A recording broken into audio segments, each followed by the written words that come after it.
Yep. Sorry, music was starting. What's good? We'll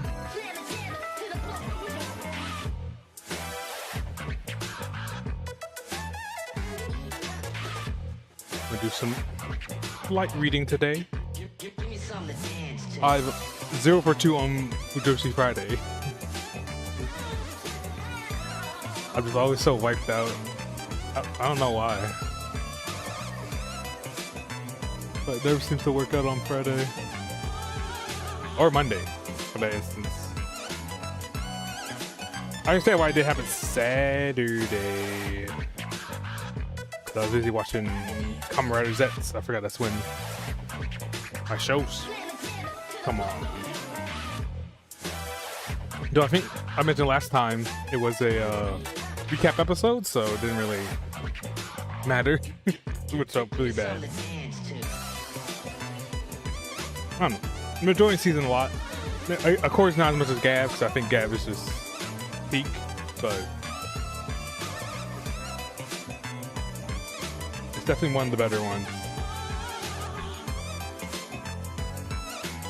Now, for Gavin Infinity, that might be one of the worst ones.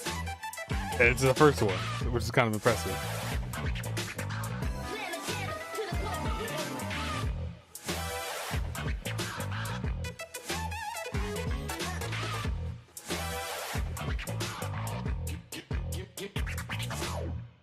Yeah, I don't know. I'm really trying to think about it. There's like literally too many issues with the show I can think of. Like the pacing's terrible. Storylines are kind of resolved instantly, but that's not like exclusively a Gavin Infinity thing.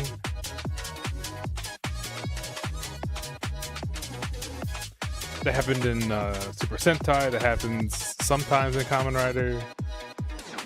It's weird. I think it's like a compounding thing. Like the more issues it has, the more like each one's highlighted. It kind of magnifies upon itself, insists upon itself.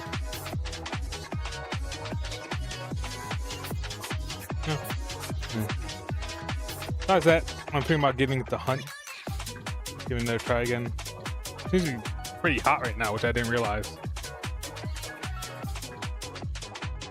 Don't only have a few days to do that before Avatar comes out Friday, and then the Marvel Tokon stuff kind of pops up for its beta. Both of which have been pumping out the content. Like I think 2 days ago, they showed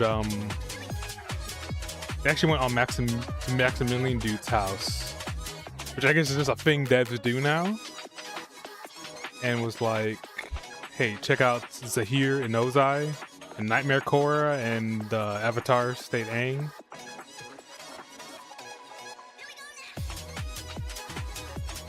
And they all look sick. I think Nightmare Korra is definitely a pickup for me. Zahir seems a little too, how do I put this? A little too complicated and a little too boring. My only complaint is that they took fucking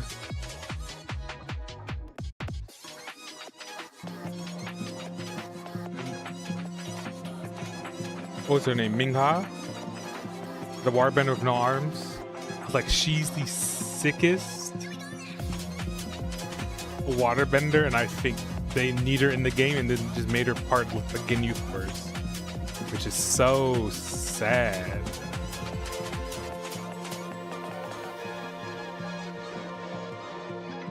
I don't know, man. It's just so unbelievably sad. But, you know, shout out for the people who are gonna play him. I'm not, for sure. Both Embers seemed like kind of the lamest picks to me.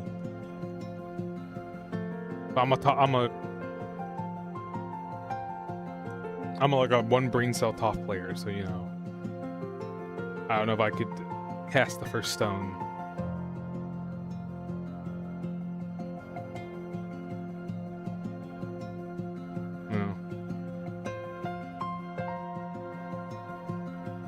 Marl Tokan, on the other hand, has just been pumping out like a very basic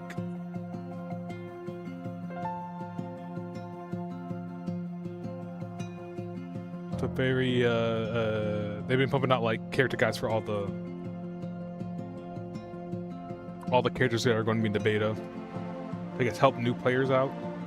I don't know. Wait, that changed the category? I don't even know if I did.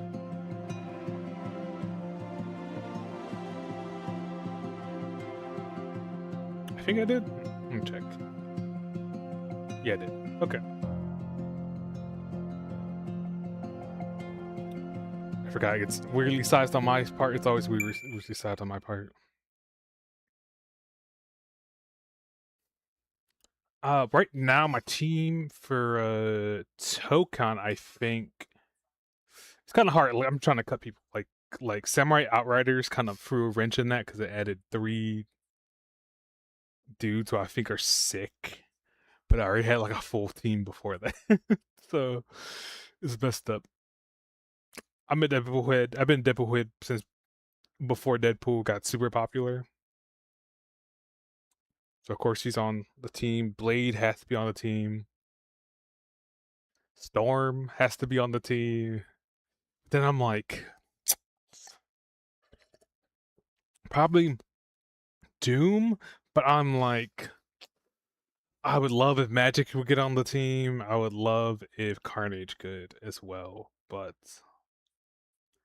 I don't know who I cut.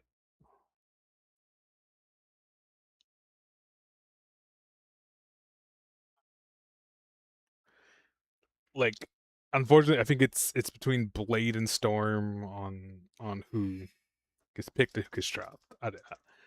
Depending on how it feels. Storm seems a little weird, so she's kind of on the back burner. But I would love if I could pick her up. Anyways, Blues in Her Name, Chapter 5. Now, Chapter 5, I believe, is the 8-hour-long chapter, and I'm not doing that all in one sitting. So, this is how it's going to be.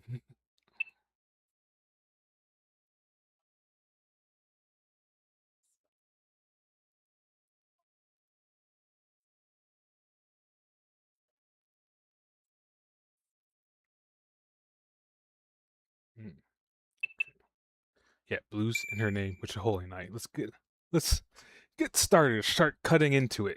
Might not do the whole full 4 hours. I do want to make it a 2-parter, but we'll see. There really isn't any other way of saying this. I am a musician. Kind of like those witches in the fairy tales who live alone in the woods and perform miracles with the wave of a finger. While the popular depictions of it differs from reality, it's closer to the truth than you know. Also, I did change my mic settings to hopefully pick up some of the softer reads, I suppose, because I noticed I was cutting out a little bit last time. Though just so we're clear, no, I don't fly through the sky on a broom. I cannot transform into animals or speak with small birds. Modern mages are nothing so fanciful. Our existence should sound unbelievable, but we're quite grounded. Though it may seem like we can't do anything, we're actually majorly constrained.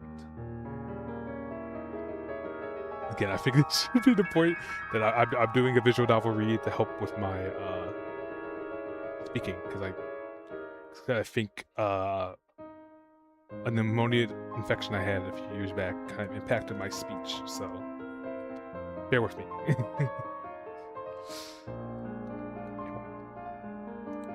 Well, I still have a lot to learn about it. This is my real job. Sounds a lot more romantic than being a high school student, right? Naturally, this is a secret I don't just share with anyone. A mage must do everything in their power to conceal their work. It's the first and more important of the association's 10 laws. Not that I'm tempted to let the cat out of the bag in the least. My secret identity as an honor student is intact, and absolutely no good will come of me revealing my true nature. If anything, it only leads to more headaches. That's why I do everything in my power to keep it a secret. Of course, if I'd accomplished anything as a magician by now, then maybe I see it differently. I fantasized about revealing my secret life's work to a single, special person, while I finally make something of myself.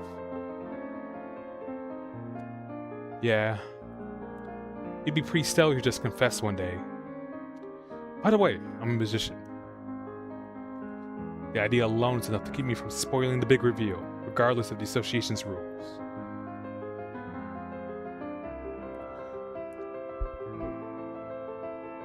My grandfather patted me on the head when I shared these thoughts with him. I don't know if that was praise or what, but I remember that his touch was gentle.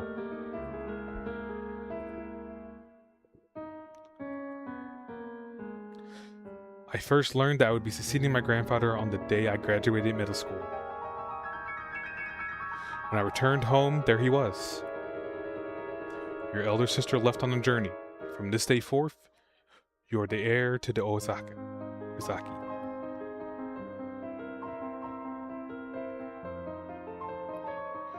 said it in such a matter-of-fact way. I knew that Aozaki family passed down its old tradition of magecraft, but to be honest, I never imagined I would be the one to wield it.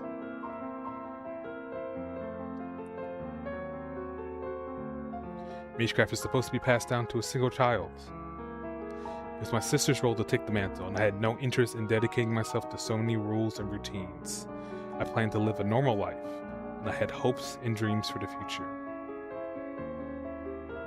I felt bad for my sister, but I was determined to live my life my way. And while I managed to do just that for a time, I was blindsided by a vicious counterpunch. Since then, I've been thrust headlong into a world I only observed from afar. It was a hell of a way to start high school.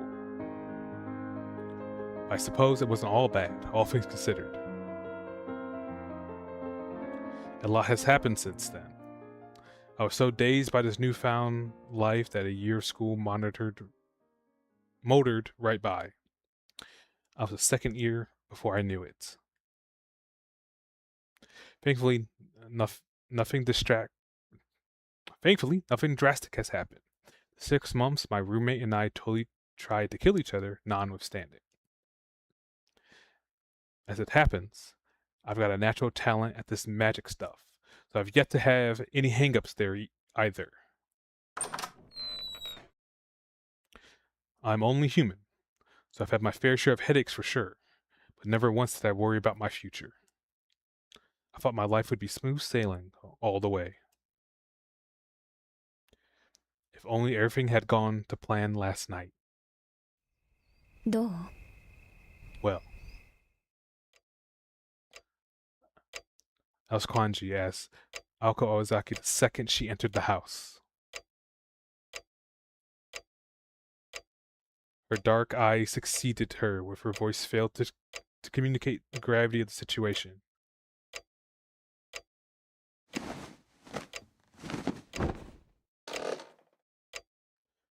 Aoko took her unflattering coat, hung it on the hanger, and sat down on the sofa. Alice sat across from her, with a table separating them. そっちは Any progress with those things? 良くないわね。 Not at all. 偵察に行けるのは7 Only 個くら got い。 7 left that are any good 使って for ばかりで reconnaissance. 作り置きをする余裕もなかったし。 I've been using them up fast and have had time to make more. Alice's gaze drifted from Aoko to the box on the table. あの夜、町を監視していた奴はいないの？町の偵察は完璧なんでしょ？そいつら。Were none of them keeping watch that night? They've never let you down when it comes to this sort of thing, have they? それは昼間の話よ。夜間飛行は危険が多いわ。During the day, no. But there's quite the risk when flying them at night. Meaning they were the least use when they needed the most. Alco sighed. そういうあなたは朝は随分と強気だったけど。Well, how are you faring? You seem pretty confident this morning. ああ、こっちは予定通りよ。Yeah, I guess everything's good on my end. 明日までには絞り込めると思う。今朝、飛び丸にうちの生徒の自宅と行動時間を調べさせたから。I'm pretty sure I'll know by tomorrow. I told Tobimaru to look into all of the students' addresses and schedules. あの時間に公園をうろつくやつはめったにいないし、簡単に割り出せる。Not many people wander the park that time of night, so it should be easy enough to figure out who it was. そう簡単に行くの？ How can you be so sure? 行くわよ。伊達に生徒会に勤めてないわ。その程度のデータは揃えてある。Because I didn't just join the student council to keep up appearances. I've been using my position to keep tabs on everyone. 月1のバイト先はおろか、親しい友人宅との移動時間、その優先順位まで調べ上げてるんだから。I have info on everything from part-time jobs to friends, addresses to what they're up to in their spare time. 人には見せたくなかったリストだけど、そんな余裕ないでしょ？だから、そういうのが向いてる副会長にやらせたの。It's a list I was hoping to keep secret. We can't afford to do that now, can we? That's why I keep the vice president around. It's the kind of thing he does best. Incidentally, the creation of this secret files started the moment Alco became student council president. The mere rumor of its existence was enough to strike fear into the entire student body. そう。徹底しているわね。相変わらず。As thorough as always, I see. Alice was only mildly surprised. It had been almost 2 years since they first started living together. She knew as well as anyone that when Alco put her mind to something, she saw it through to the end. ま、私もあれがこんな風に役立つとは思ってもみなかったけど。ほんと、備えあれば憂いなしとはこのことね。Well, I never imagined I had to use it like this, but it's better to be safe than sorry. But what happened last night was far beyond a mere exception to the rule. The predicament should not have even been possible. それより、原因は分かったの？結界の結びに不手際があったなんてのは聞かないわよ。More importantly, have you figured out what went wrong? And don't tell me it had anything to do with your link to the bounded field. Akko glared at her. The ward was Alice's responsibility. If it was to blame for last night's trouble, Alice had to own up to her fair share. Alice and Akko may have been roommates and partners, but it was a relationship of convenience. While lineage had brought them together, they were more like enemies than allies. Ultimately, they were just not a match. Where there was a blunder, it was punished. Where there was an opening, it would be attacked. If there was even an opportunity. The two of them would kill each other in the event of such a moment. Alice locked eyes with Alco. Alco's fierce gaze could make a grown man cower in fear, but Alice did not bat an eyelash. 仮の話だけど、あの結界に落ち度があったのなら、今まで何度もこういう状況になっていたでしょうね。Assuming the bounded field was a problem, wouldn't this have happened countless times before? I suppose you're right, Alco agreed, as the question reaffirmed her trust in Alice. 結界のあり方は完璧だったのね。They're saying there was nothing wrong with it. 絶対とまでは断言はできないけど。Honestly can't say for sure. Alice answered as flatly as ever. A bounded field is like a sanctuary sealed away from the real world. Like a domain expansion? I'm sorry. steps are taken whereby a certain area is cut off from the outside world. Or that thing from what's it, Keke or Kekeki something. Where there's a boy and girl shaman doing stuff. I don't know. There are various kinds of bounded fields. There are physical ones that close off an area behind a wall, and less tangible ones that use mirrors, mist, and trees to conceal that which occurs within. However, when closing off an area to the outside world, you cannot avoid communicating the abnormality's existence. In other words, the area may be closed off to the outside world, but it is impossible to hide the fact that it is closed off. In time, someone will take interest in the sealed off area even if they cannot see what's going on inside. Some might say this is putting the cart before the horse. The ideal field would be one that was both undetectable and impervious to interference from the outside. That was exactly the kind Alice had generated at the park the night before. その場所に用があっても今はないように思わせれば誰もそこには立ち入らない。 Even if someone has a reason to be in a place, they shouldn't enter if you made them forget their reason for being there. 隠したい場所の周りに一時的な意識の改ざんを促す結界を張る。手間はかかるんだけど1時間程度の人よけには信頼性は高い結界よね。 It takes an immense amount of time and energy to create a field that produces a temporary illusion around the location you wish to conceal. But they prove both extremely effective for at least an hour or so, right?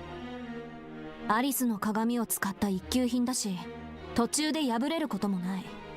事実入ってきたのはあの人形だけだとはっきり感じられた。これで完璧じゃなかったら何が完璧なのよ。 And top of it all,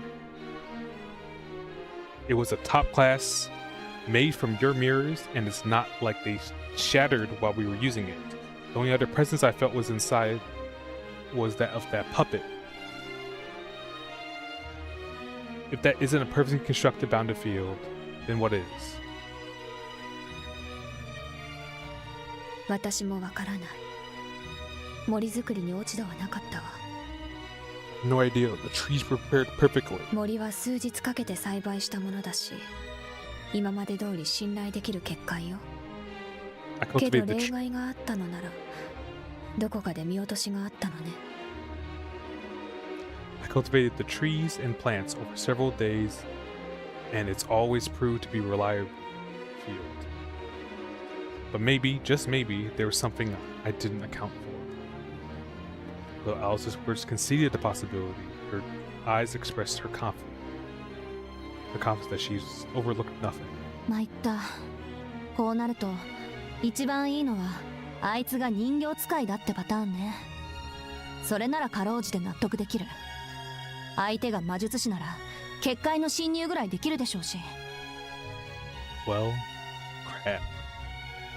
In that case, we better hope that the witness was the puppeteer, which would make sense. A mage would probably be able to penetrate it.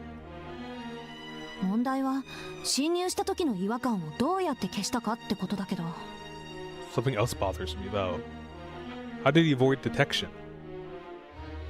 The thought of being targeted by this individual was pretty terrifying.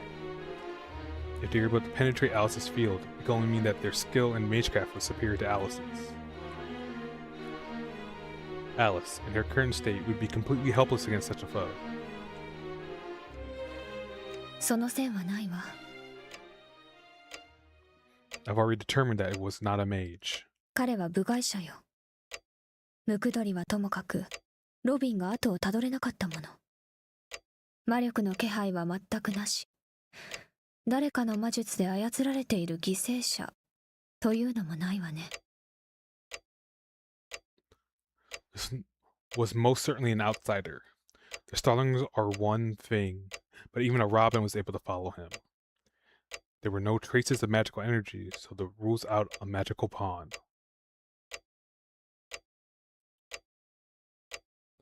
Alko was quickly running out of straws to grasp at.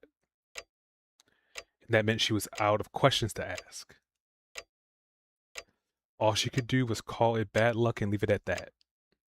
魔術師の秘密を見られて、おまけに目撃者を逃がしたか。普通の高校生の悩みじゃないな。First, you get found out that you're a mage. Then you let the witness get away. Why couldn't I just have normal high schooler problems? The sofa groaned as she leaned back. Her gaze went up to the brown ceiling with a sigh. It wasn't much of a view. She was becoming increasingly depressed. 青子、覚悟を決めておいて。Aoko, make up your mind. Her roommate's voice seemed indifferent, but Aoko just kept staring at the wooden ceiling. それとも、あなたにできないのなら、私が言ってあげてもいいけど。If you're not up to the task, I can take care of it myself. The cool Manor Girl's statement carried an equally icy implication. Aoko took the words in slowly, with as much sincerity as she could muster. It was like trying to swallow a molten lead. そうだ。覚悟なんて、もう決めたでしょ。She's right. I've already made up my mind. The thought sounded hollow even as it popped into your head. It was clearly different from last time. While the aim was indeed the same, the circumstances surrounding her target was clearly different. She may have been determined before, but that was as a mage. If enemies emerged, she would kill them. If she was challenged, she would step up to fight. It was a fight between two mages, and her opponent was in the wrong. Even if this could only end in death for one of them, it was an outcome both parties could accept. Kill or be killed. Mortality had no weight on this scale. But this time was different. Her opponent was neither enemy nor mage. Even if she was prepared to kill them, this person was likely not ready to die. That's why mortality did factor into it now. Was she truly up to the task of murdering an innocent person? Could she swallow the fact that this was a common occurrence for a mage? She snorted sardonically. Being a mage did not mean that Aoko was some kind of monk who could cut ties with the real world on a whim. If there was one thing Aoko hated, it was doing things without conviction or an understanding of exactly why she was doing them. When she acted, she preferred to act decisively. やるしかないだろうね。 Guess I don't have any other choice. As she said it, she got up from the sofa, having had her fill of the ceiling for one day. Aoko had returned to the Aoko of always, and Alice was done probing her. じゃあ、これ。 Take this. As if to reward her, Alice produced a small bottle. It fit neatly in the palm of her hand. The bottle looked completely out of place in her slender fingers. The glass was cloudy and appeared empty. Some shreds of paper remained in front, where there was once a label. 何よそれ。 What's that? Aoko stared at the bottle suspiciously. 収納の小瓶。ちょうど一つ余ってたから、あげるわ。Storage bottle. Had one to spare, so I'm giving it to you. はい。 What? 名前は忘れたけど、中国の小説に出てきたのと同じよ。I forgot what it's called, but it's a thing out of a Chinese novel. Aoko was miraculously able to parse what Alice meant. それってレンゲ堂の兄弟の話？じゃああの赤いひょうたんと同じなわけ？ Are you saying that this is the red 言いたく drink? ないけど、そこら辺の風邪薬のラベルを無理やり剥がして小瓶に見せかけてるそれが？ Are you saying that this is the red drinking gourd from the story about the two brothers who guarded the Lotus Cave? Don't take this the wrong way, but it looks like your everyday medicine bottle with the label ripped off.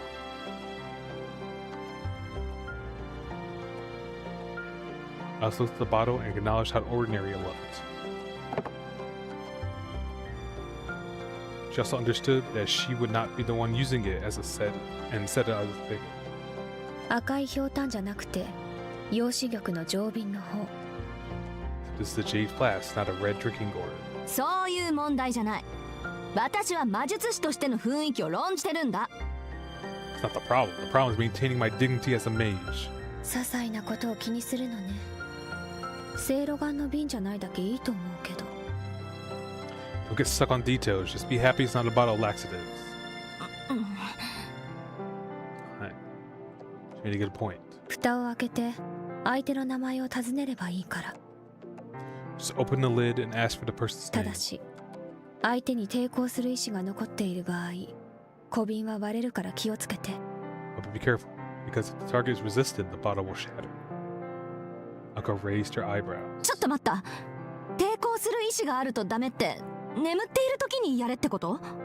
Hang on, if he's resistant though, I can only use it when he's asleep, right? What is happening? I've been meaning to say, I've had a lot of thoughts since the opening. The reuse of the clock motif again, and things are tense. This whole bottle shenanigans thing, which I don't quite understand. I do appreciate they explained the field a bit, but I'm quite lost on everything else. それは試したことがなかったわ。 Never tried it, to be honest. 眠っているのに返事をする人っているの？ But is there anyone who responds to things in their sleep? たまにいるけど。まあ確かに珍しいわね、そういう人。 You'd be surprised, but true. People like that are rare. In that case, no one would have to weaken them until they...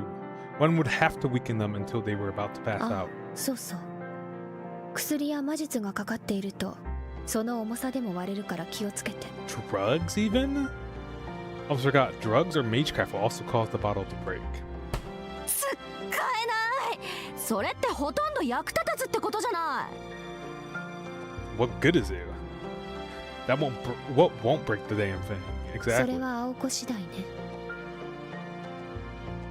Okay, Alice. A tool's only as good as the person using it. Alice turned away as she replied, as if the topic no longer mattered to her. はあ、アリスがこういう小道具好きなのは知ってたけどね。これも趣味なわけ？ I know you're fond of using dainty tools like this. Is it a hobby of yours or something? Ako asked, hoping Alice would deny it. 多分。 Perhaps. それでどうするの？持っていくのか行かないのか。 So are you going to take it or leave it? I guess take it. Without answering, Ako dithered a bit before taking the bottle and putting it in her pocket. I mean, we know it's not a mage. The only thing you really have to worry about is if they're drugged.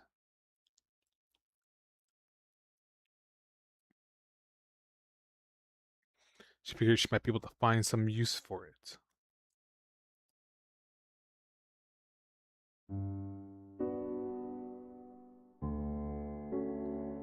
Two hours had passed, and the clock struck 9.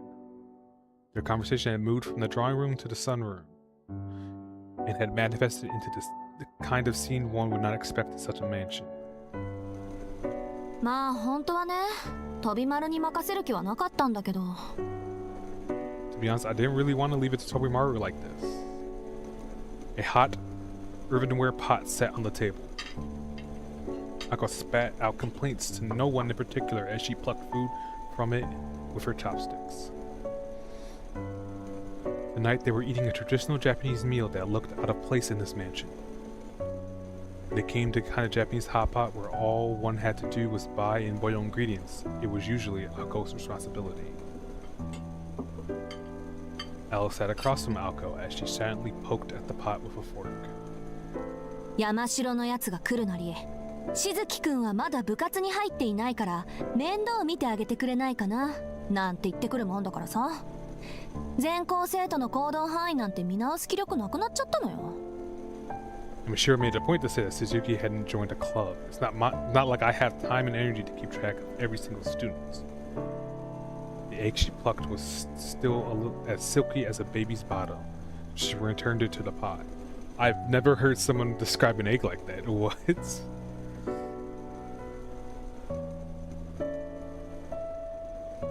She settled for the shirataki noodles instead. そりゃあのバカがバイトで忙しいのは知ってるわよ。 I already know that the idiot is constantly busy with his job. だからできるだけ春先までのんびりしてて、あんなのでも親身になってくれそうな部の部長に当たってみたのに。So I tried my best to set him up with club activity captain now. Be accommodating. Why didn't you tell him that? ありがとうの一つもないってのはちょっと尺に触るわよね。 With the nerve of that guy, not even a thanks. 聞いてるアリス。 Are you listening? Even listening, Alice? As if her mouth was full, she simply nodded in response. Her expression stated that she had no interest nor opinion on the matter, but she at least appeared to be listening. Satisfied, Ako nibbled on the hempen fish cake. それに私、いい人なんて言われるやつは信用できないのよ。あろうことか、飛び丸までそんなこと口走る始末だし。あれはいい人なんじゃなくて、ただぼんやりしてるだけなんだっての。Just can't trust anyone who says he's a great guy. Surprised, even Toramaru was gushing about him. The only thing he's great at is being an airhead. True. 大体、あそこまで言われて怒りもしないなんてどうかしてるわ。I mean, there's really something wrong with his brain if he didn't get angry after what I said. Her thoughts went to what happened in the student council room earlier that day. She remembered how non-responsive Shojiro had been to her words. His unconcerned face alone was enough for her to swallow the rest of her heaven without chewing. 何が分かってるんだなよ。I thought you would understand, he says. His words were a lot like those that ended her childhood. 青子ちゃんは分かっているんだね。You know it, don't you, Alko? それでも自分であり続けられるということはとても強いことなんだよ。Through it all, you never lose sight of who you are. You're so strong. Perhaps this man's compliment, but she took it as a patronizing way to pity her. Because the person who said it had acted like she was looking at a wounded animal. ま、あんな変態の言ってたことなんて今さらどうでもいいけどさ。Whatever. Who cares what that weirdo thinks or says? The episode might have made her most confused she had ever been in her life. Yet, what shocked young Alko the most was to look of pity on her face of the person she admired most. 喧嘩。 Pretty sure it might be a typo. You fought. Huh? The abrupt comment stopped her in her tracks. ごめん、聞いてなかった。喧嘩ってあの喧嘩？ Sorry, what did you say? Something about a fight? Alice nodded. あなたの感想だけじゃ状況はよくつかめないけど。I can't say I completely understand from what you've said.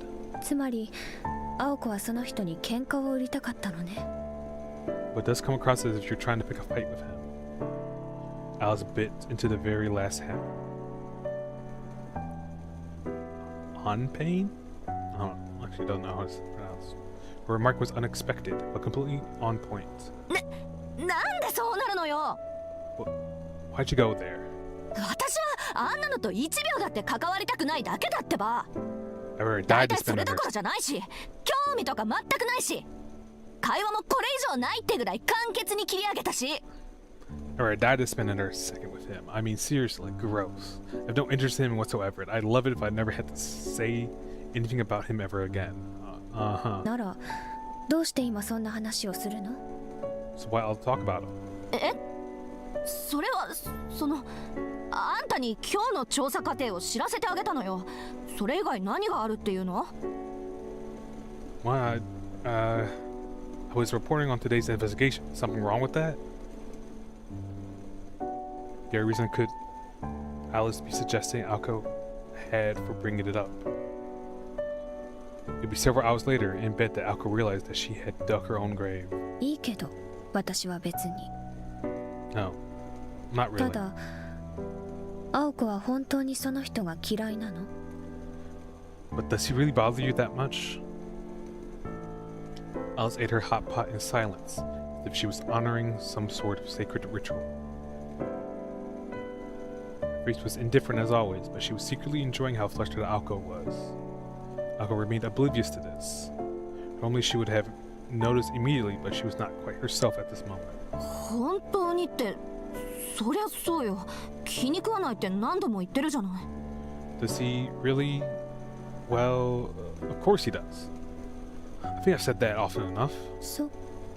具体的には？ Okay. What specifically about him do you dislike? は？具体的にはってそんなのに理由なんて。I don't need a specific reason to. She trailed off as she finally realized how disagreeable she was being. Hmm? She could come up with no reason why. Her instincts had told her that she was incompatible with that hick. But why was such a strong action? More than anything in the world, Alko hated emotions without reason and decisions made with no rationale. 嫌いなものは嫌いなんだから、ちゃんとどっかに理由があるんだと思うけど。I just don't like him. I'm sure there's a good reason for it, I think. She became more flustered the more she talked. Unfortunately for her, she could not come up with a coherent reason to hate Shotaro Suzuki. It was not his fault that he had zero common sense. It was the fault of the environment he grew up in. In fact, it was admirable that he was trying so hard to adapt to civilized society. As clueless as he might seem, he was not a complete waste of space. If he seemed a bit slow, it was only because his gentle nature compelled him to think before acting.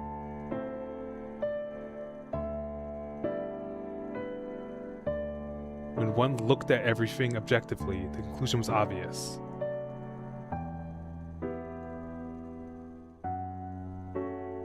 As much as she was loath to admit it, he was an unassuming do-gooder everyone had him pegged as. ちょっと本気かっての。人間的に悪いところ、本当にみじんもないのか？あれ。I can't believe what I'm thinking. Is there really nothing wrong with him? There's plenty, so she left it at that for now. The chopstick she had been using came to a stop. She was getting very annoyed. An irrational hatred burned through her head, and unable to come to terms with her feelings, she desperately tried to analyze Sojiro, but her mind only went in more circles. Alice fixed Alko with a deadpan stare. 呆れた。 I'm shocked. A small sigh. らしくないわね、青子。 This isn't like you, Alko. Those words were the final blow. Alko felt the floor fall out from under her. She was able to leave her chair until long after Alice had finished eating and left.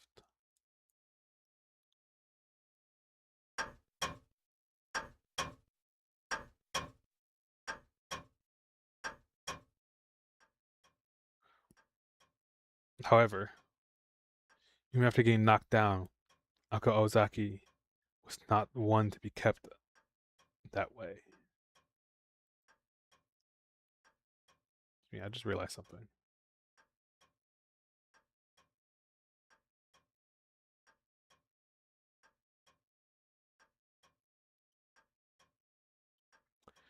You have to get, yeah. Oops. She made short work of clearing up after dinner, and after conceding that the first bath to the she made short work of clearing up after dinner, and after conceding the first bath of the night to Alice, she left the drawing room. I always feel like there's so many articles.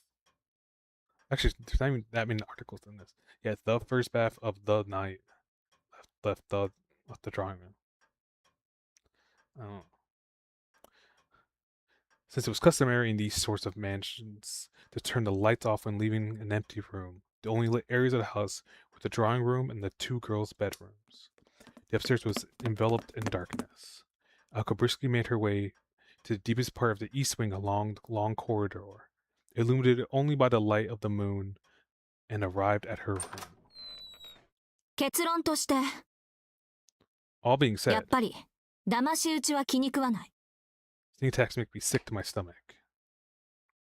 She had been considering this on the way down the corridor, or perhaps ever since she left the drawing room. The moment she entered her room, she drew a proverbial line in the sand. やるにしても隠れるのはなし。正面から堂々と向かい合って理由を言う。I'm going to do it. I want to do it face to face. I'll give it to him straight. This was not a concession driven by feelings of sympathy or compassion. For her, this was simply the way things ought to be. よし、そうと決まれば。 Okay, with that out of the way, after settling her resolve, she headed to the study next door. Is that an astrolabe? 木曜棚の当時欄、緑の背拍子とは。 Wait, there's an astrolabe, a traditional globe, a gramophone, a typewriter. I mean, it's the 80s, I guess. Let's see. Thursday, shelf, winter solstice, green spine.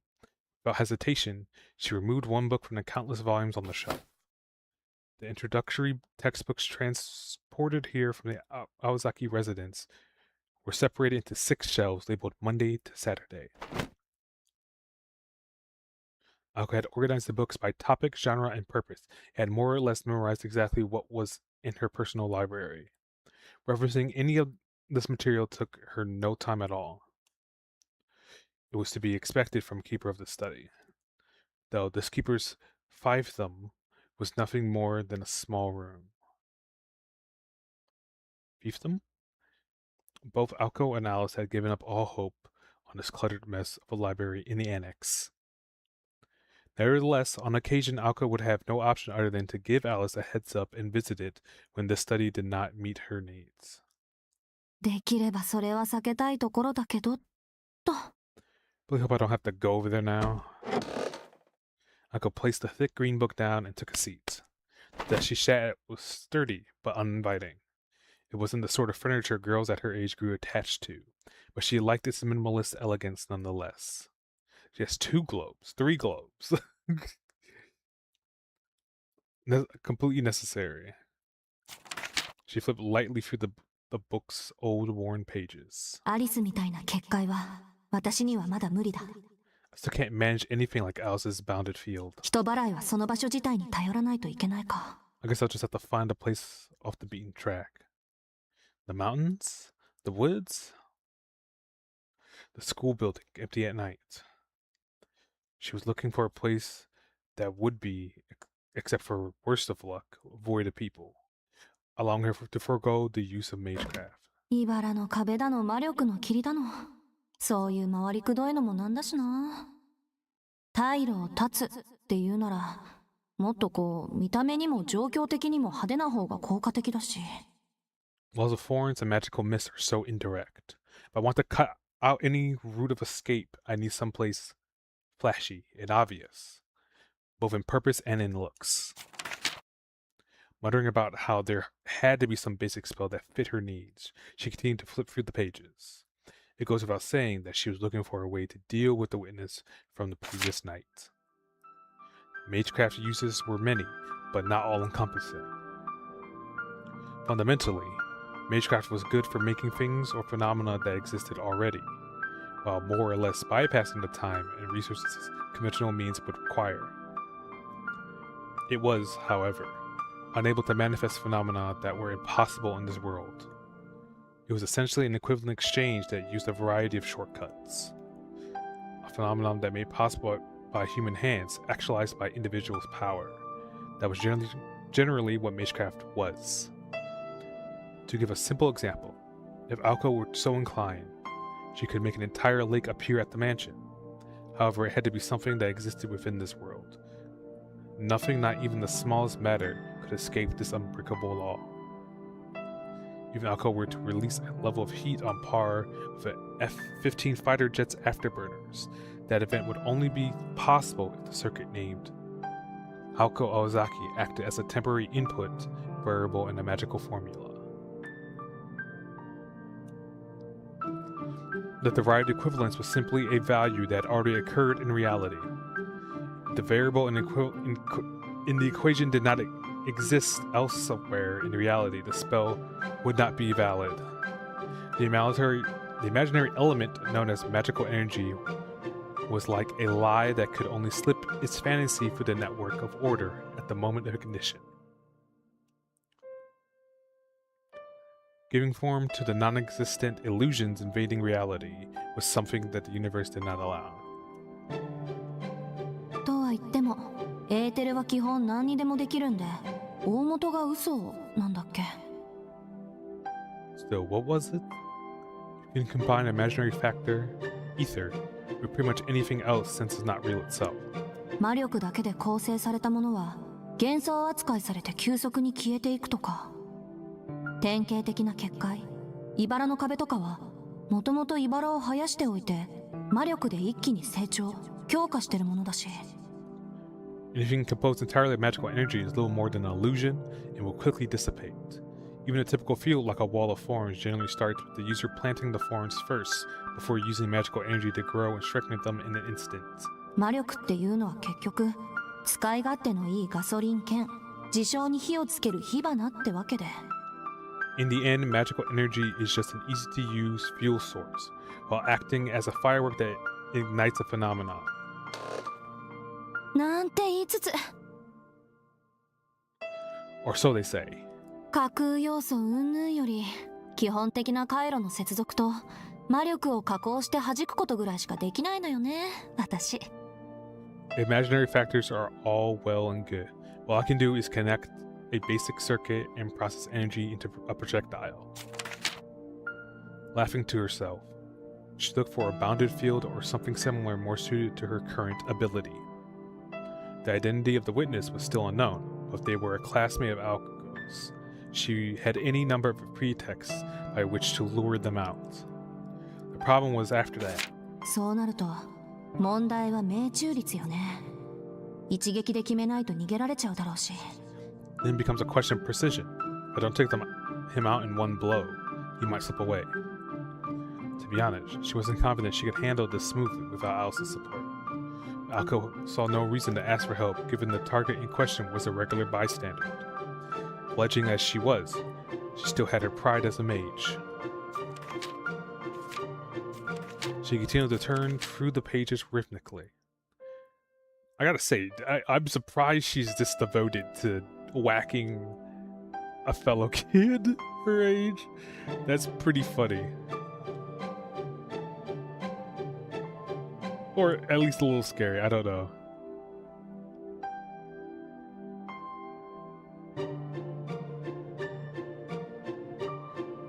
In the midst of fluttering sound of thumbing through the volume, Alco suddenly stopped her fingers at a certain page. 見つけた Found it. She smiled to herself. It was a simple formula that she tucked away somewhere in the recesses of her memory. A spell of simple destruction.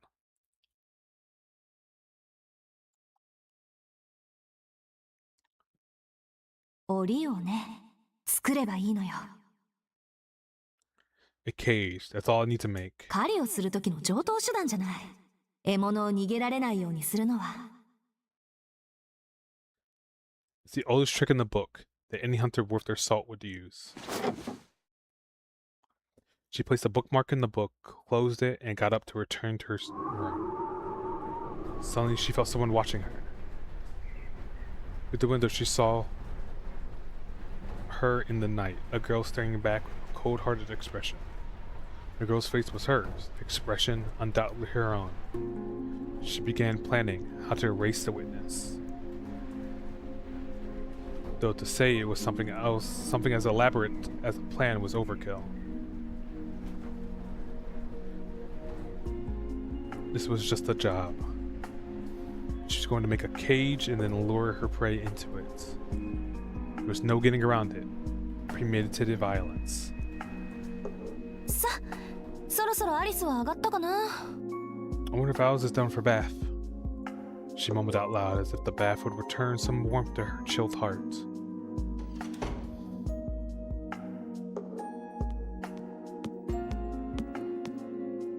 About 20 minutes had passed and she gave Alice the privilege of using the hot water first. Alice tended to bathe quickly, finishing well under 10 minutes. Roommate was the type that could not understand the spirit of bath, treating it as nothing more than a necessity for looking after one's body.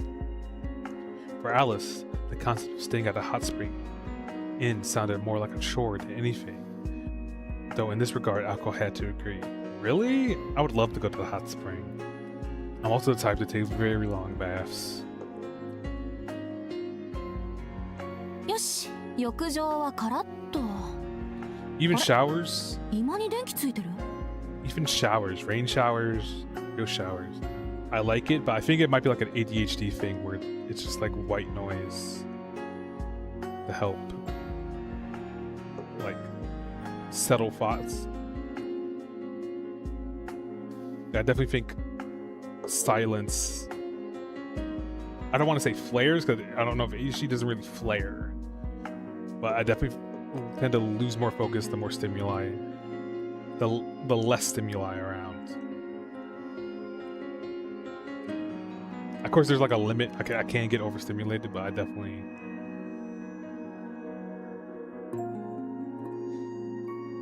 I don't know. I like the white noise. I guess it's my time to, huh? The drawing room light on.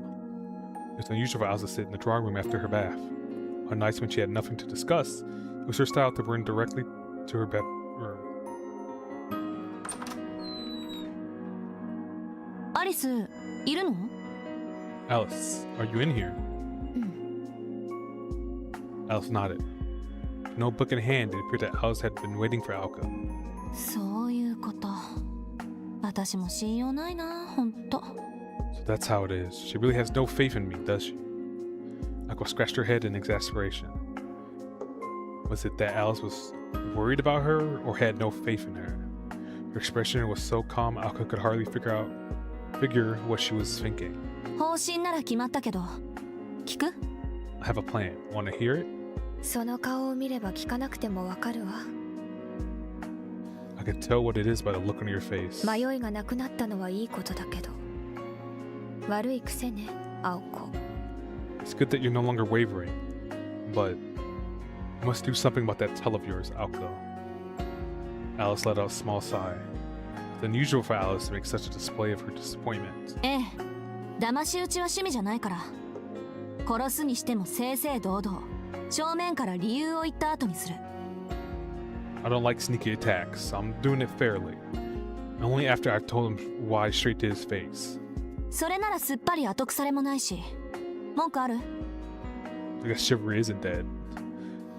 That way there's absolutely no trouble later. Any complaints? No, isn't like chivalry and Bushido, isn't all that stuff like made up in post about like trying to glorify essentially scumbags? Like, oh, here's the code that you have to live by, but actually no one successful follows that code for the most part.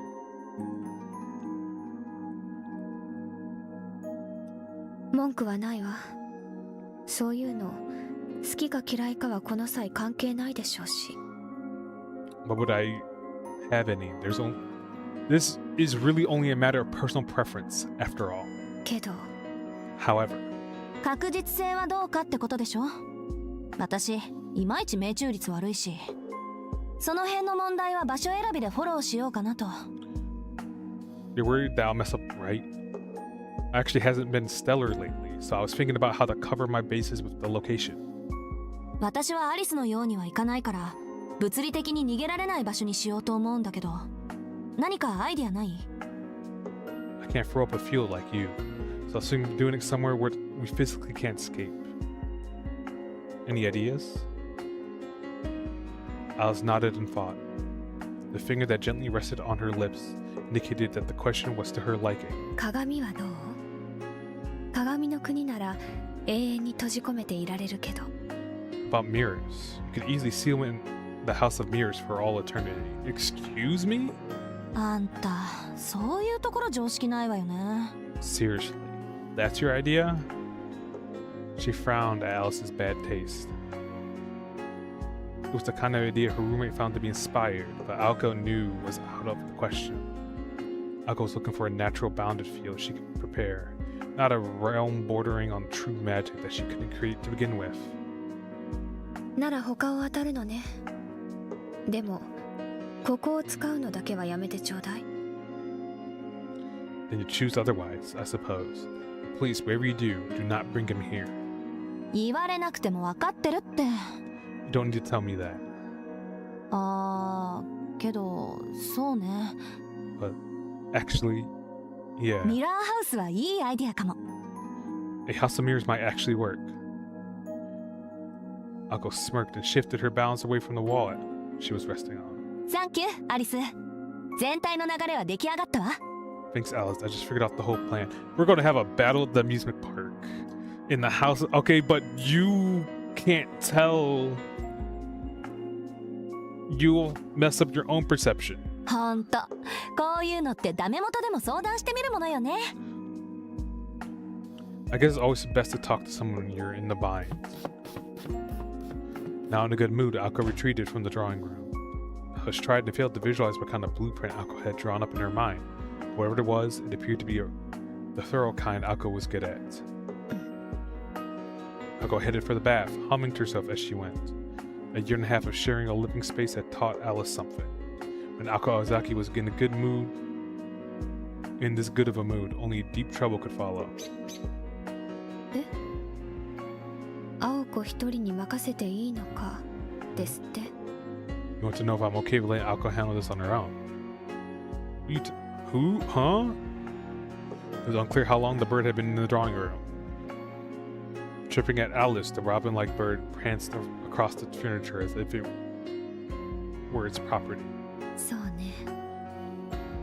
彼女が一人でやると言ったのだから、任せるのが正しい信頼関係なんでしょうけど。 I suppose. She said that she wanted to do it alone. I do not want her to know she has my every faith still. The girl in black raised her arm. Bird chirping once again, alighted on her outstretched, affectionate finger. 嫌な話だけど、 Suffice to say, 信頼と信用はまた違う話よね。 trust and faith are two very different things. The bird puffed out its stout chest in agreement, and Akko was none the wiser to her roommate's rather unsettling comments.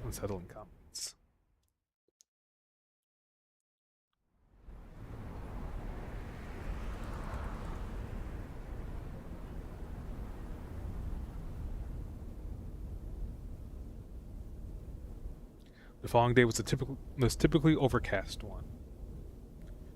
Has it not been overcast a single time? The day's classes ended as they had started, uneventfully. Winter break was just around the corner, and with it, final exams. Although Mizaki High prided itself on discipline, it was still a private school which promoted a culture of independence among its students. Industrious students had a place to explore that side of themselves under the guardianship of the student council presidents. More easygoing students could spend their time after school as they wished, as long as they were mindful of personal responsibilities.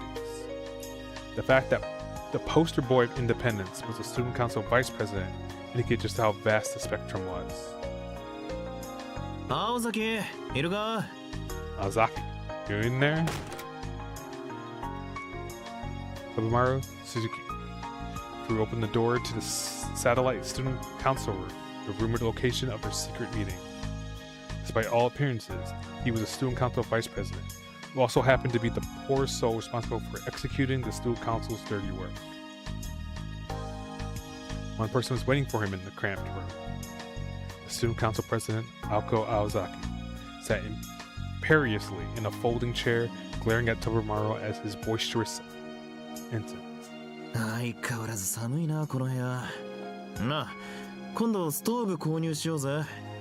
This room is freezing as usual. Really need to buy a heater. So as not to succumb to Aki's oppressive silence, Tobimaru opened with some casual small talk. お疲れ様。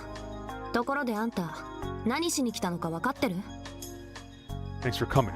Let's get down to business. Do you know why I've asked you here? まあな、ただ事務的に話すのって寒いじゃねえか。 I have an idea. What's up with the formality, Aozaki?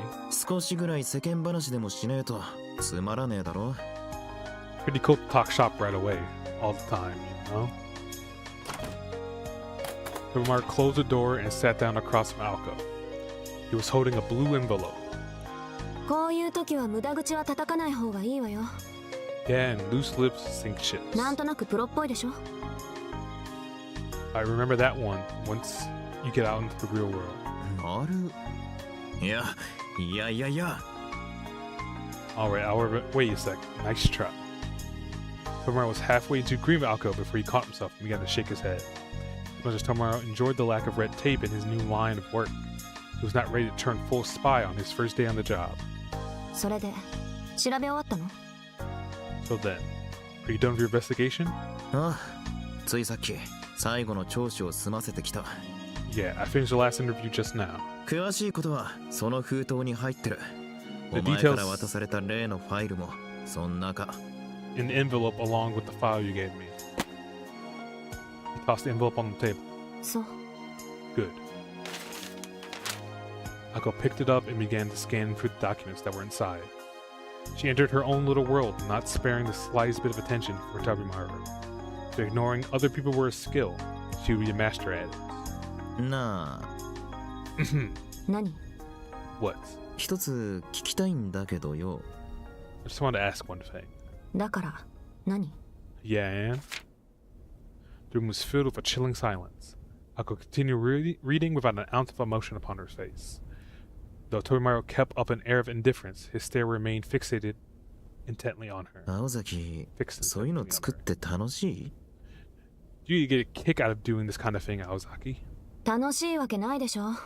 こんなの作ったところであんまり使う機会なんてないんだから。Of course not. What's the fun of gathering intel I hardly even get to use? そうか。ならいい。 Right. Just wanted to check. Whether or not he was convinced, Tobimaru stood up from his chair with a disappointed expression. 最後まで読めばわかるだろうが、あんまり確証は取れなかったぜ。 You figured this out just by reading it all, but I wasn't able to dig up anything conclusive. というより、おとといあの辺りにいた生徒はいないって話になりそうだ。まあ断定はできないけどな。By all indications, that there weren't any students in that area the day before yesterday. It's not like I can say that for sure, though. No longer concerned over his task, Tobimaru headed toward the door, as if to say it was out of his hands. と、そうだ。 Oh, and one more そうい thing. えば、一人だけ該当しなかった奴がいる。季節外れの転入生までは、青崎も調べきれなかったみてえじゃねえか。There's one student that wasn't included in your dragnet? That's new. You forgot to include any out-of-term transfers. Aoki raised her head ever so slightly. He was right. The recent transfer student was not included within the scope of her investigation. そんなわけで、その字に関しては調べてないぜ。 So I haven't looked at Sonoji. あいつならいつだろうと遅くまでバイトだろうが。いや、人殺しを見たなんてこと口走ってるようじゃ、家で悪い夢でも見てたのかもしれねえか。 Though considering it's him, it's safe to assume that he was working late. Or wait, if he hadn't had mentioned something about seeing a murder or whatever, I thought it was probably just a bad dream. Tobimaru chiefly left the student council room. What? Simultaneously, Aoko felt her fingers go numb. The document she was holding spilled all over the table. そんな、まさかね。 It can't be. That's not possible. She broke into a cold sweat and tried to tell herself that there must be some kind of mistake. However, the uncomfortable feeling in her gut would simply not go away. Perhaps because her intuition was almost always right at times like these. バカらしい。 You gotta be kidding me. And yet she knew what she had to do. She would not have hesitated to kill Tobimaru if he had been the witness. But what if it was who she was thinking of? Just considering the possibility caused her blood to run cold. I mean, fuck Tobimaru, I guess. Like, what the fuck? Aoko put her forehead in her hands and began to brood. And then suddenly, let's talk choice. We always be faced with choices. A virtuous fool and a wicked sage. You cannot save both. You must pick one. That is the freedom granted to you. A virtuous fool, a wicked sage. I guess the fool. The sage is wicked. 2 years earlier, Aoko muttered the words offered by her grandfather the day she replaced her elder sister as his successor. and then let out a single lament. すごくバカみたい。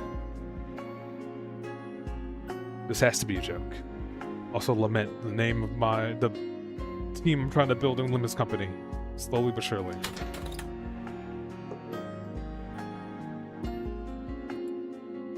She laughed at her own intuition, but it was no joke.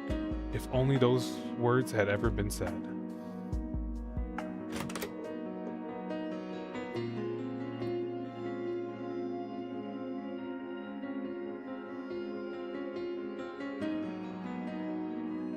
Ako locked up the student council room and left for the day. Calmly, as though nothing untoward had happened, she greeted the students as they passed her in the halls. She was also shocked by how natural she seemed. There were still plenty of students at the school. The grounds were noisy with chattering of students who had finished the day but had yet to head home. Others still had club activities. The gray sky looked ready to pour, but no one seemed to pay any mind.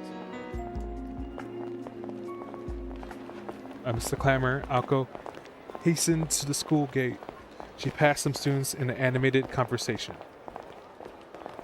She seemed to be talking about their after-school plans. They were adamant about maximizing their free time. She could not figure out how they could possibly be so irresponsibly focused on fun, but at the same time was in no mood to make fun or feel envious of them. 2 short years prior, she had been just like. 根は冷めてるのかな、私って。 I wonder if I'm becoming desensitized to it all. She retied her scarf, this time more tightly, to give off an air of solitude, but she was fooling no one. After all, what people who feign solitude are really masking is rejection. そうよね。孤独っていうのはああいうのを言うもんでしょうし。 Solitude, rejection, they're 2 sides of the same coin. The area by the school gate was busier than usual. A group of boys appeared to be huddled behind it. Their transparent attempt to be discreet in terms of both location and loudness of their voices did nothing to hide the fact that they were noisily arguing about a girl standing alone on the other side of the street.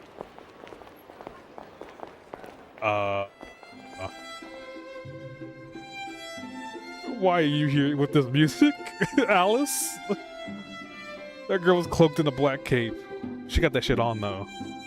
At first glance, it could have been mistaken for normal attire, but those from Misaki could tell that she wore the uniform of a prestigious girls' school. Said school had no connection to Misaki High in any way, shape, or form. The 2 schools were miles apart both physically and spiritually.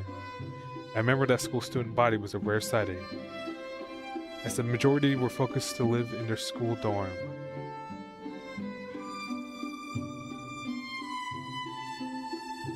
Reinin?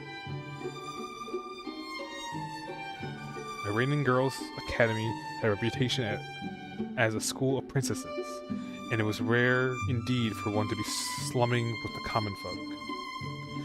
That alone would have been enough to cause a ruckus among the boys, but this girl looked the epitome of class. Does she? Also, is it a private school and a privateer school? Kind of funny. One could not help but describe the standing figure as charming. The way she silently, motionlessly waited was reminiscent of a meticulously composed portrait. Ako took one look at her before instantly recalling that one word, solitude. まったくうちの男子どもは家に帰りもせず陰でこそこそやってるのはそういうこと。 Okay, you lame brains, don't you have anywhere better to be? Discuss it. Ako barged through the gate.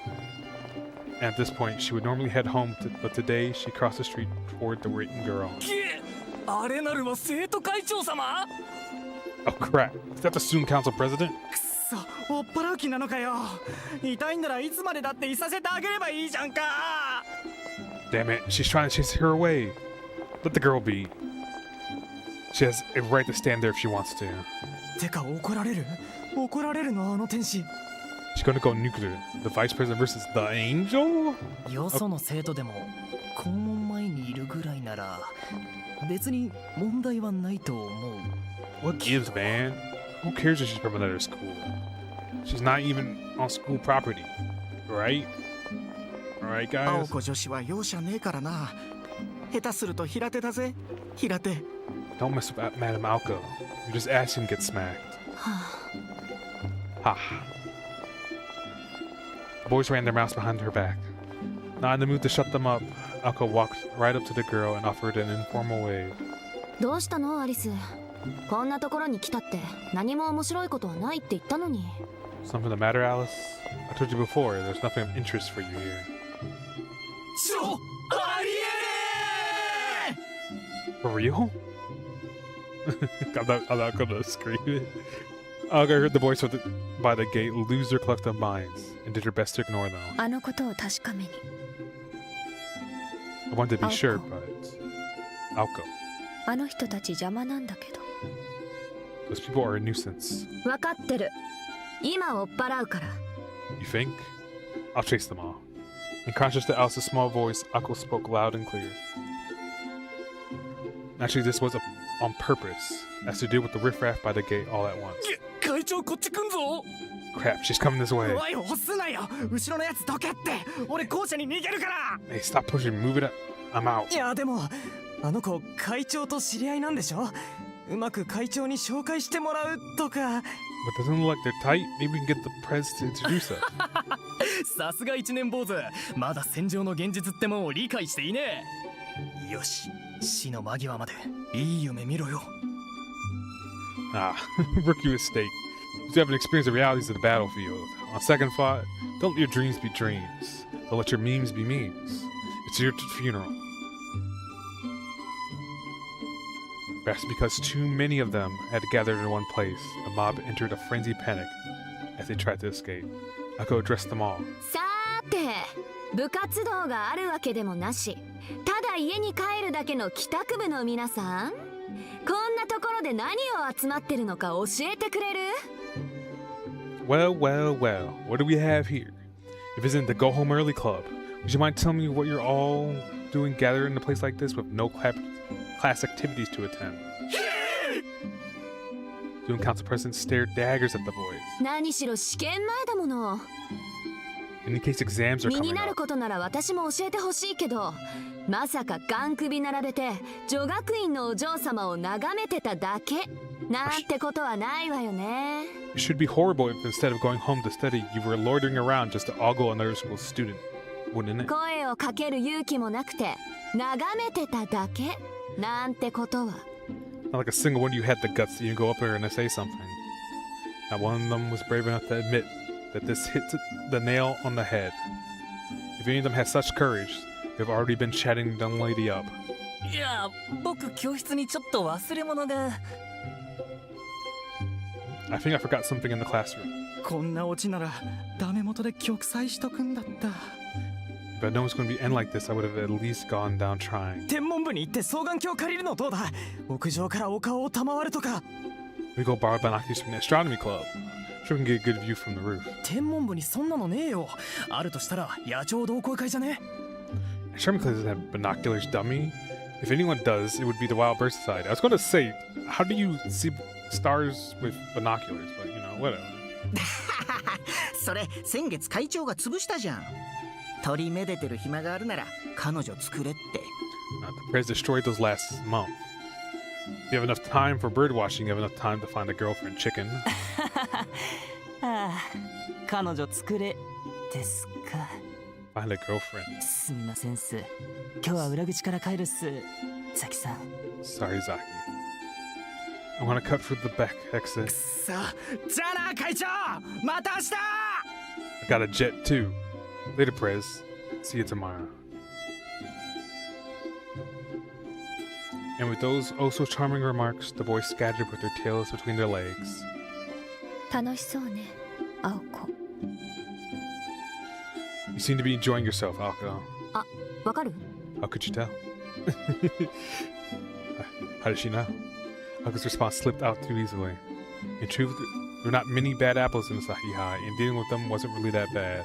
で、 So, ここまで出向くってことは何かわかったの？ what brings you down here? Did you find something out? 結界に残っていた気配の識別はあとはここで確かめればいいだけよ。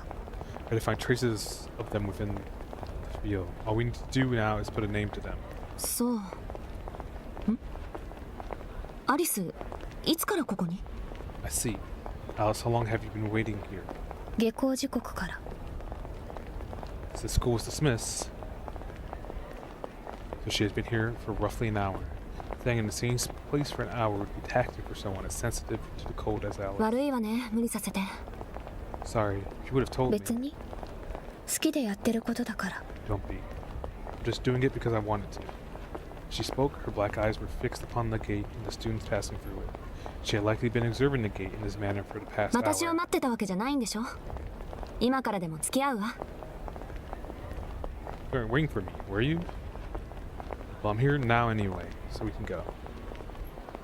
Alice nodded in assent. If Alice was still here, it meant she had not found the witness yet. If she had found the student, Alice would have already gone home ahead of Alco and begun to research the student's background. 私の方はダメだった。 We're lying now? Why? Okay, wait. Why are we lying? Why don't we just shoot the new kid? Nothing came up on my end. She reported the result of Toby Morrow's investigation. Alice remained silent. With that, the conversation ended, leaving the two to silently endure the freezing wind. Why are we lying? The silent stakeout dragged on endlessly. Students continued to pass the gate, each shocked at the sight of the unusual combo, and head home. Her disappointment, Akko let a sigh escape her mouth. Perhaps from boredom, perhaps from the code, perhaps from both. ねえ、アリス。帰り黎明に寄ってかない？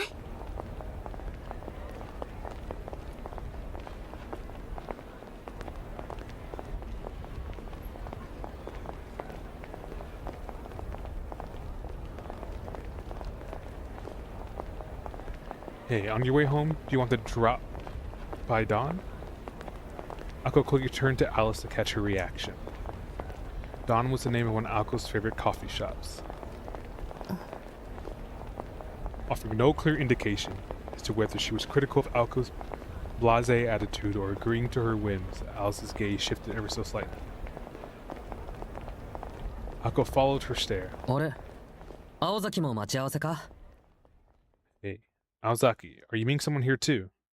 The sudden voice took her off guard. There's only one person who spoke with this gentle, good-natured tone. そう。やっぱそうなるわけか。 Of course it'd be him. Taking her back to Alice, Akko moved her focus to the newly appeared student. それで、今日は何の用？ Can I help you with something? All politeness flew out the window. Already in a bad mood, Akko's mood plummeted the longer she looked at Sojiro. The subtlety of her expression, however, was lost on him. いや、これから駅前で水泳部の部長と待ち合わせなんだけど、そのことでお礼を言っておきたくて。No thanks. I was just on the way to the station to meet the swimming club captain, and I wanted to say thanks. That's it? But that was completely unexpected. Thanks. Joining the club? I had a hunch that he was about to say something brainless. ふーん。お礼って、お礼参りってこと？ By thanks, you mean payback, right? Fortunately, Sojiro was completely unaware of the more sinister implications of the word payback. よくわからないけど、そんな大したことじゃないよ。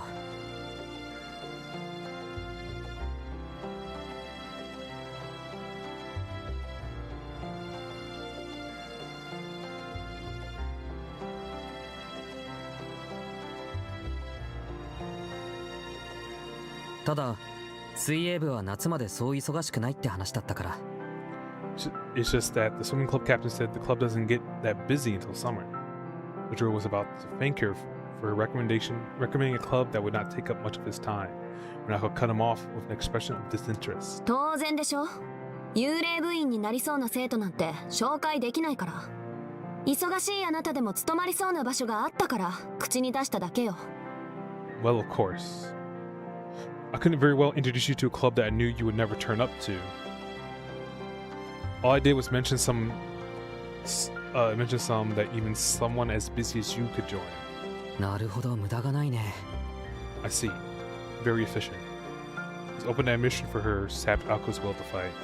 Finding a suitable club and negotiating with the captain hadn't been an efficient use of her time at all. とにかくお世話になったからそれで礼を言っときたくて Anyway, you really helped me out. I just wanted to say thanks. Sujiro gratefully dipped his head, but not before the flustered Alco stopped them. よしてよ。今あなたにそんなことされても迷惑だから。 Give me a break. You're just going to give me a headache if you do that. それで水泳部はどう？やって So いけ how's そ the う？ swimming club? Does it seem like a good fit? An awkwardness infiltrated her previously sharp gaze. Sujiro was able to pick up on the odd change in her behavior, but could not divine its reason. So he simply started with what he knew so far and reported the most recent information he had. ああ水泳部はクビになった Oh, I got clicked out of the club already. なんでよ！ What? Why? How did you manage that? Aiko essentially shouted at the unexpected response. Like a human jack in the box. This unexpected development threw her mind into a tizzy. She momentarily forgot the complicated feelings she was wrestling with. だって今から待ち合わせだって。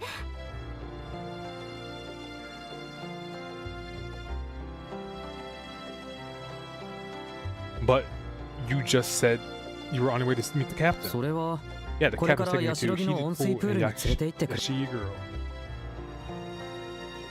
Yashirogi. I don't know, why did she Shiguro? What the hell went wrong with me? Sojiro stated that this very matter-of-factly to the still reeling Alka. 話がつながらない。そこまでうまくいってるのに、どうして入部を拒否されるのよあんたは。I'm not falling. Things seem to be going fine.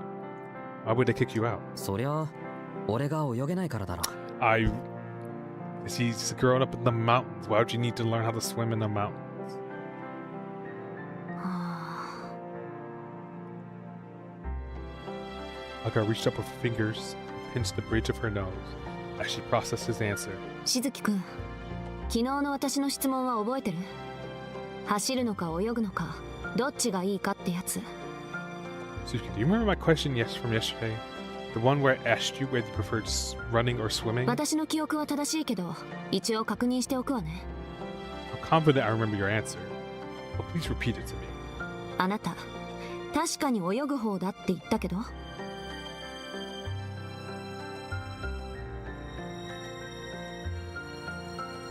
You said you prefer swimming, right? ああ Yes. 昔から Since I was 泳げな little, いのは I なん always とか wanted to 克 learn. 服したかったんだ And I'm already really good at running, 反対に走- so.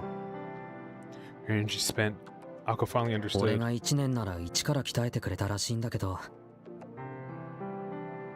Apparently, they would have taken me in and trained me from square one if I was in my あと first 3ヶ year. 月で3年になる身分なのに金槌の部員は雇えないそうだ Sadly, it sounds like they can't recruit a second year like me, who sings like a rod.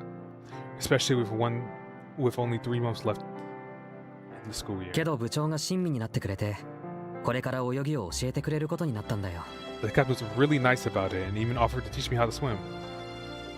Sojoro's words were spoken from a place of joy, a fact that failed to reach Alka. はあ、つまり欠陥品を売りつけたってわけか。こりゃ水泳部の部長に合わす顔がないと。 So in other words, I tried to palm off ちょっと待った。 defective goods. I'll never be able to show my face to swim club captain again. But wait, isn't the captainしずきくん、水泳部の部長って。 It's a girl, isn't it? She's a girl. Suzuki, the swim club captain is. She stopped herself short of a girl. She was afraid of how that might look. She might not be able to rein herself in if she started. もういいわ。気持ちは分かったから、どこか遠くにいてくれない？少し疲れてて、とてもじゃないけどあなたの相手はしていられないの。 You know what? Doesn't matter. I understand now. You can just go. Far, far from here, okay? I just can't deal with you right now. 飛び丸もそんなことを言ってたな青崎は昨日と今日珍しく疲れてるって何かあったのか Tomorrow said the same thing. Come to think of it, you said you were unusually tired yesterday and today. Did something ちょっ happen? とね。 Kinda. でもいいの。 That's 解決したみたいだから。 It seems to have それよ resolved り itself. しずきくんはどう見える？私、そんなに疲れて見えるのかな？ Anyway, how do I look to you, Suzuki? Do I look that exhausted? Why had she asked this? Blurting out things for no reason and on impulse. This was not usual for Alko. perhaps it was because she realized that this would be their last chance to have a normal conversation. After a few moments of contemplation, Sojiro conjured up a grin that cut straight through the tension. そうだな。疲れているというより生き生きしているように見える。仕方なく畑を耕していた狼が久しぶりに狩りに出ることになって機嫌を上げている感じだ。Well, I would say you look more lively than you do tired, like a wolf that's been forced to plow fields for a long time, but excited to finally go on a hunt again. How poignant. He seemed so cheerful, like he was so happy for her. While thinking, Ako's hands went up to her cheeks. If what he said were true, then she was grinning ear to ear. There was just no way she would have made such a mistake. とにかくありがとう。じゃあまた明日。Anyway, thanks again. See you tomorrow. Perhaps still not comfortable enough to wave to her, he said his goodbye with sincerity in his voice and smile, and took his leave. 待って。 Wait, こんな話があるの。聞いてから言って。 wait. I have a question for you. Then you can go. Ako called out after him. Her voice was cold as she admonished herself for having been somewhat affable earlier. Yeah? 意味のない例え話よ。 This is just a hypothetical question. そうね。あなたが空腹で死にそうな時、目の前に同じように空腹で死にそうな2匹の動物がいるとするわ。Let's say you're on the brink of starvation, and right in front of you are two animals starving. しずきくんに銃をあげる。それでどちらかの動物を撃って。右はライオンで、左は子猫。 Someone gives you 選 a ぶの gun はあなたの自由だから。 and tells you to shoot one of them. The one on the right is a lion, the one on the left is a kitten. What do you do?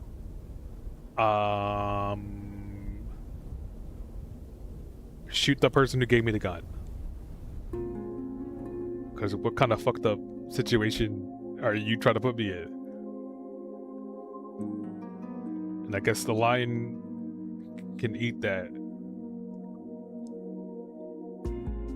At least one of us lives, I suppose.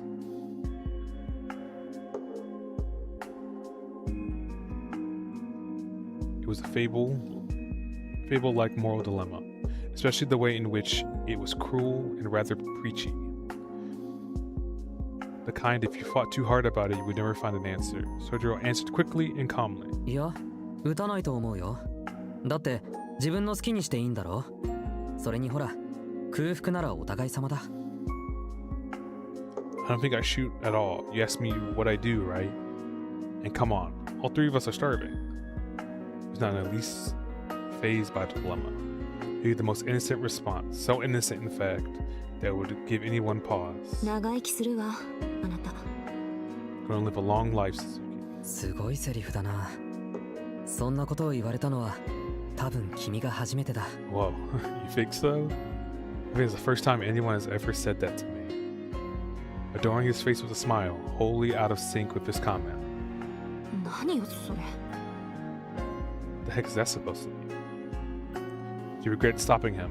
If only she had just watched him go, this conversation would never have happened. Is this the conversation that changed your mind? Because that was kind of like par for what I assumed he was going to say. Sojiro Suzuki made his way down the slope street.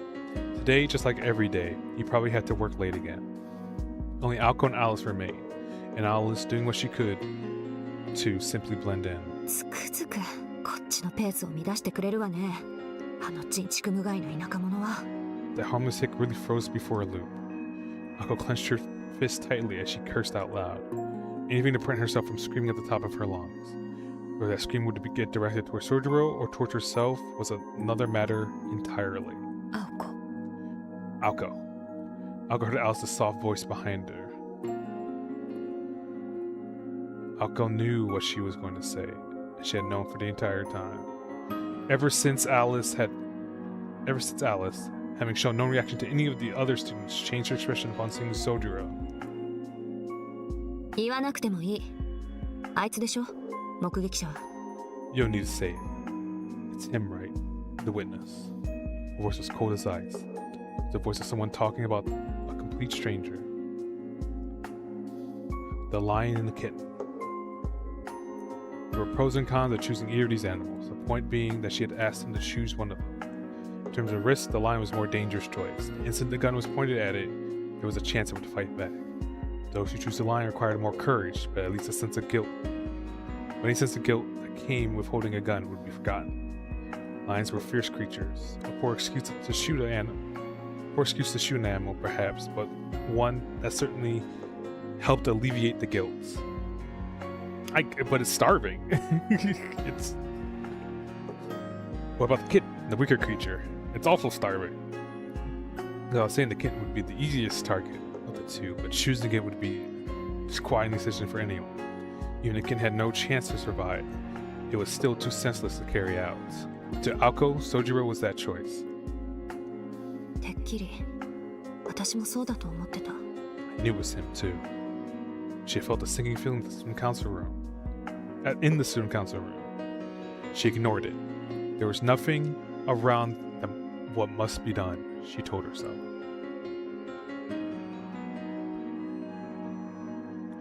But you also said that you would just shoot Tobimaro. Like, I don't understand why this guy is different. I mean, Tobimaro is a scumbag. But I don't know if he deserved to die. Until, that is, Sojiro went and said what he did, causing her resolve to waver. The discomfort in her chest did not stem from any guilt she may have felt. She could care less for Sojiro. He was weak, and would be incredibly easy to deal with. Oh, okay. Yet for some reason, she could not dispel her reservations. A French student who moved to the city from the middle of nowhere, with no family to speak of. You would notice if you were to suddenly disappear compared to a person of some renown. If she were to kill him, it would be as simple as wringing a cat's neck. And it all served to just piss her off. It was too lucky. Like everyone was neatly handed to her. She wanted to just drop kick it right into orbit. I gotta let the... 信じられない。私嫌がってる。これは違う。 I'm not letting the text roll out fast enough. I think that's why I'm tripped up. I can't believe it. I hate it. This isn't how it's supposed to こ be. んなの私じゃない。 Why am I like this? Standing behind her, Alice heard all of the muttering. Nevertheless, she seemed to ignore it and said, 彼、首に布を巻いていたわね。 it's something wrapped around his neck. Yeah, he's finally someone fucking brings it up. Thank you, Alice. A wholly unrelated topic. Aka returned to her Kubi? senses. His neck? ええ、 Yes. 水泳部の首とかけていたのかしら。 Yes. I wonder if it has something to do with being rejected by the swimming club. As I put much thought into this, as if it had deeper meaning to her somehow. そういえば、あいつ初めて会った時も首に布巻いてたっけ？襟を行儀よく締めてるから目立たないけど。 Now that you mention it, I saw him wearing the same thing the first time we met. Yes, you did. It must have missed it because he always has his collar up. The conversation turned to idle nonsense, and though it solved none of her current problems, it did help Ako's frazzled nerves. サンキュー。落ち着いたわ、アリス。 Thanks, Alice. I'm good. それと、気合も入った。 I'm ready to go. 善は急げ。あいつが言いふらす前に決着をつけよう。 I strike while the iron's hot. It ends before he spreads any more rumors. Pumped once more, Ako turned her back to the school gate. From now, they would retire to the mansion and prepare for battle.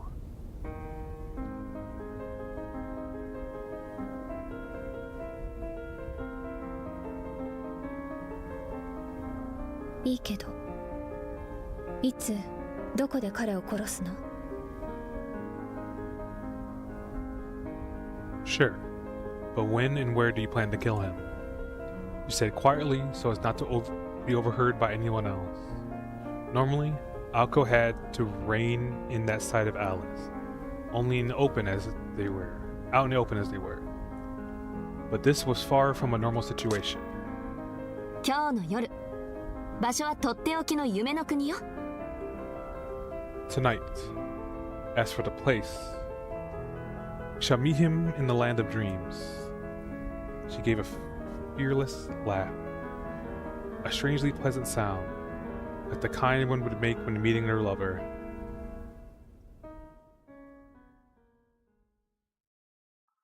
What kind of ex machina? Wait.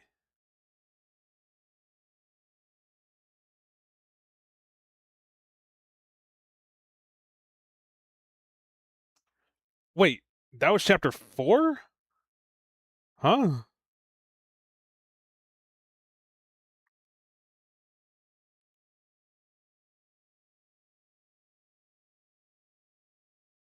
Wait, that was even wait.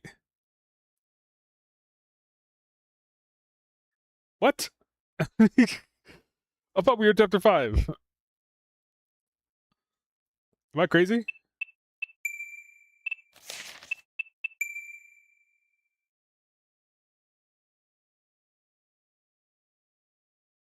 "5A"? What? That was chapter 4? I thought this was chapter 5. Hold up. Is there any extras?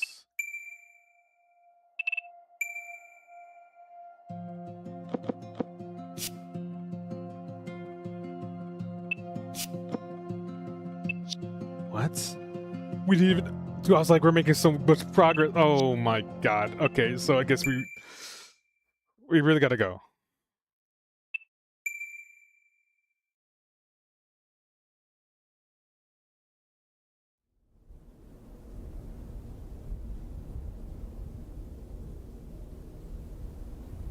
Night of the Witches 1. Tea time. George returned to his apartment on foot as per routine, under a blanket of clouds, night sky. The rusty stairs to his apartment building clanged with each step. Out of the corner of his eye, he could see the bicycles parked by the apartment building's outer wall. He debated the pros and cons of a bicycle, how much easier life would be versus the expense, the convenience versus the necessity. But in the end, decided one was not right for him just now. Clutching the bag of apples under his arm, he took out the key to his residence. あれば便利だけど、なくて Bike sure would be convenient, but it's not like. He tilted his head in confusion. More and more he found himself preoccupied with such random thoughts, when the real issue at hand had been deciding what to do with the apples he had received.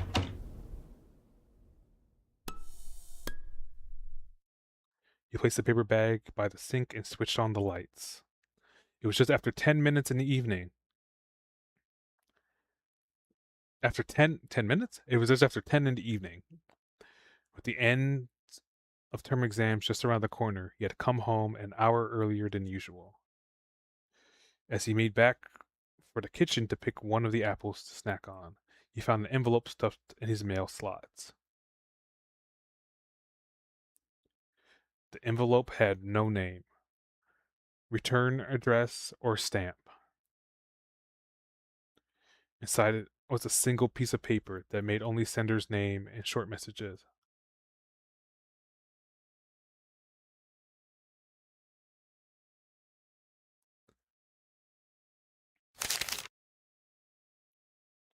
It read, 話があるので、今夜どこそこのここに来られたし、大事なようなので、来るまでずっと待っている。言うまでもなく、他言無用。There's something we need to talk about. It's important, so I'll be waiting. Needs to say, keep this a secret.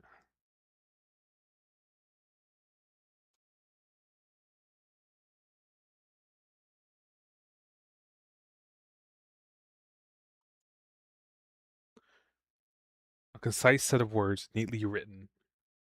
It was signed Aoko Aozaki. She had been considerate enough to enclose a detailed map of the meeting place. Puzzled, he cocked his head to the side, then headed out the door.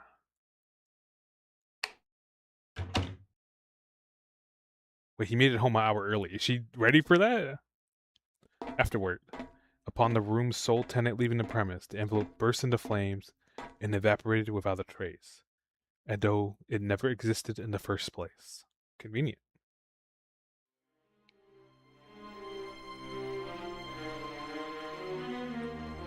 By the late 80s, Japan's post-war economic boom had somewhat stabilized, and the city experienced a period of steady growth. The city's modernization marched on, and the Japan Railway Station, a symbol of the new era, neared completion.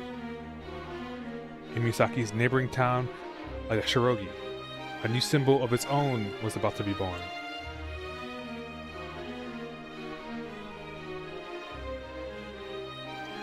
Shirogi bred in Kitsi land. It was Misaki's worst investment. Years later, it would be dubbed the fool's gold of the economic bubble, a relic of a bygone age. AI viewers!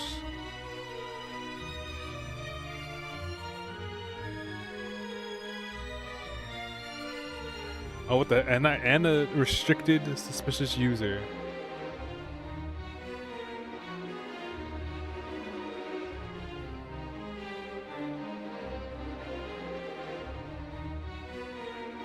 Who the heck is this guy?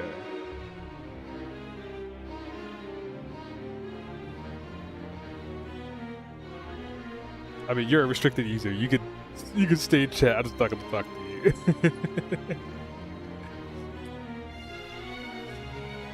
Next there would be dubbed the Fool Goes Economic Bubble, a relic of a bygone age. この街には夢とか遮奪さが足りない。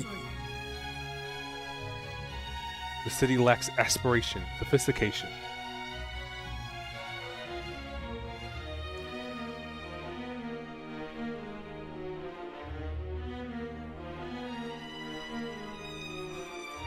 Ten years ago, Shirogi's renowned Toketsu Baking Company ran factories all across the nation. Its proprietor was a middle-aged gentleman, then aged 56, by the name of Yurihiko Tokitsu, known affectionately by most as Topan. Topan? Okay. He took it upon himself to begin development on the estate on the outskirts of Yashirogi, and broke ground on a recreational wonderland that he hoped to be the pride of Misaki City. A long-awaited opening came in 1981. After 3 years' investment, the local amusement park, full of all kinds of hopes and dreams, began its short-lived tenure. It's covered more than 85 square acres. Its magnificent merry-go-round dazzled all who passed through the park's gates. Its roller coaster twisted and turned about the edges of the park like a writhing Japanese dragon. Its Ferris wheel, packed beyond necessity with gimmicks, said to have tested the limits of the modern engineer. 完璧だ。遊園地に必要なものは全て積み込んだ。 It's perfect, infused with everything an amusement park could ever need. Old Yurihiko looked upon his creation and smiled. Only boosting his confidence was the fact that this grand opening was staged during a period of prosperity, the springtime of the world. But in spite of this, they splendidly miscalculated the balance between aspirations and sophistication. Its mascot, Hitsi, was poorly designed and appeared like a cheap knockoff. The park was stuffed to the brim with breadsticks.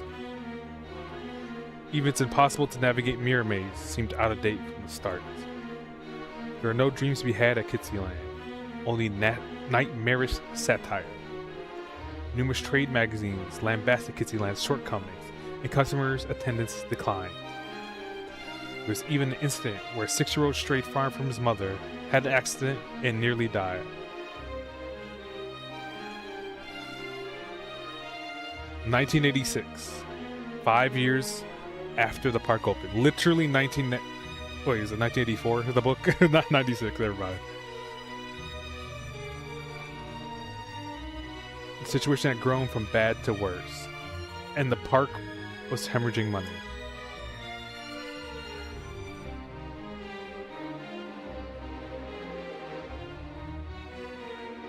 On top of everything, Yurihiko, who had bet everything on the success of the mascot Kitsi, retired and Kitsyland's operations were officially in trouble. and thus amidst the scorn of nearly all residents of the area, ended Misaki City's one and only amusement park. What's more, perhaps best described as a footnote to this debacle, the self-proclaimed Parisian artist who designed the mascot, Toki Julik, interesting last name, was said to have snapped his brush in mourning over the closure of the park. Returning to the present. That's a kind of a random name to bring up and drop. Sure, won't be relevant in the future. Or won't be immediately relevant as we get jumped by a third party at this amusement park. It was midnight, and the Kitsy land of today was a shadow of its former glory. Like a doll abandoned in the corner of a toy box, the lonely park was illuminated only by the light of the town that continued to live around it. なるほど。 So that's what happens. Just recalled to the Yashihiro guidebook that he picked up on the way here. The story of his history was almost difficult to believe, but he supposed this was what people referred to as entropy. The park's front gate was unlocked. When he worked here, previous time the iron fence was locked shut with a rusty chain. The chain was nowhere to be seen, and the gate left ajar. On the map drawn in the letter, Sojiro quickly made his way inside. 急ぎのようなんだろうけど、こんな夜中に何なんだ一体。 Sounded urgent, but to meet this late at night, what in the world could she want? Sojiro complained, quite out of character for him. It's probably because, in spite of his naivete, even he knew something was amiss. Though the park was abandoned, this was still trespassing, unlawful entry, larceny, burglary. These were certainly not things or perhaps crimes that Sojiro was proud to do, but... すまない。お金は払えないんだ。 Sorry, I can't pay you any ただ money. で入って申し訳ない。 We start coming in for free. But he, apparently, was why his conscience was gnawing at him. He clapped his hand in apology towards the statue of Kitsy. Only those eyes that painted had begun to aptly resolve. On whose eyes painted? Sojiro passed the mascot, bleeding red paint from his eye sockets, and began to walk the night park.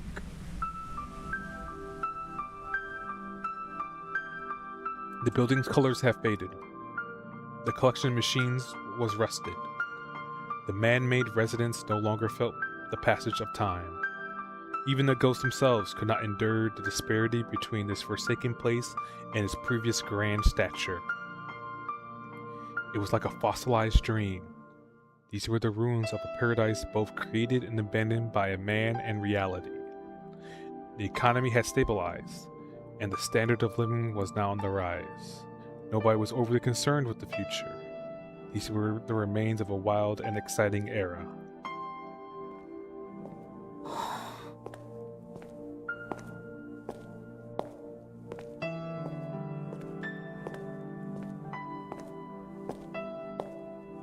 His breath turned to white wisps before him. Sojiro continued through the abandoned amusement park. Though void of human presence, this was not nearly as frightening as the darkness deep in the mountains. City suburbs can take many different forms, but Kitsyland was unusual for an amusement park in so much that it had been built adjacent to a residential district. That would piss me off if I heard the amusement park every day in my house. There better be some cheap housing. The park was surrounded by a forest, but even that ultimately was man-made. It was no different from the curtains of a classroom window.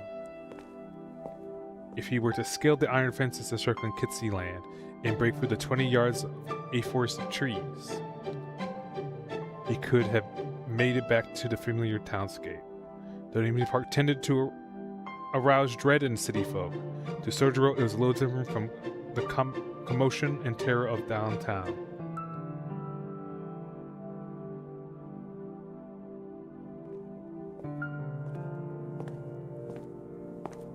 あれか。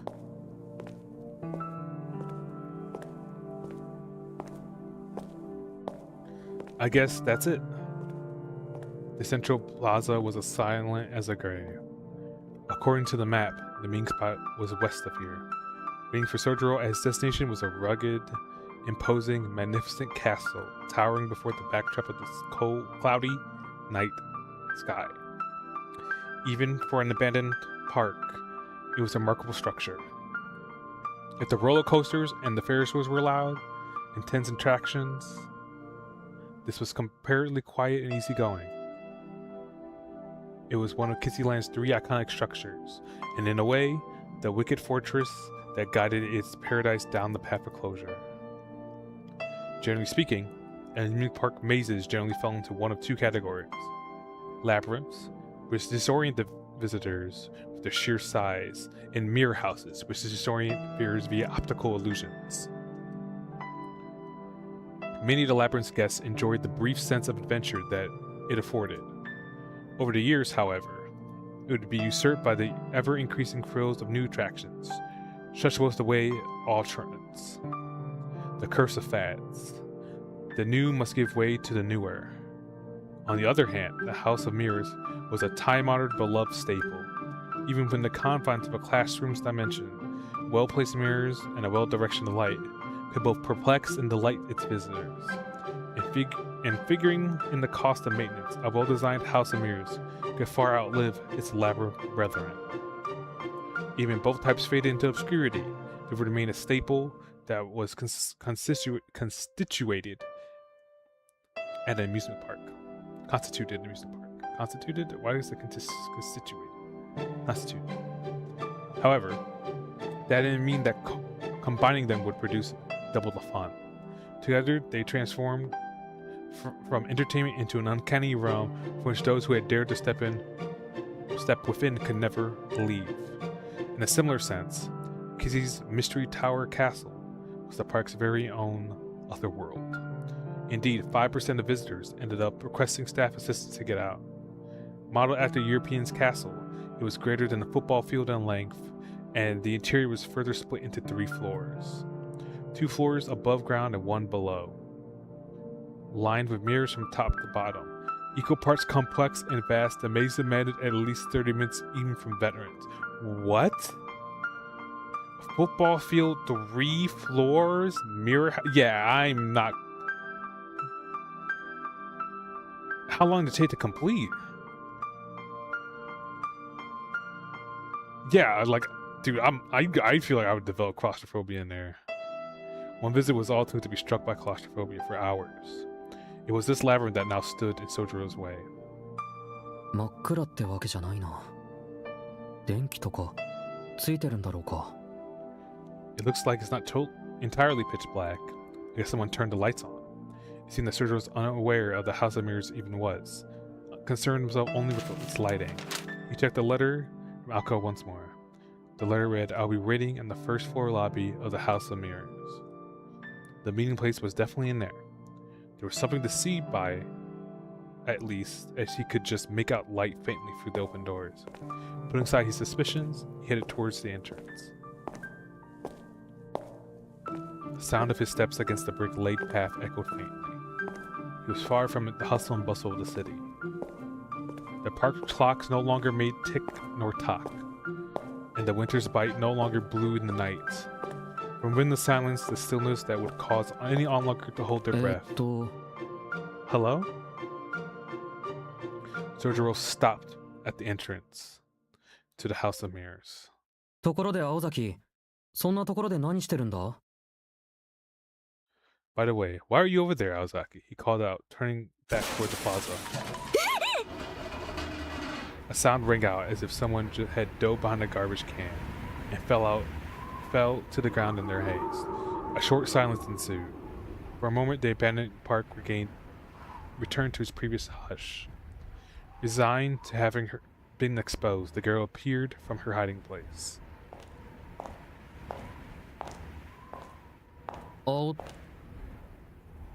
Out. His voice died in his throat as he took in the sight of the girl's familiar face and unfamiliar attire. This Aoko, with her long hair flowing in the breeze, was different from the Aoko Sujiro knew. The resolute stance and posture she took exuded the strength of her will. She stared directly at him, a sharp-eyed, piercing gaze. Her eyes were glowing with a dim, phosphoric light, enough to give Sojiro a pause that he might be hallucinating. An icy coldness in the girl's strength. Sojiro lacked a sense of danger, but a sense of imbalance caused him to feel the malice in the air. It was as though Yuki-onna, spirit of folklore, had climbed out through a ghost story and appeared here in reality. Aozaki. Aozaki. Sickly, Sojiro took a step back. Surprised, he was starting to feel concern. An unpleasant premonition rose to the surface, bringing with it a sense of anxiety.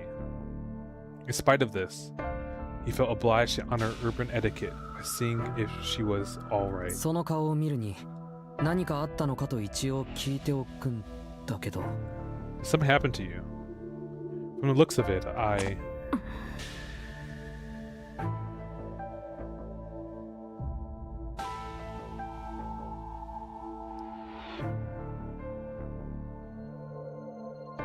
Without acknowledging him, Ako took a step forward. Her figure, this atmosphere, Sojiro found himself recalling a recent memory. Bro, he wouldn't have figured it out! This twisted and knotted apprehension melted away and was replaced with a growing realization. The girl before him was very similar to someone he had seen before, the night in the park, though he had only seen her from behind.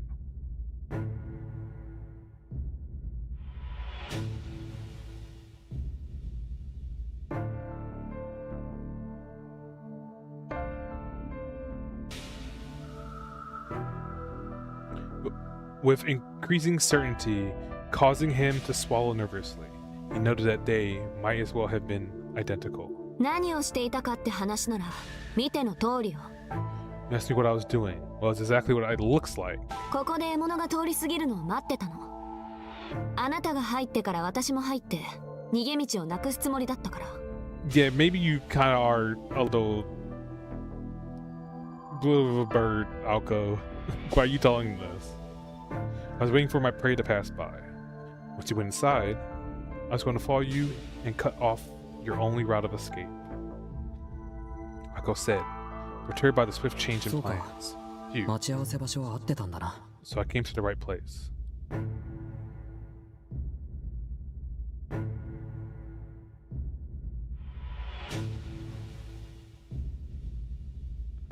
Hold on one second.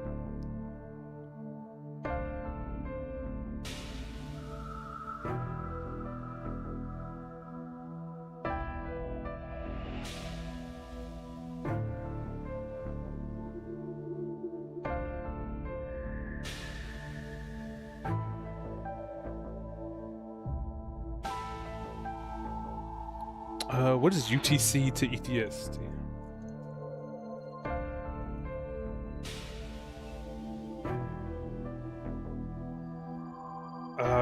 So was it 15? So it's 3 p.m. is 11 a.m. She's not playing till 11 a.m. I don't know what Slendy's doing, or what Jason's doing rather.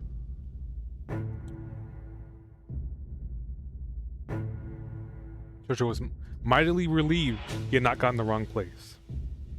It was unclear whether he felt confident about dealing with what was to come or if he had simply failed to grasp the hopelessness of the situation. Ako ignored his obtuse response and continued. 私はね、しずきくん。 You know, Suzuki. 嫌いな人とか憎い人とかは人並みにいるんだ。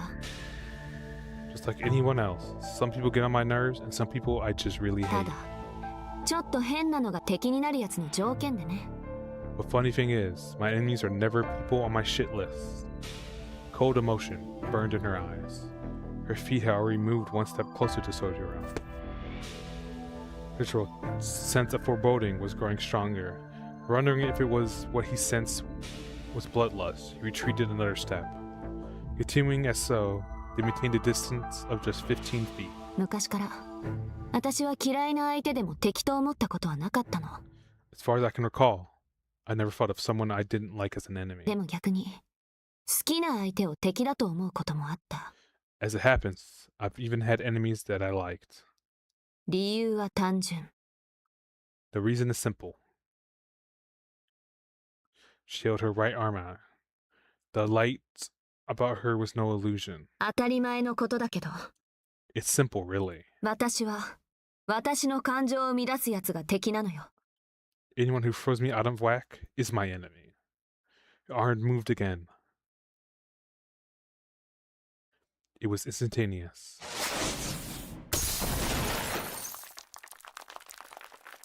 Something shot past Sojiro in the blink of an eye, missing him by a foot to his left. What? Before his eyes, a blue light, something akin to a fireball, had ignited from nothing.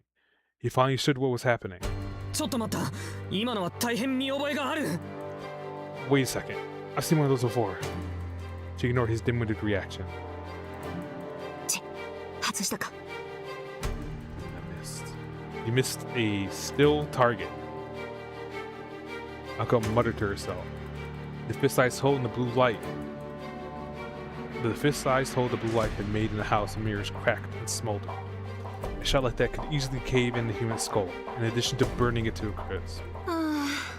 こんな射程で外すなんて、アリスに見られたら自殺者ね。 I'd have to kill myself if Alice saw me miss at this range. でも、これで分かったでしょ。二度目だものね。あなたにとっては。 But you get it now, right? This is it for you. There won't be a second chance.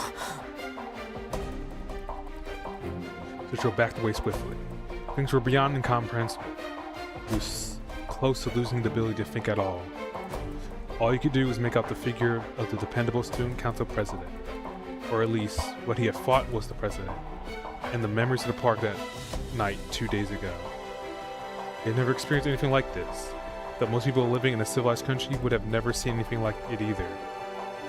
A lethal weapon that could kill with nothing more than a pull of a finger had a way of suspending the ability of its target to determine between not just good and evil, but dreams and reality, past and future. And the more peaceful someone's life had been, the stronger the suspension was likely to be.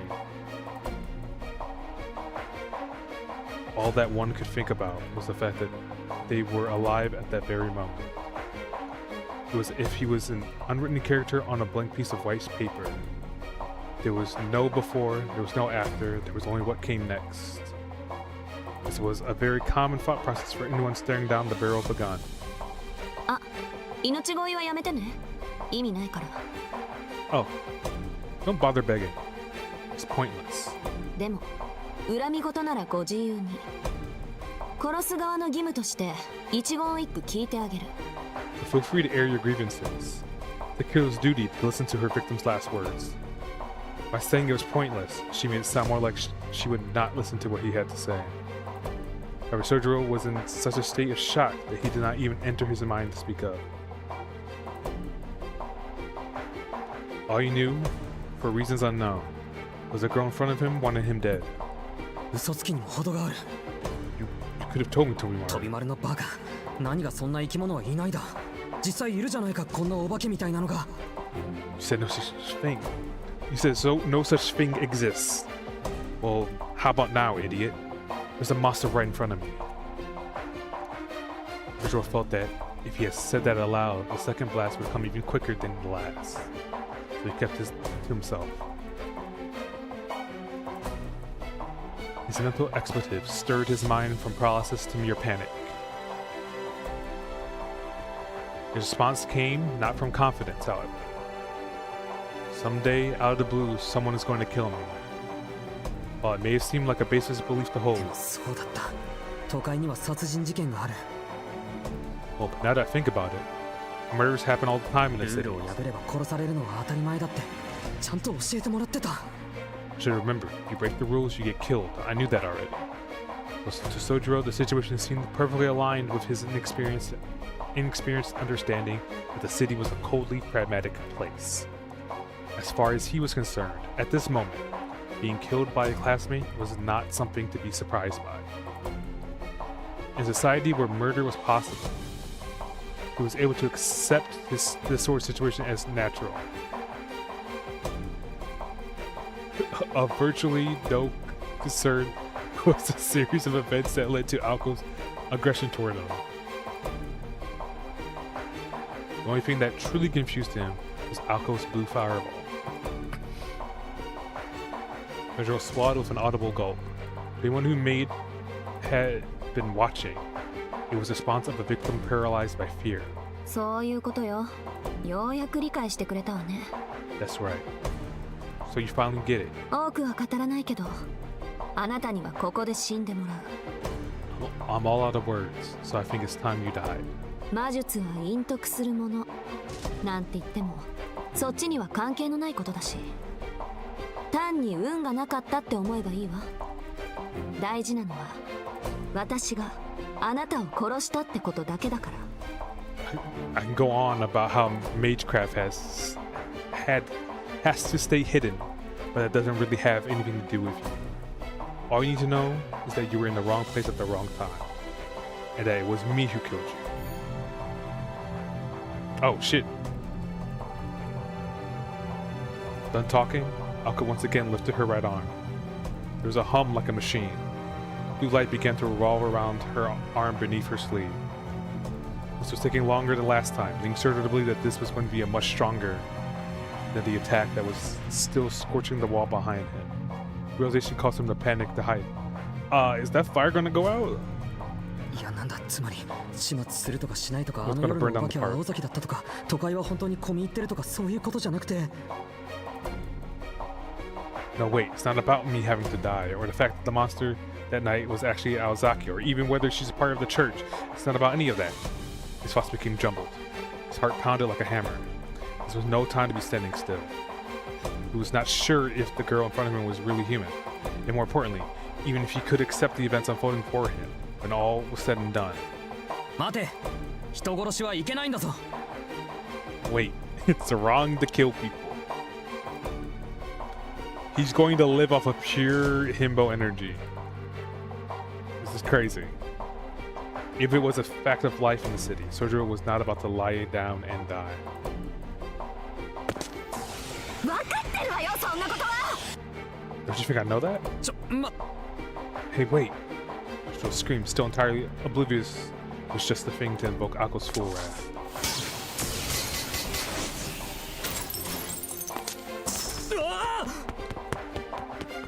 Ako fired a barrage of magical bullets. In an instant, Sojiro dashed into the shadows behind him, into the entrance of the House of Mirrors.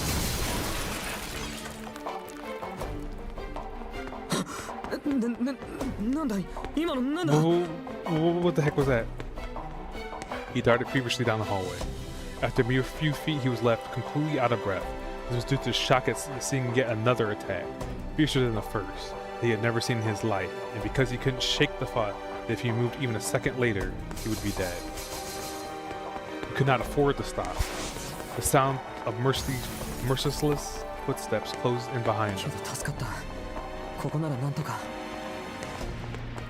I bought myself some time. Maybe here I'll be able to figure out something.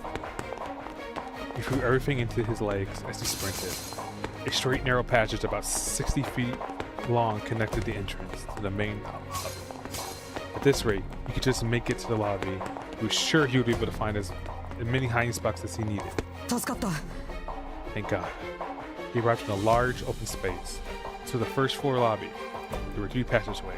One led to the basement floor, one connected to the first floor maze, and the other was a set of stairs leading to the second floor.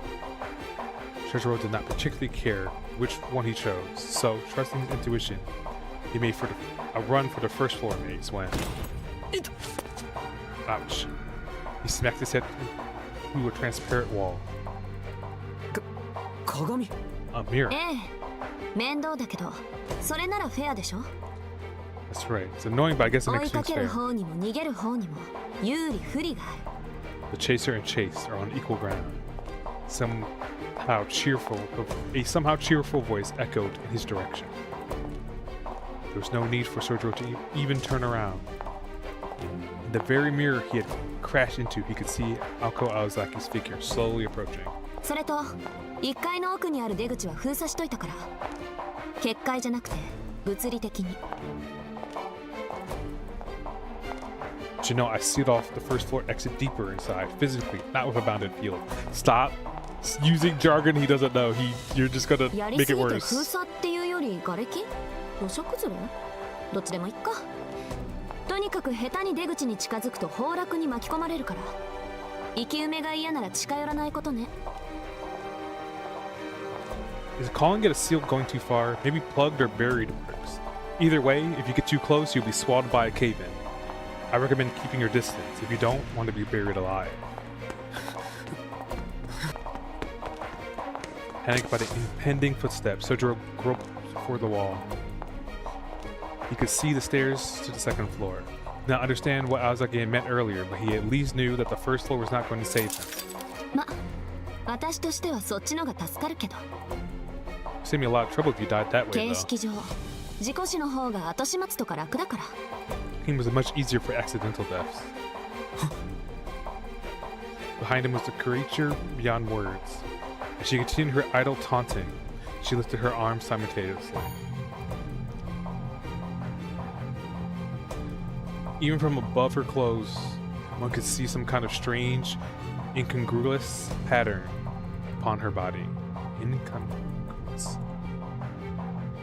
The veins beneath her skin. They made it seem as though something inhuman was circling her body. Whether out of pity or repulsion, Sojiro stopped for just a moment. His pursuer evaded his gaze. ああ、これ？普段は塗り薬で隠しているんだけど、今日は特別。 You notice. Then, I normally hide it with ointment, but today, it's special. 魔術刻印って言ってね、魔術師の証みたいなものよ。 It's called a magical crest. It's proof that I'm a mage. ほら、光が回ってるでしょ？これがさっきのスナップ。わかりやすく言うと弾丸の元。 You see the light revolving around me? Right?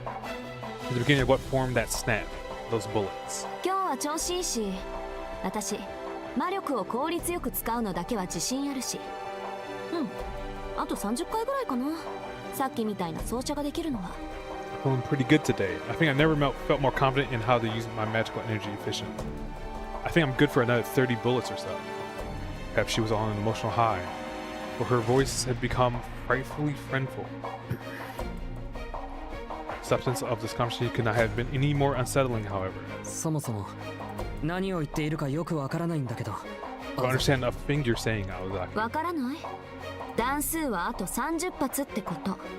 You don't? I'm telling you I have 30 more shots in the tank. そこまで逃げ切ればあなたの勝ちよ。とりあえず、今日のところはね。 If you can escape before I use them up, it's your win. For today, that is. 今日はって明日もあるのかな。 Today? You mean I have to do this tomorrow, too? Sojiro knit his brow. Aozaki expression crest into a scowl at his behavior. Although he was panicking, it seemed that deep down he still did not feel the full weight of the crisis. She knew he still didn't get it. 宣言はしたわ。自由時間はこれでおしまい。 I said my piece. Free time is over. まだ罵り足りないだろうけど、ま、その手の時間はキリがないしね。この辺りで諦めて。 I may still have some trash talk left in me, but well, there's never enough time to get it all off my chest anyway. Just give up already. It appeared Aoko had prepared this theatrical dialogue ahead of time, not to allow her opponent time to futile pleading, but to give him the time to curse her, his killer. Just forthrightness was her modus operandi. With this victim, however, it was not going to be as she hoped. とにかくそういうことだから。 Anyway, that's all I have to say. じゃ、狩りの時間と行きましょうか。 Shall we begin the hunt? Her voice was void of emotion, and her eyes ruthless as they bored into her prey. This time, Sojiro finally accepted that he was going to die.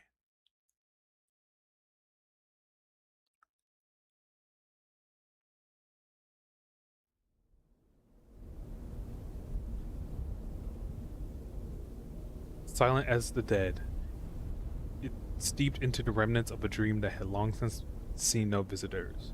There was no wind this night, nor soul to be seen. Still, it heard the echoes from within, clasped its hands together and grinned. Its form, with hands clasped, resembled that of a budding tulip.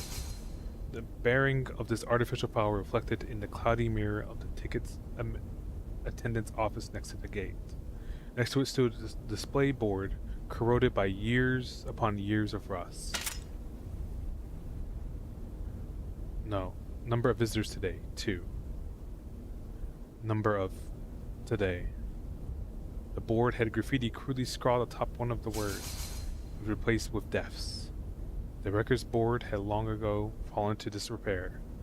After taking a full 10 seconds to digest what it was looking at, it made its own revision. Number of visitors today, 3. Number of deaths today, 1. After appending this number with an index finger, she smiled like a flower. She began to walk towards the source of the sound. It had been 10 minutes since the rhapsody had begun to echo from the House of Mirrors. The amusement park's entrance returned to, as it was before, soulless.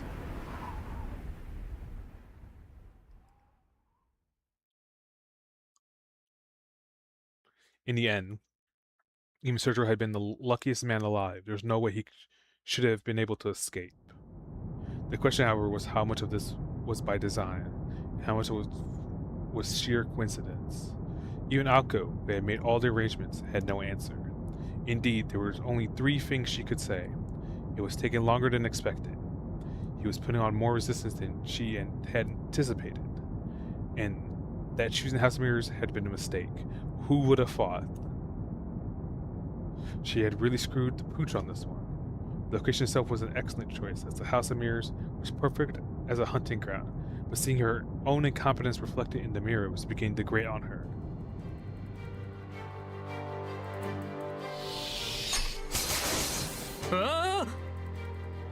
The moment Alko's right arm began to glow, Sergio made a beeline to the staircase in front of them. A strobing series of blue flashes lit the room behind them. Hunter calmly followed her prey, and the prey desperately ran for his life up the stairs. Oh, and it reloads like a revolver. Okay. That's what the doctor ordered. You can't very well let best laid plans go to waste, can we? To start conscious of Sergio's frenzy escape, Alko walked briskly up the stairs.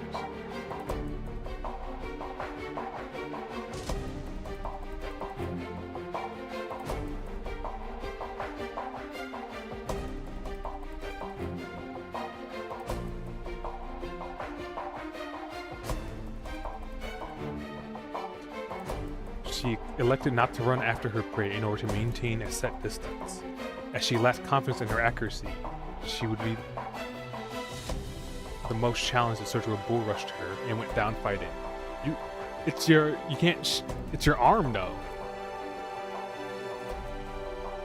Like shooting it off point blank would be best. But at a distance of 30 or so feet, he posed no threat. By the time her prey drew near, she could fire 10 shots to hit with at least 4 of them. Their positioning just a moment ago hadn't been ideal. At this distance, in a space this open, there was a chance, however, small, that he could turn to a fistfight if he flanked and charged her. Currently, Alko's best weapon was the bullets from her right arm. She was going to capitalize on that advantage. It was in her best interest not to close the gap between them. If there was a good time to approach, it was only after her prey had become exhausted and had lost the will to continue. I wonder if someone else is thinking the exact same thing. Would she pierce his leg, shoot him in the back? Or perhaps would he just give up after losing himself in the labyrinth? The hunt would end when her target sustained some sort of injury and become unable to run.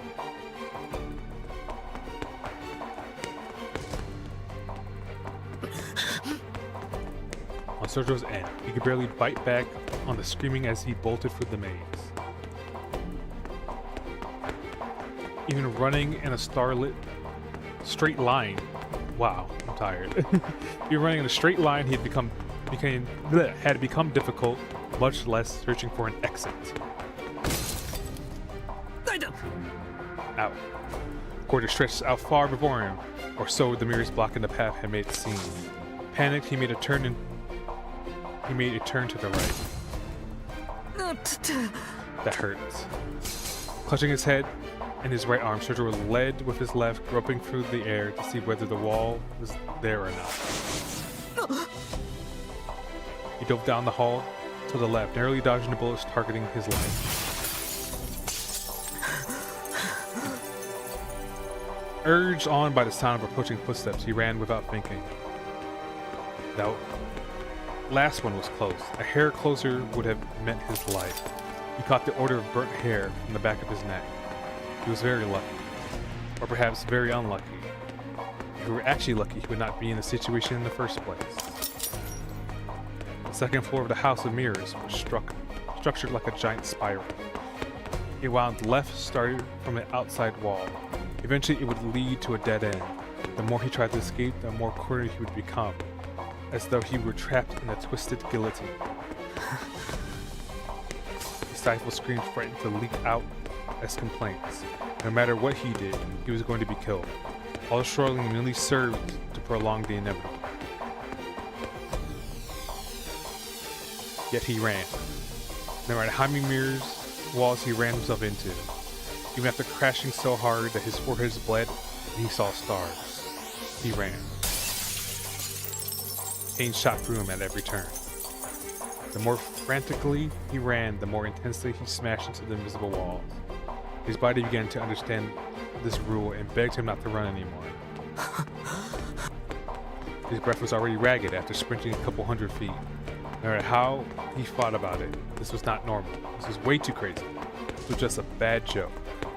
If he turned around now, she would apologize to him for taking it too far.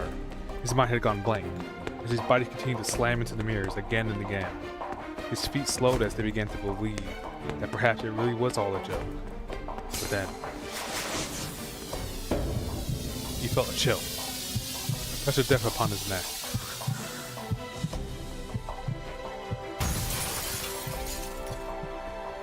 It would not be an exaggeration to say Sergio knew this kind of terrible chill far too well. Ever since he arrived in the city, he had come face to face with more than one or two near-death experiences. For someone who did not understand city life, his present predicament was not unlike when he experienced the traffic on the streets, or the commuter rush of the station platform. He was far from an innocent babe, unable to comprehend life or fear.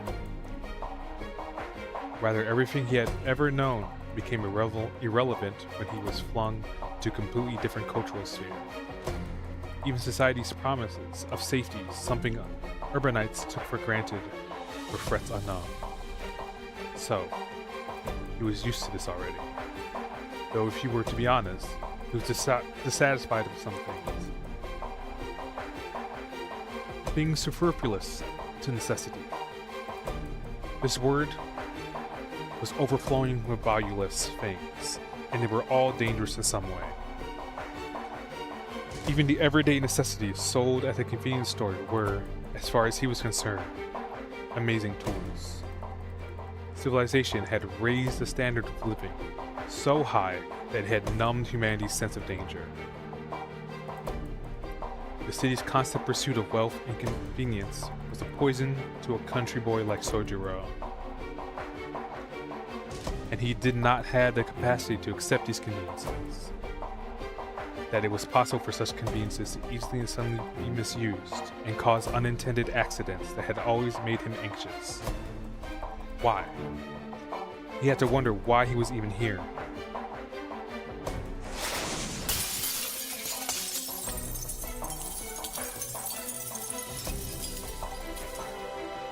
You just fired 12 shots so far? Ah, how ironic.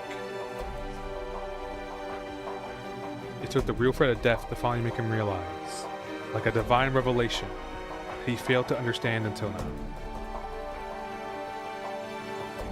He's always had to expect the unexpected. Near-death experiences were more common than one might think. To begin with, safety was something that came at a price. Being alive meant the opposite. It was always lurking around the corner. It was just like a street light at night. When the sun rose, its illumination would naturally disappear. Another barrage of strange petals whizzed mercilessly by him. He recalled in the back of his mind the charred remains of someone at the hands of the blue flame 2 nights prior. Somehow the situation reminded him of a horse being led by a dangling carrot. For now he lifted his head and continued to run through the labyrinth. And for what purpose? Though he knew the pain in his chest was very real, he felt disconnected from it. The night sky visible through the skylight was muddily ultramarine, no longer resembling the one he knew.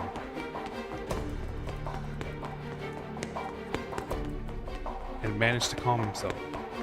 Zoro began to laugh in despair, as though something rather precious had been broken. Everything had become meaningless anyway.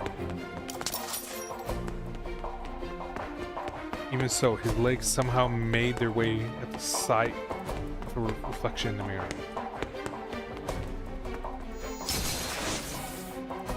Like a game of cat and mouse, Sojiro fled through the labyrinth of mirrors. Then after 4 minutes, that strangely unreal tension ended.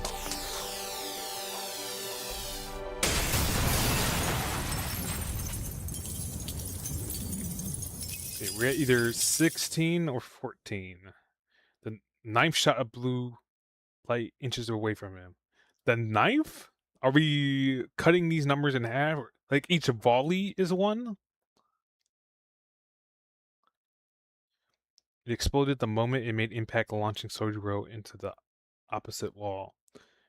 Of all the fire he had taken thus far, this shot inexperiencedly brought him the closest to death.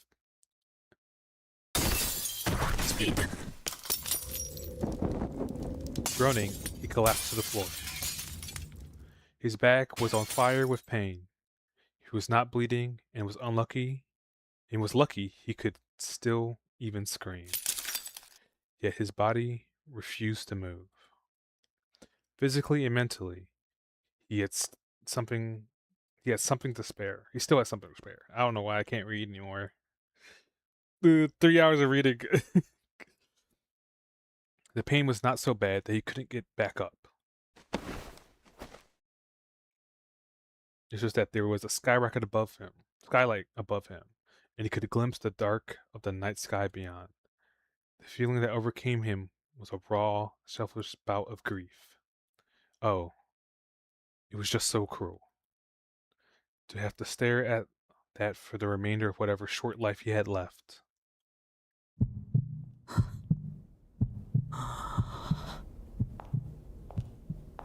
Sojiro's ragged breath slowed.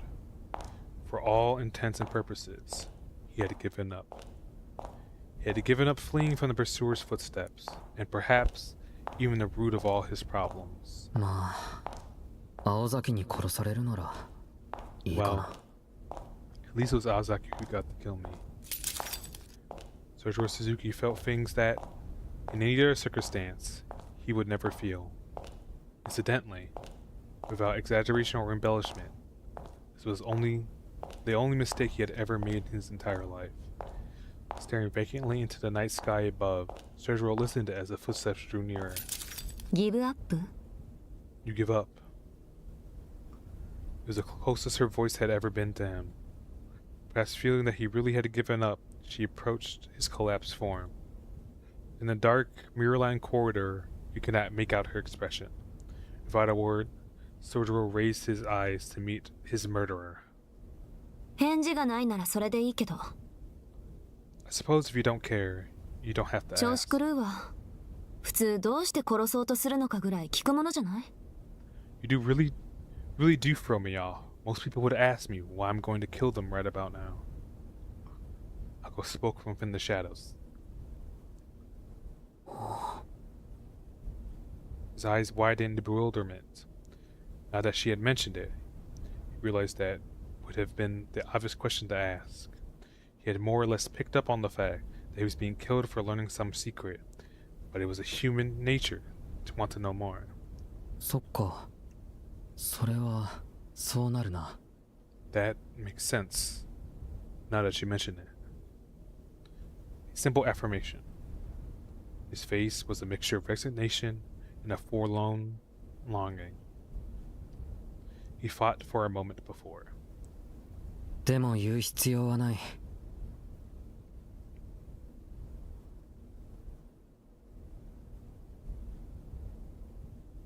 But you don't have to say anything. 聞きたくないんだ。 I don't want to そういうの hear は。 it. He responded in a mature, subdued voice.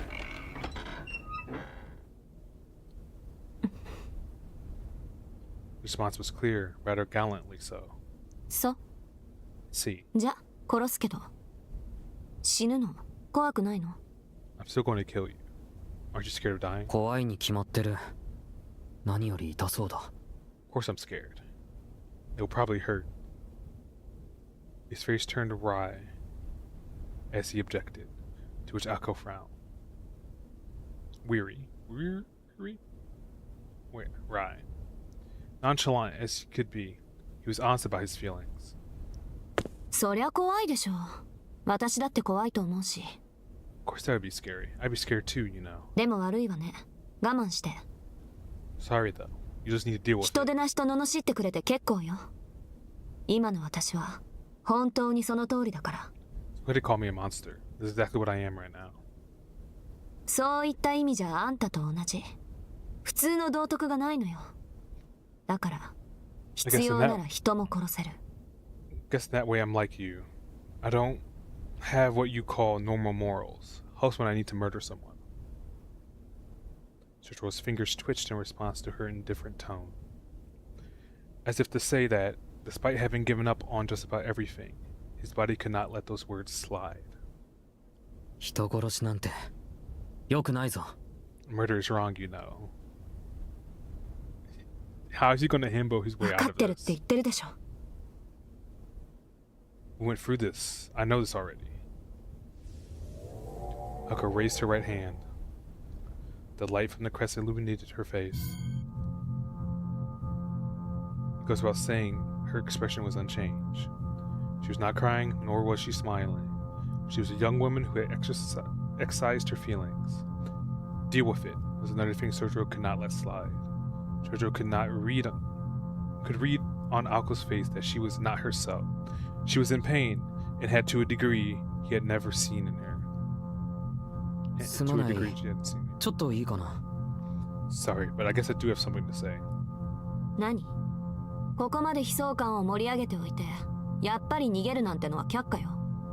What is it? I don't think you can trick me into letting you go by making me feel bad.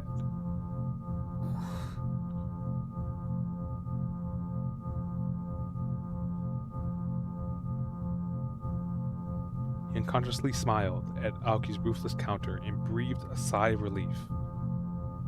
He had misread the pain he saw in her face. This was the same Aoko. Sojiro laughed out loud in a genuine joy, a laugh that most other people would have taken as an insult. 遺言でも聞いてあげようと思った私が甘かった。 I'm starting to regret letting you say your piece. っていうか、今の小バカにした笑いがあんたの遺言ってことで OK？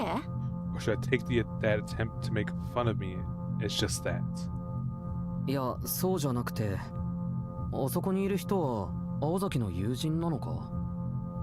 No, I was just laughing at you. I'm not laughing at you. I was just wondering if that person over there was a friend of yours, Aozaki. Out of nowhere, Sojiro pointed behind Aoko. はあ？ What? Aoko thought it must have been that old, overused distraction technique. If this had been a Japanese comedy act, this would be part where she gave him a whack with a paper fan. But after giving a second thought, she realized Sojiro didn't have the capacity or understanding of old or even new tricks. あんた何言って。 What are you? Perhaps his honest disposition had been to his benefit. Without thinking, Aoko gave into her curiosity and turned her gaze towards the direction in which his fingers was pointed. And there, something that should not have been there in the maze. Something with a creaking wooden smile.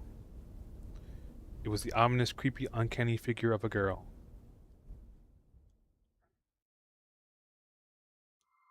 人形 A puppet?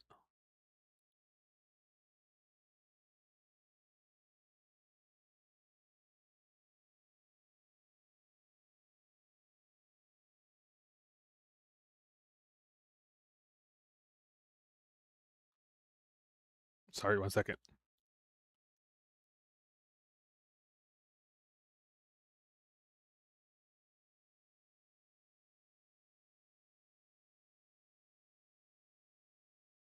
Sorry. I was alerted to something, and I need to check.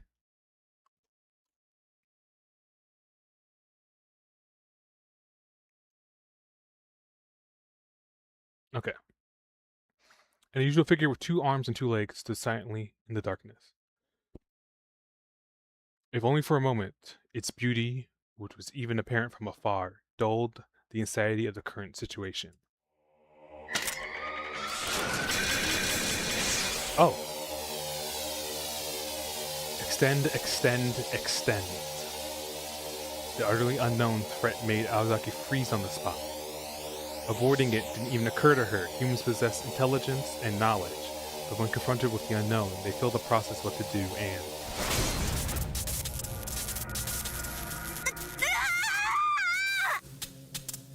A shriek escaped Ako's mouth. The magical attack had crossed the 30-foot gap in an instant. The arm of the girl, who had appeared at the rear end of the corridor, was slender and quick. It extended to a near impossible length, striking Ako from behind.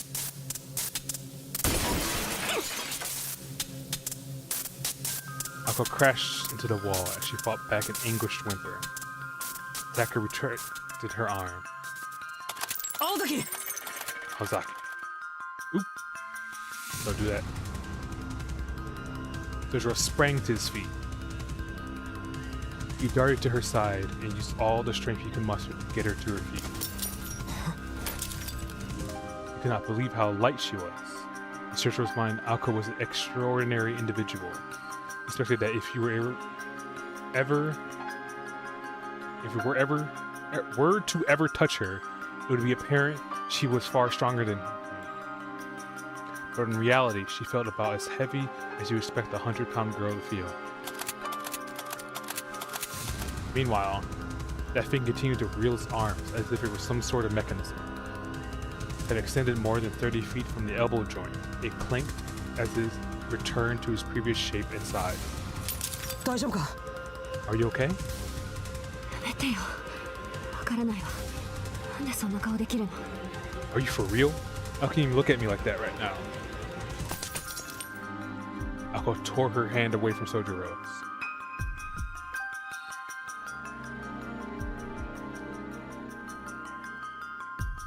Suddenly, she felt her knees buckle from under her.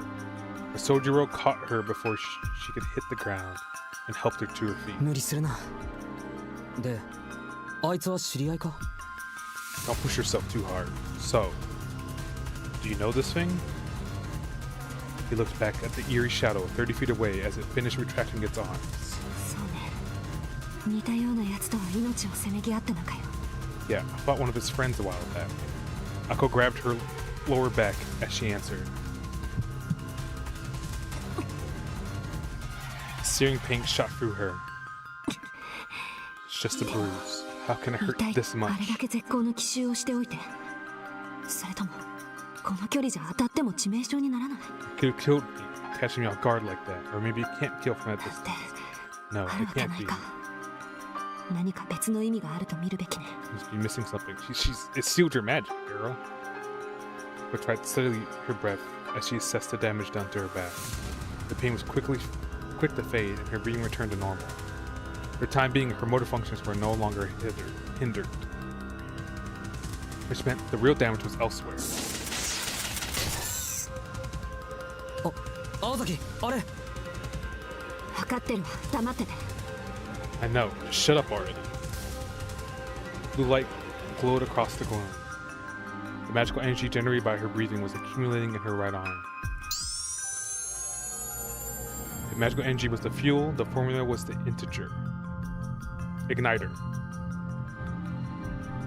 For Aoko, this was little more than a reenactment of 2 evenings ago. Next time the puppet extended its arm, Aoko would fire a magic bullet as fast as she could. A battle at approximately 30 feet. As long as Aoko could secure 2-second window, she could create a counterattack to end their duel. It made its move. With its head tilted down, there was no expression to be seen. In the darkness, its apparent age was impossible to make out. To the 2 humans, the puppet was not dissimilar to a faceless ghost. The left arm slowly came up with a grinding sound. Its movements were dull, as if the joints were rusty. The right arm, which had been extended earlier, hung at its side. Though the puppet's mouth was hidden by its long locks, the sense that it was smiling. さっきと用途が違う。あれが本命。 It's changing up, attacking from the left. しずき君、どいて。 Move it, Suzuki. She threw herself in the surge room and extended her arm. Its arm extended at that very moment. The timing was impeccable. In a single second, Ako's snap bullet scored a direct hit on the puppet's arm, throwing off its trajectory and sending it crashing into the puppet's body with a violent explosion. Or at least, that's what would have happened if the magic formula had been invoked.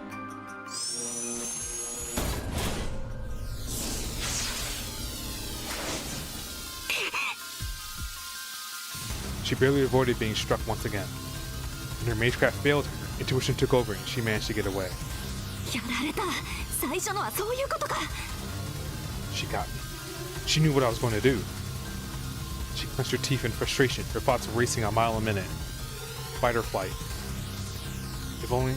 It only had one arm left, which would take time to retract. This was the best shot Ako had at beating it. If she could evade the right arm just a fraction, she could get close enough to... Vivo insomn, solitare putresque inferis. Ictius meus obitus dies, et meus nativus dies, Teobeam.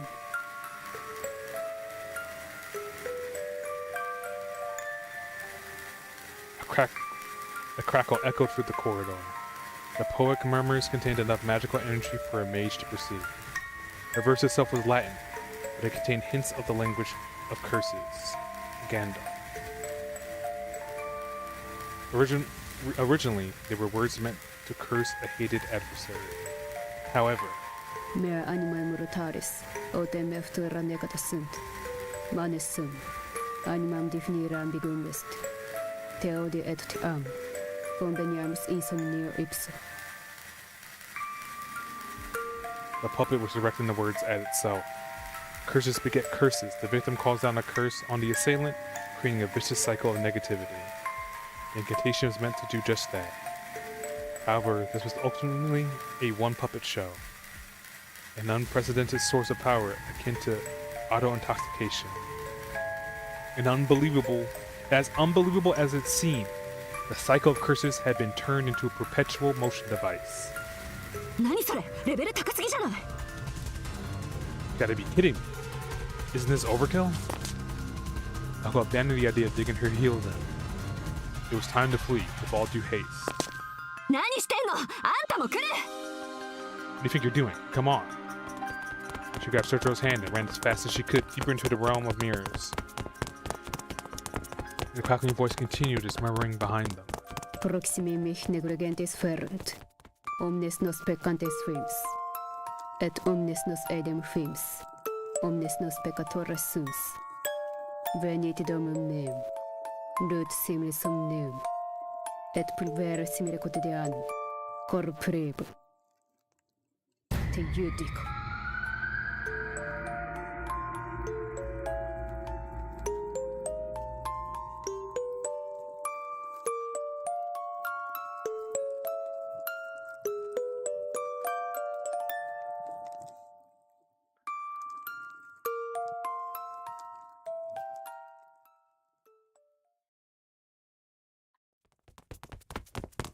Ako fought against the pain in her back as she ran through the mirrored corridor.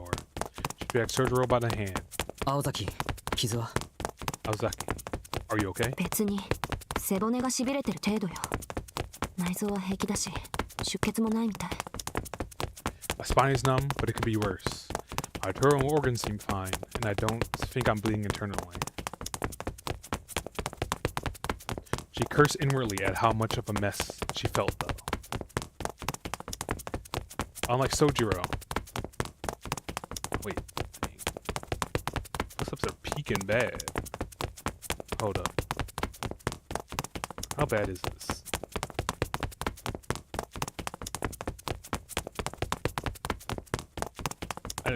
Unlike Sojiro, Aoko did not run into any transparent wall. Oh, seems fine.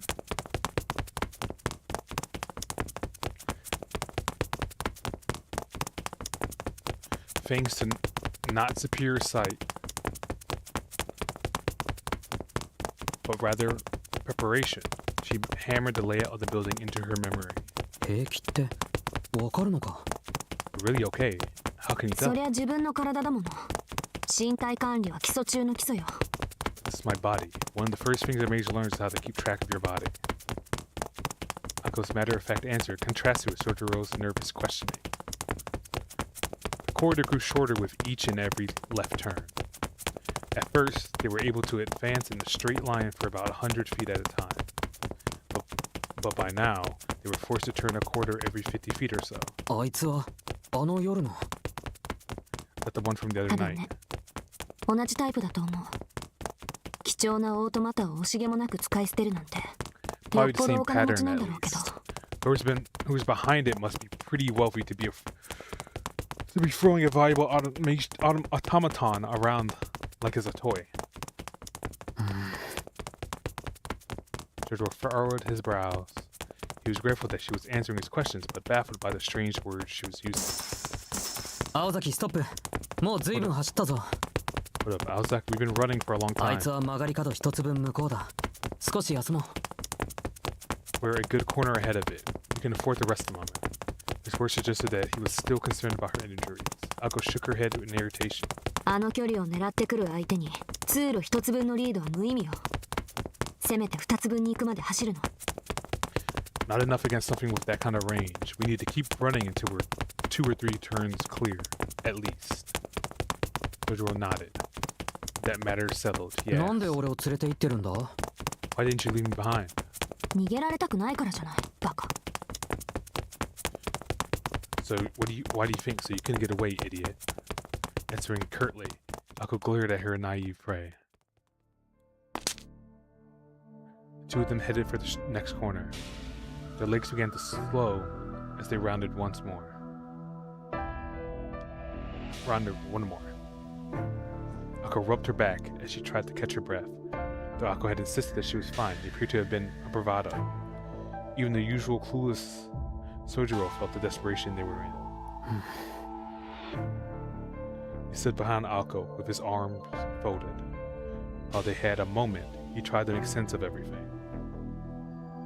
First, Ako had nearly killed him. Though he was saved at the last possible second, it was by that strange, stretchy woman Ako had burned to ashes 2 nights prior. You could barely make it out that night, but he considered it a her because it looked female. The woman's attack wounded Ako's back and forced her to flee. Ako had taken Sojiro with her, claiming the reason she did so was to prevent her prey from escaping. In other words, 青崎はまだ諦めてないんだな you haven't given up, have you, Aozaki? 当たり前よ。あんなやつ、仮に2体と半分始末しても、あんた用の余力は残せるわ。Of course not. Even if I had to face 2 of those things, I'd still have plenty left to take care of the likes of you. Her tone was sharp, but even Sojiro could see that she was struggling to stay confident. The damage to her body was too much to afford her any optimism.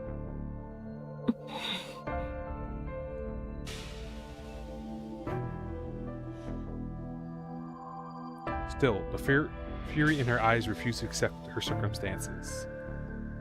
中がところどころショートしてる。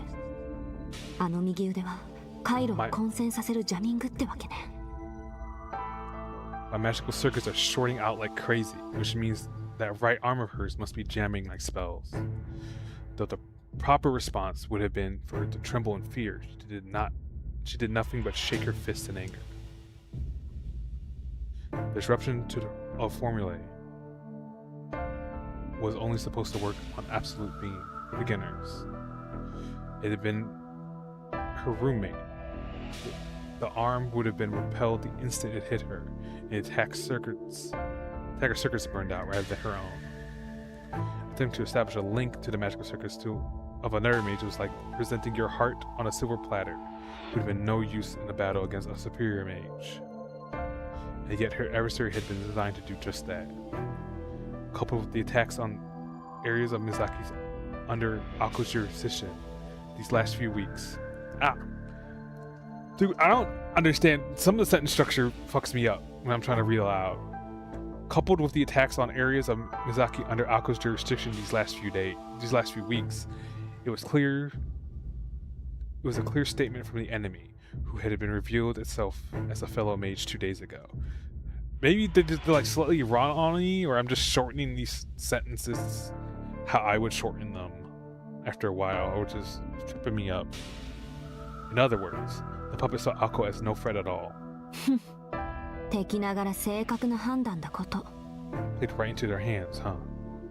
While she was still angry, the whirlwind of emotions with her started to fade. Her face was that of a hunter, far beyond her years. なんか俺の時より真剣だな。 You seem more concerned about this thing, than you were about hunting me. まあね、あんたの時は遊びが入ってたし。 Well, naturally, I was only playing with you. うん。 Soji was not sure whether to be happy or sad at that. わからないことだらけで何を聞いていいかわからないんだけど、一つだけいいか。 It's also confusing. I don't even know where to start. But can I ask you one thing? Ako didn't respond. Her eyes were focused on the darkness before them. The silence was heavy, and the darkness was like a noose closing in on them. Soji would continue, in spite of her indifference. 青崎はあいつも殺すのか。 Are you going to kill her too, Aozaki? A stillness fell over them. It was as if the gloom was pulling them in. No response. It's a puppet. Their breathing was the only sound echoing the dim corridor.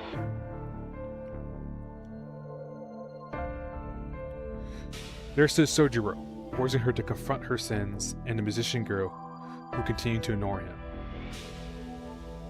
He spent a few seconds, seemingly frozen in time. そう。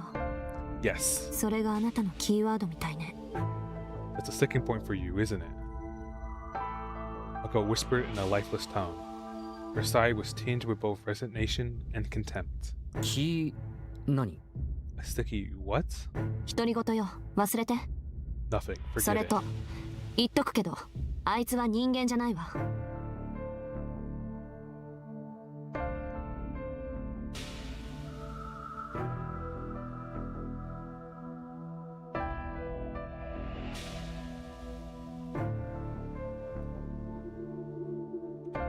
But just so you know, that thing that's following us isn't human. 信じられないだろうけど、自分の意志で動く人形なの。この前のも、今のやつもね。 You might not believe this, but it's a puppet that can move of its own will, just like the one from the other night.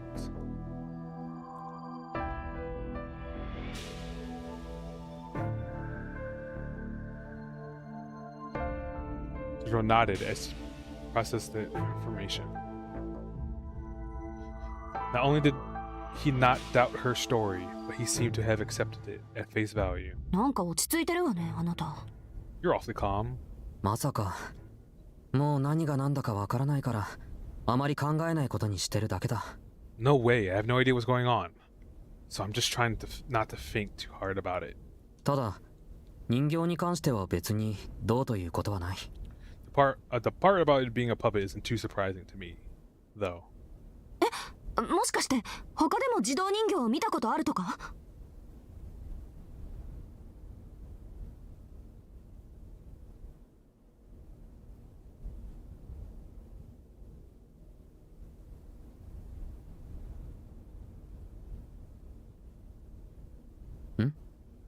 都会の人形ってああいうものじゃないのか？ What? Are you saying you've seen one before? What do you mean? Aren't all puppets in the city like that? What? She barely stopped herself from falling to her knees. Of course. How could she have forgotten? She was dealing with a bona fide natural-born moron. As a student who transferred from the isolation of the mountains like an endangered species, his utter lack of common sense rendered anything miraculous as mundane. If automobiles were moving hunks of metal, the moving puppets were nothing to write home about.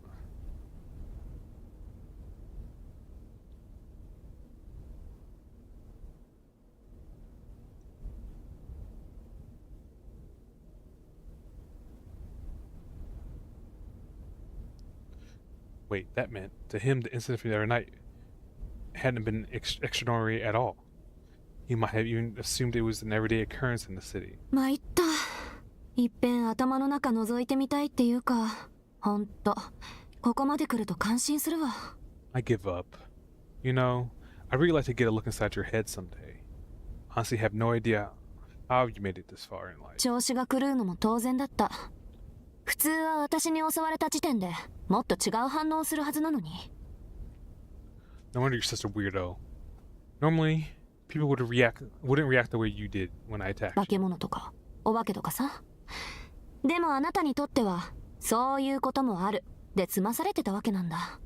Could have been a monster or a ghost, but for you, it was just another new fact of life. なんかバカみたいね、私。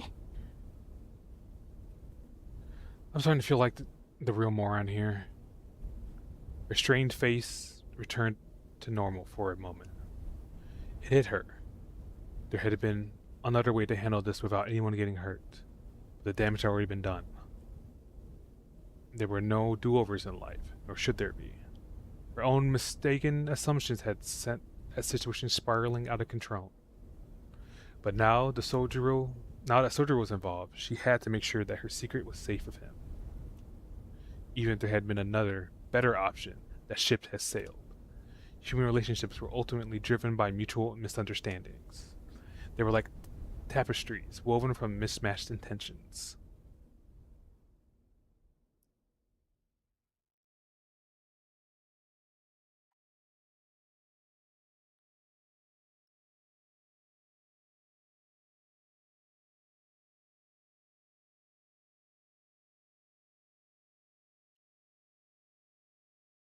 Break time was over. There stood Ako Aozaki and Sojiro Suzuki. Their first ever idle conversation had come to an end, not that they had a choice in the matter.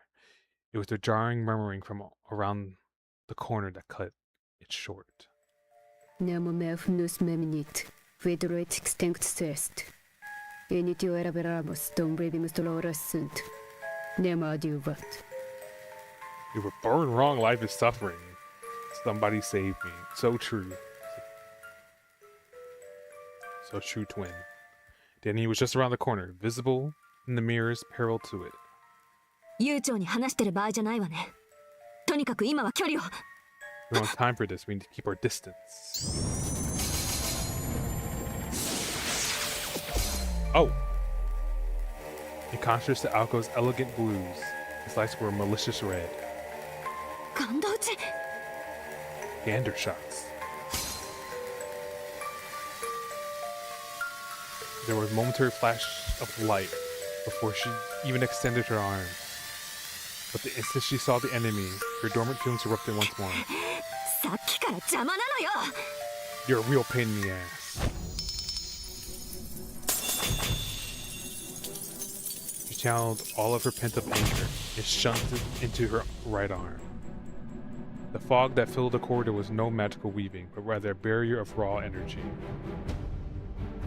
It was the equivalent of setting ablaze 3 buckets of gasoline to create a wall of fire in the hope that it would stop an arrow in flight. If the puppet had attacked with its arm, it could have pierced such a wall easily, because it had loose curses with no definitive form. The wall of energy repelled the attack. While it was a huge waste of magical energy, it was the only means Ako had to protect herself at that very moment. Fortunately, its protection was reserved for Ako alone. Sojiro held his hand to his mouth. While the curse had been weakened to the point where Ako could no longer feel it, it had plenty effect with Sojiro, who was not a mage. As if it understood this fact, the puppet turned his gaze from Ako to the unanticipated human behind her.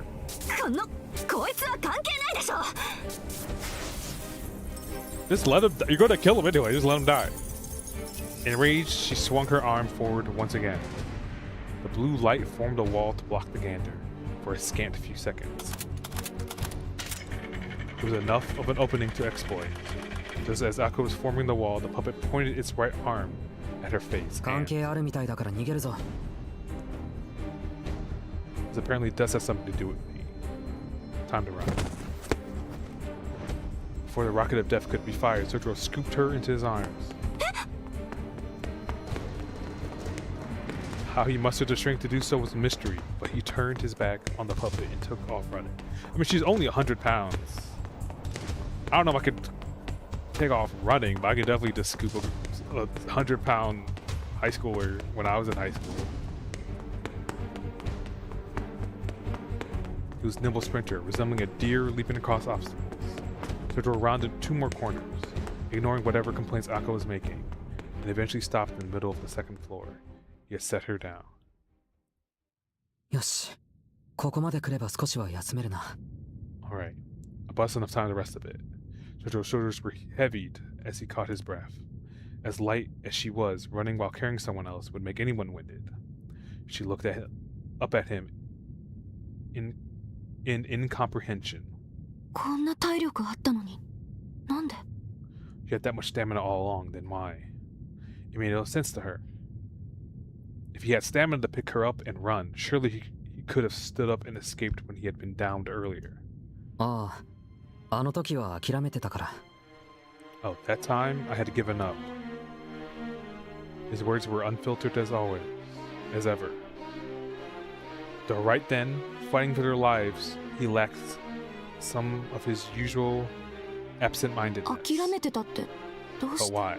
さあ、忘れた、そんなことは。 Who knows? I've forgotten already. Though he may have turned away because he regretted saying it aloud, his words spoke volumes. For some reason, it pained Ako to see him like that. それより青崎、唐突に気分が悪いんだが。 Also, Azaki, I'm suddenly feeling really あ ill. の赤い光も、その。 Was it the red light? ええ、魔術の類よ。岩洞打ちって言ってね。北欧の呪詛の一つ。 You're given the breakdown, 魔術回路のある historical 私には聞か lesson ない of け the ど、 magic he 抵 shouldn't 抗のな know? いあなたには効果てきめんみたいね。 Yes, a form of magecraft. They're called Gander shots. A curse that originated in Scandinavia. It has no effect on someone with mage circles like me, but you're defenseless against it. なんだ、青崎には効かないのか。じゃあ、危ないのはあの腕だけだな。 I see. It doesn't work on you. And the arm is the only thing that possesses a threat. That poses a threat. Ako had no idea why he was relieved, but she gritted her teeth and fought down the urge to snap at him. There was no use in yelling at a time like this. Above all, she felt that it would have been petty in the extreme to voice her annoyance right now. そうね。注意するのは伸ばしてくる腕だけ。大した相手じゃないわ、やっぱり。 You're right. The extending arm is the only thing I have to worry about. So it's not that tough after all. This time, it was not false bravado. Such an enemy would normally be a breeze for Ako Azaki. Her shameful negligence had led to a disruption of her magic circuits, which made her less formidable than her enemy. At this point, Ako had no way of attacking. The only option left for her was to wait for it to expend all of its magical energy. But its perpetual curse mechanism made that a non-starter. This game of tag would not end until one of them was dead. She realized that she was in the same position she had cornered Sojiro in earlier. She glanced at her right arm. You cannot imagine how she got into such a mess with her magical energy, but at more than half of its capacity. This had to be karma for having enjoyed toying with Sojiro earlier. 呆れた。いるところにはいるものね、神様って。 Maybe there is a god after all. She grumbled under her breath as she shifted her focus. She had the fuel for the fire, but not the igniter. And that killing machine would chase her until the end of time if need be. What she should do next was blindingly clear. She had to get back to normal. 青崎、ごめん、考え事してた。 Sorry, I was thinking. 確か。よし、合ってる。しずきくん、そこに横道あるのわかる？ Okay, Suzuki, I've got an idea. You see that side passage over there? Oh. Aka pointed, but he could see nothing but the walls of the corridor. For one thing, the floor had nothing but left turns, and Aka was pointing to the right. 2階は中心まで行くと1階に降りる階段があるんだけど、それは私が壊したから使えないの。けど、ここの作りも意地が悪くてね。よく見れば、右に曲がる通路もあるのよ。上級者だけにわかる抜け道ってやつ。 At the center of the second floor is a stairway down to the first floor, which I destroyed earlier so you couldn't use it. But there's another path that leads to the right.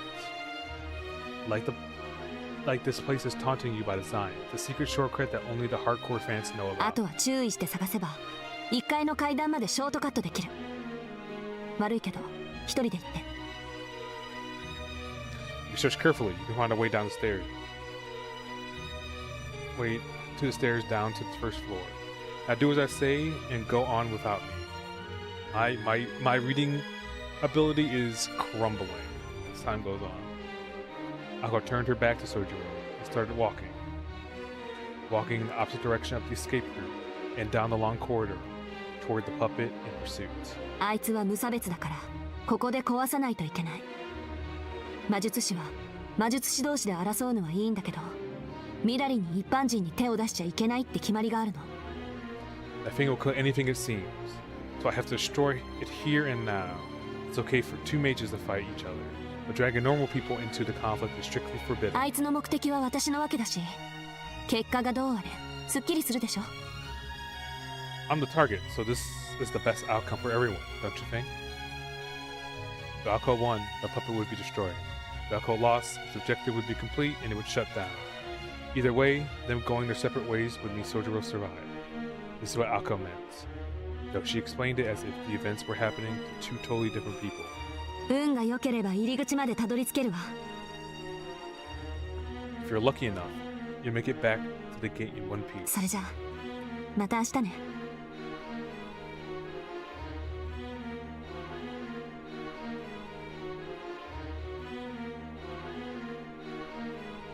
So see you tomorrow then.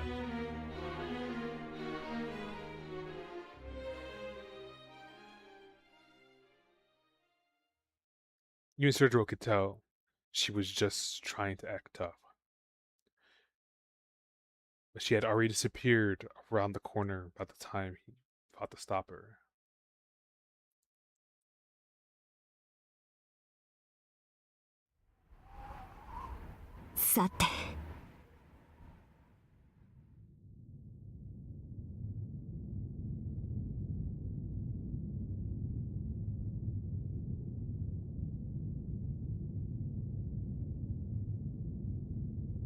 Well then. Mentally, Alco bemoaned the disaster she was in. The quality of this puppet was on a completely different level compared to the one from the park 2 days ago. An auto-incanting perpetual motion machine was a rarity in and of itself. But this puppet was also equipped for battle, with its extending arm and gander projecting crystalline eyes. It was a first-class product that, if put on the market, would sell for hundreds of millions of yen. Although that was only the factoring in its value as an antique. For the purpose of combat, it would have made more sense to mobilize a significantly less expensive familiar. To use such a precious commodity as a tool for murder marked this puppet's master as a completely different breed of crazy from the enemies she have faced up until now. Vivo insomnia, solitare putresque inferis. Ictius mers obitus dies, et mers nativus dies. Theoberum. 来たわね。Here it comes. The sound of crackling music box filled the air. Oh, I thought that was just the BGM. I didn't realize it's playing. That's extra creepy. The automata, animated by its own curses, approached. The corridor measured approximately 30 feet in length.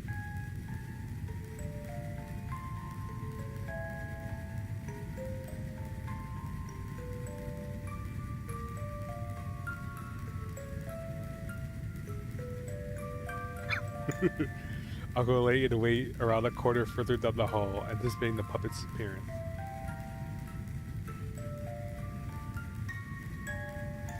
This was not to buy Sojiro time to escape, far from it.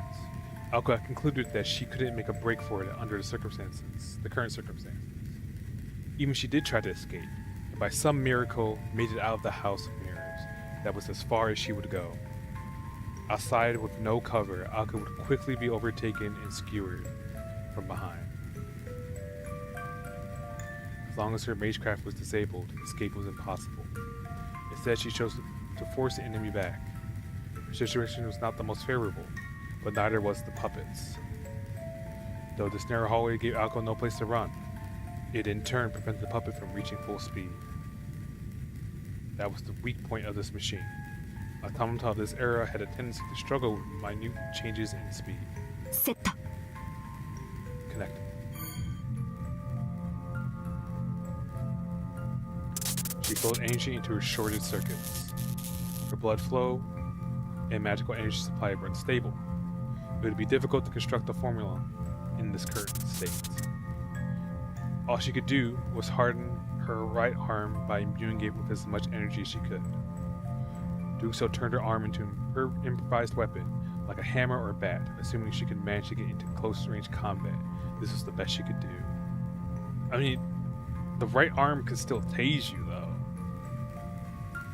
All she needed now was a plan of attack. The question wasn't what weapon to use, but how to use the weapon she had.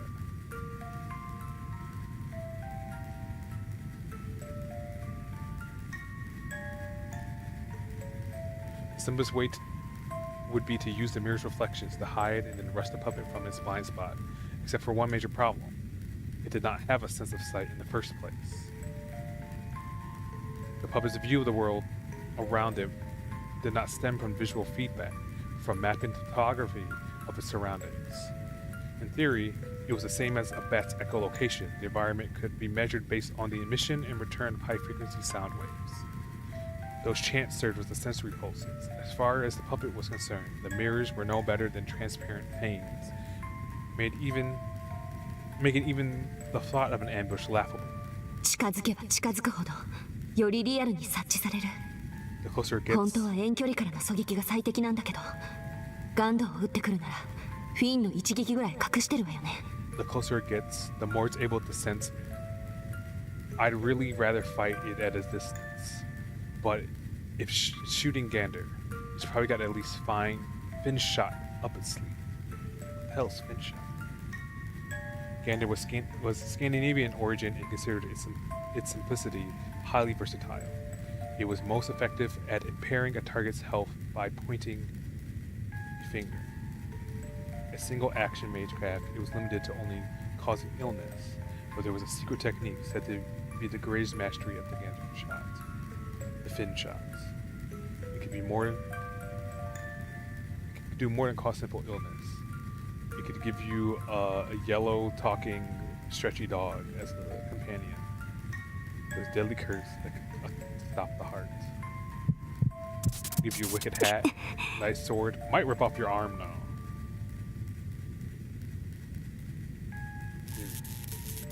Winterback set her nerves on fire. An unarmed girl and a deadly automaton. It was clear that she was the one destined for death.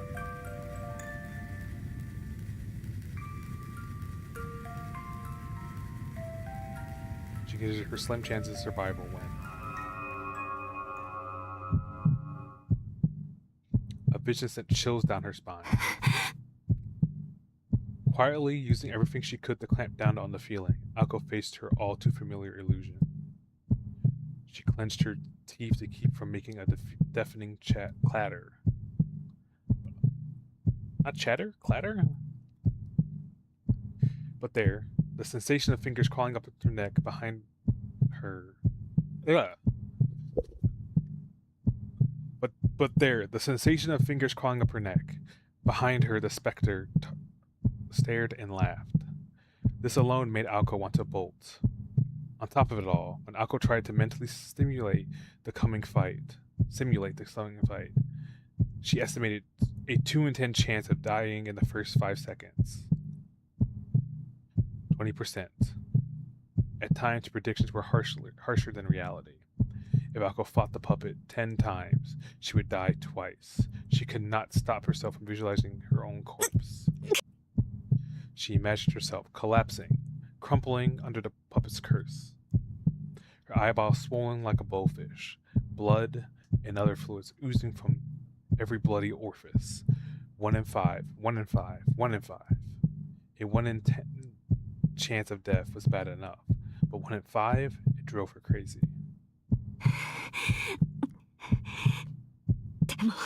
But Aoko forced down her heart as she tried to escape from her mouth. Taking it in a deep breath, she peered at her own reflection. Though she fought back the White Knight half a year ago, this, she decided, was nothing compared to that. White Knight? Why does she look like a Red Riding Hood? What is happening? The more answers, the more questions they become.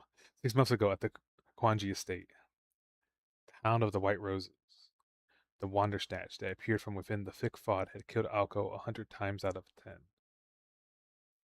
Me animaem brutalis, autem eftera necata sunt. Manes sum, animam definire ambiguum est.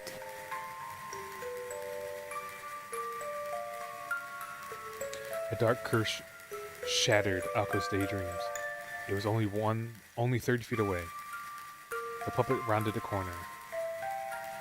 Either side stood in shadows, their forms indistinct.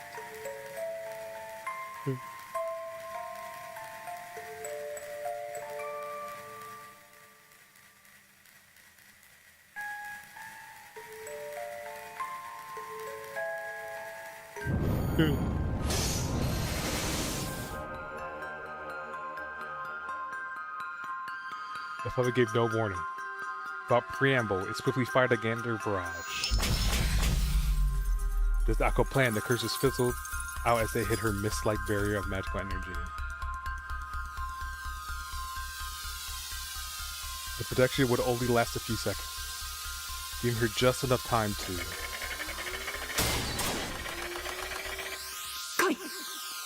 Come on. A stretchable sphere sprang towards Ako's face. Bingo! The lethal weapon grazed her cheek. All her experience analyzing puppet attack patterns gave her the wherewithal to evade the attack by a hair's breadth. It was one thing the puppeteer were pulling the strings. The autonomous dolls had their limitations. Aoko had bet everything on this killing machine, following a predefined template. The puppet would use a given attack for a given range, and she could adjust her tactics to that.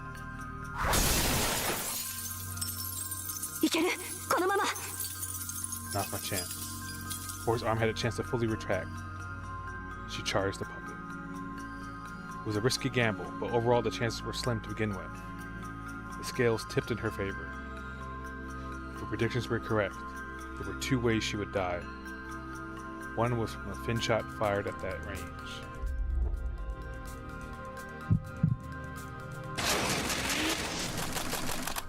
Oh, and the other, there was if the puppet's attack pattern was beyond her ability to foresee. Instantaneous mass transfer, otherwise known as mass displacement. Immediately after Aoko dodged the puppet arm, something smashed into her abdomen.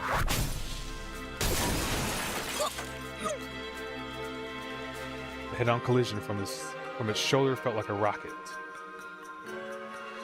But where had the ability to propel itself come from? The puppet like this were not built to have the ability to jet around like that. doing everything in her power to stay conscious, despite the pain. Ako could just make out what had happened. 今の推進力じゃなくて her eyes. 牽引力 It wasn't propelled, it was pulled. As the puppet's arm had not returned to his body, it was lodged into the wall and reeled itself in from the other direction. そんなのありか It can do that? Why wouldn't it be able to do that? Swallowing her surprise, she hastily pulled herself back up. Her abdomen, specifically her diaphragm, had been dealt a significant blow. The attack left her disoriented. Thankfully, the puppet was surprisingly lightweight. Her bones and organs were intact, and she had sustained no life-threatening damage. She was having a hard time breathing, however. She was shaken, though she managed to keep her calm. In another 2 seconds, she'd be back on her feet. No, that was 2 seconds too long.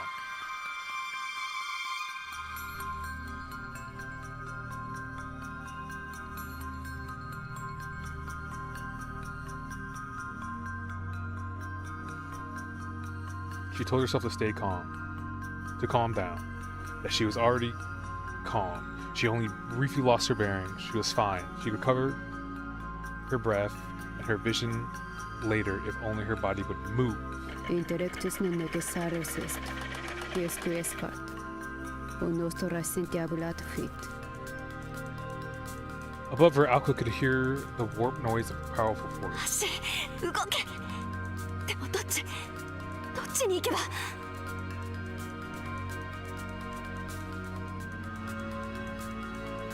She could once more feel the touch of death. E salvatio, e salvatio, e salvatio.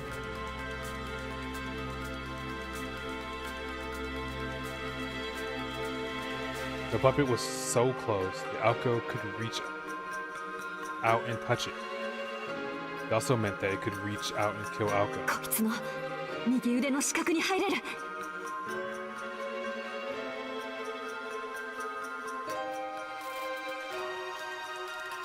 I need to get my right arm into his blind spot.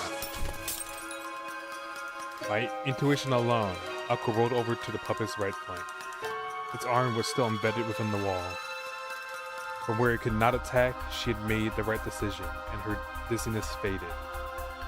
Intellectus non necessarius est, quisque escat, o nostro sentiabulat fit. Ratio fit tantum est, lores initium cregurum fit. Alko pulled herself back up. It was her turn. What?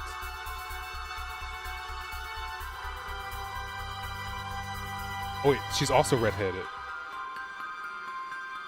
Oh, it's supposed to be her. For an instant, within the labyrinth of mirrors, she saw an image of herself. E salvatio.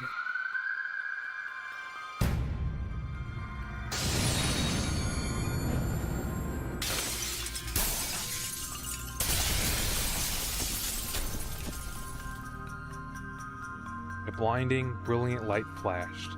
Lacerations appeared across the wall. At the last moment, Alko managed to thicken the magical energy running through her veins into a primitive form of magecraft resistance. It just barely saved her life from what must have been the puppet's ace in the hole. The puppet bore a striking resemblance to Alko. This powerful curse was not satisfied with stopping Alko's heart, destroying her entire being.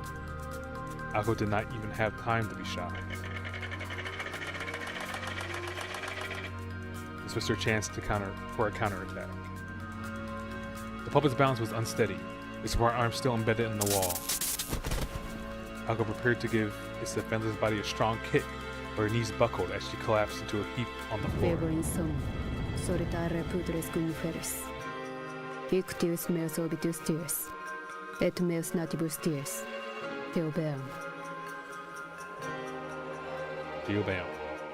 Sudden nausea and lightheadedness overcame Alko. Her body temperature began to rapidly lower. しまこいつ呪いをばらまいてるんだった This whole time. It was spreading its curses the whole time. She knows too late. The puppet's curses circulated the hall. The curse chant the puppet used as a source of power doubled as a defensive mechanism, crippling those who drew near with illness. She bore the full brunt of the entire time she was in close proximity to it. Although Aoko had magic circuits, she was coming just as Sujiro had. Langudly, she forced her deteriorating body to jump back. I'm not done yet. All the energy she can muster, she forced her way past the exhaustion caused by the curse. However, Aoko's blood pressure took a steep nosedive, not from the curse-induced anemia, but from what appeared in front of her. They stood in perfect harmony. In front of Aoko was an automata that shared her face, its left arm held out like an arrow. The deadly weapon shot forward and honed onto her heart. Then a moment before it made contact, watch out. The moment she heard the fearless voice, completely out of place in the storm of violence, Aoko's body was put forcefully to one side. Once again, the extending arm cut through the empty air, but a puppet quickly retracted its left arm. Sujiro took the brief opportunity to take Aoko by the hand and flee at full speed.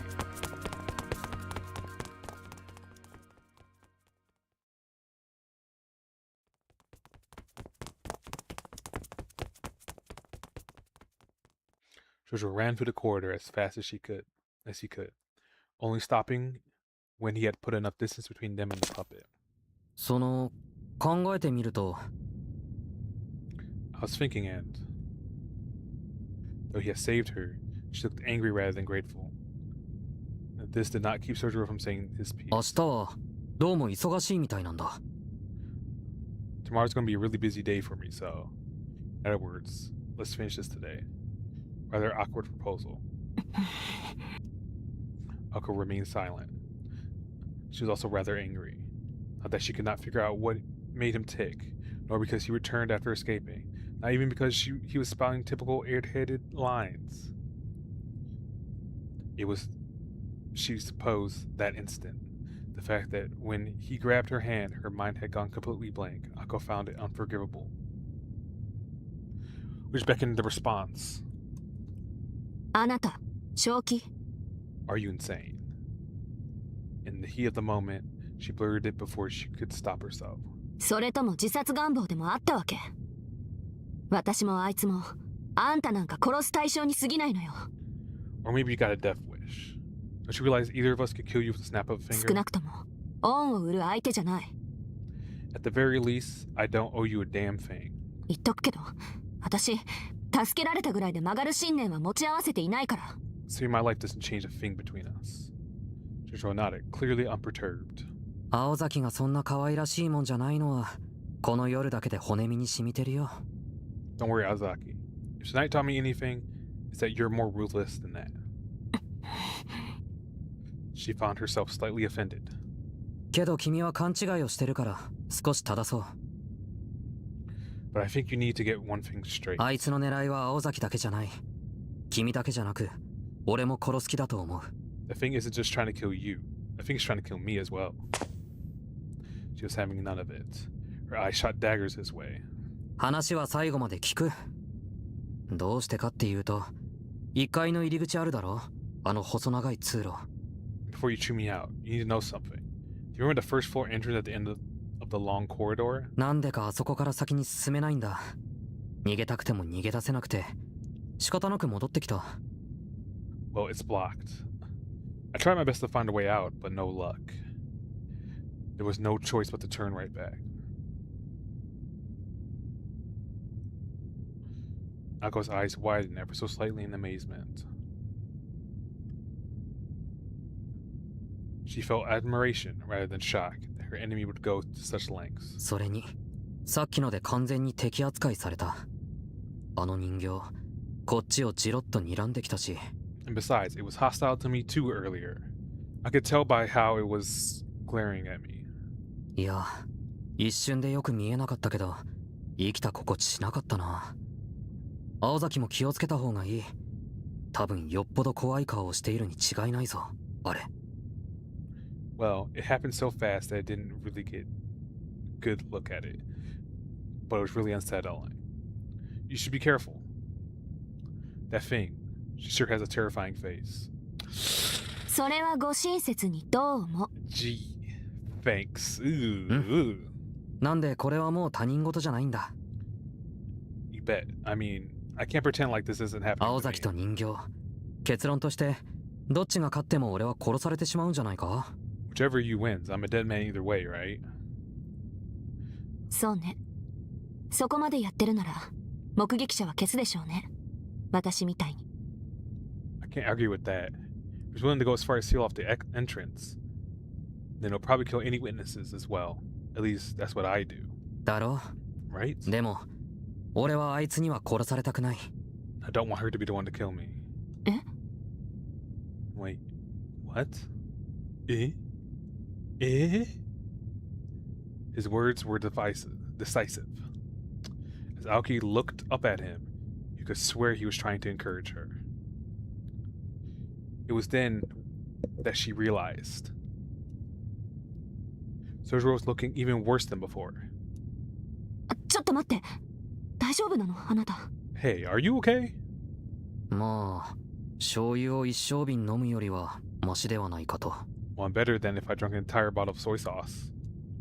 He tried to make light of the situation, but his forehead was clearly drenched in sweat. そうか。さっき人形に近づいたから。 Right, it's because he was close to the puppet just now. How could he possibly be able to withstand a curse that made even Alko nauseous? She bit her lip, annoyed at herself for not noticing this earlier. Sojiro was such an airhead that she had to even pause to consider his plight. 下で隠れていようとか思わなかったの？その方がどう考えても安全でしょ？ Why didn't she consider trying to hide in the basement? That would have been the safest bet, wouldn't it? She really could not understand him at all. それは青崎が言うセリフじゃないな。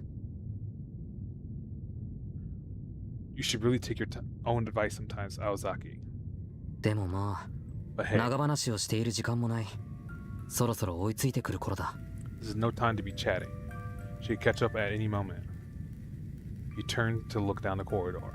The crackling sound of a music box could be heard creeping forth from the darkness. さっき1階にいて考えたんだ。君がやられても俺は殺される。なら、まず奴をどうにかするべきだ。I was thinking about this while I was on the first floor earlier. If it kills you, I'm next. That's why we should deal with it first. あなた、何が言いたいの？ What are you getting at? She asked a question to which she already knew the answer. She did it to put him to the test. He wavered even a little, she would have killed him where he stood. 提案。あいつをやっつけるのに協力したら、俺のことを見逃してくれる？ Suppose if I agree to help you kill that thing, will you let me go? 助けられたぐらいじゃ信念は曲げないって言ったでしょ？ But I made it clear that helping me wasn't going to change my mind. それに、あなたに何ができるっていうの？ Besides, what do you think you're going to do to it anyway? それは青崎が考えてくれ。得意だろ、そういうの。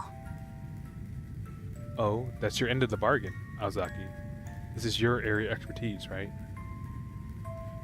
The commander who had the overall picture was responsible for delegating the roles to their teammates.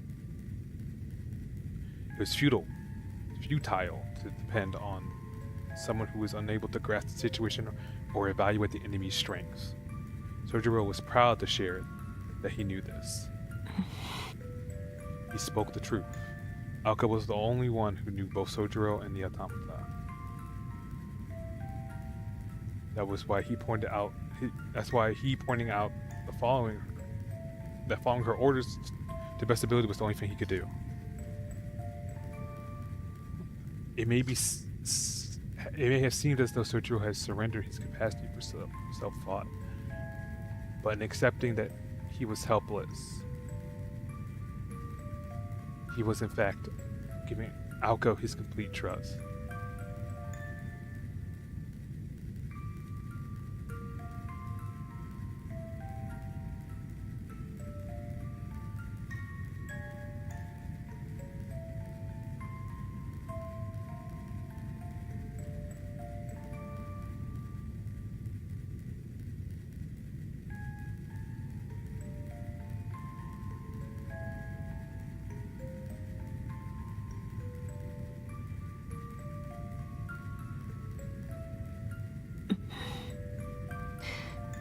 じゃあ私の指示に 100% 従うってこと？ Fine then. So you do exactly what I tell you to do. ああ、それにこれは恩とか義理の話じゃない。 Drop frame. I dropped some frames. That's annoying.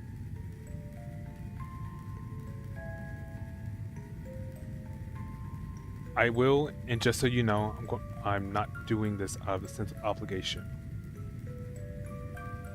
Uh-oh. Don't do that. That one, not this one.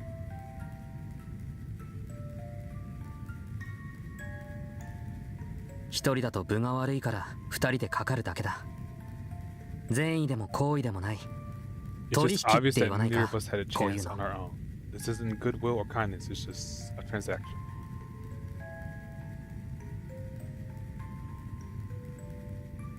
His eyes sparkled as if this was a bartering in its truest form. まったく。 Oh my god. This child must have learned that from Tobimaru, Ako thought. Though she refused to let him see it, she smiled inwardly. Sure, he had gotten the best of her just now, but there were times when defeat was not the worst outcome in the world. 労働と報酬ってわけね。それなら理にかなってる。 Honest pay for honest work. That makes sense. 言いたくないけど、 I hate to admit it, but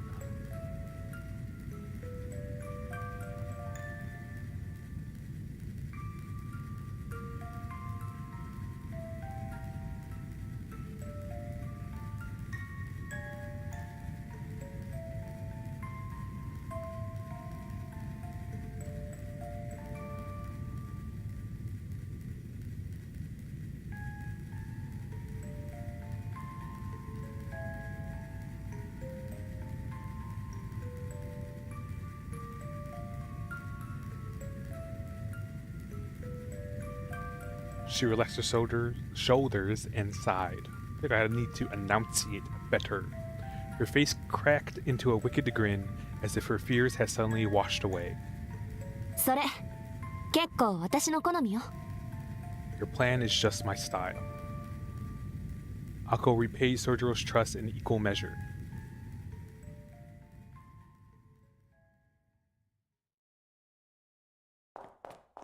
結構きついかもね。あなたの役目。 Just so you know, this is going to be pretty tough for you.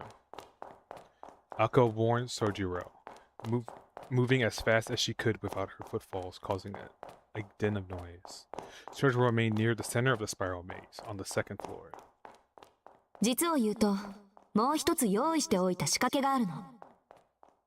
As you know, in on a secret, I have another trap up my 自 sleeve. 分でもやりすぎだって呆れたもんだけど、あなたがここに来るのが遅かったから、ちょっと興に乗っちゃって。 I think I might have gone overboard with this one, but when you didn't show up on time, I just couldn't help myself.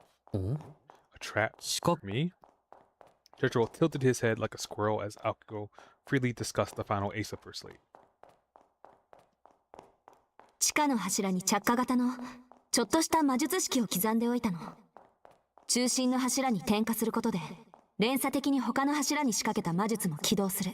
I engraved an ignition formula into the support pillars in the basement. If I ignite the center pillar, it will start a chain reaction that will ignite the rest. ジャミングを食らう前に作ったものだから直接魔力を叩き込めば一気にこういくわ。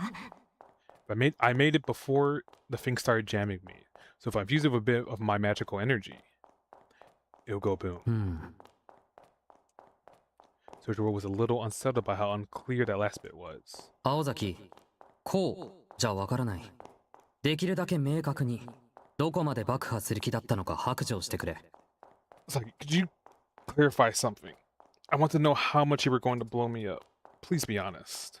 あと、もしかして俺、早まったか？ Also, did I make a mistake in agreeing to team up with you? いや、その単なる保険っていうか。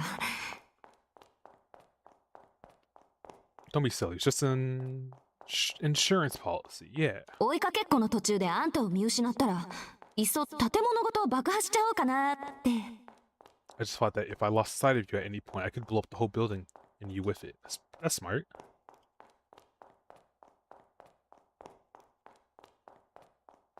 It was her policy to be furrow to a fault, after all. She laughed, embarrassed to hear herself say it out いくら loud. なんでも徹底しすぎてる Don't you think that's overkill? Face of Alko's cruelty, Sojiro forgot about the situation at hand and protested from the bottom of his heart. 何よ、いいじゃない。そのおかげでなんとかなりそうなんだから。Stop complaining. At least now we have a way to fight back. She shot back. Alko dashed down the corridor, mumbling things that probably would have sent Sojiro packing if he heard them. The strategy was simple. Alko would use the escape route to the right and avoid the puppet, making her way down to the basement. Upon reaching the central pillar, she would infuse the formula she had prepared with magical energy and escape. Once ignited, it would take about a minute for the chain reaction to spread throughout the whole house of mirrors, and another minute for the building to collapse. She would be cutting it a little close, but because she had committed the mace to memory, she was sure she could make it out in time. Alko assumed the chain reaction caused by the pillars would clear the barrier the puppet had placed on the entrance, and even if it was strong enough to withstand the blast, it would not be able to stay long once the foundations buckled. Slow down. Sojiro's escape was assured as long as the formula in the basement was activated. Next came the most important part. The automaton was at a disadvantage in the obstacle-laden house of mirrors, and was unable to move at full speed. If it was near the center of the second floor when the building collapsed, it would be caught up and crushed by it. So the problem was keeping the puppet on the second floor until Alko could make it down to the basement. Counting on you, Shizuki. I just need you to keep it occupied for 3 minutes. Oh, that's a long ass time. Ideally, you'd be able to keep it busy until she could activate the formula. But if that failed to work, him luring it down to the first floor would be the next best thing. She understood perfectly well the dangers she was putting Sojiro in. But his lucky streak and running speed were nothing to scoff at. ただ逃げるだけなら、もしかしてとんでもないことをしてくれるかも、あいつ。As long as all he has to do is run, then maybe, just maybe, he can actually pull this off. Hako made her way through the hidden passages of the maze. Her hopes pinned on Sojiro.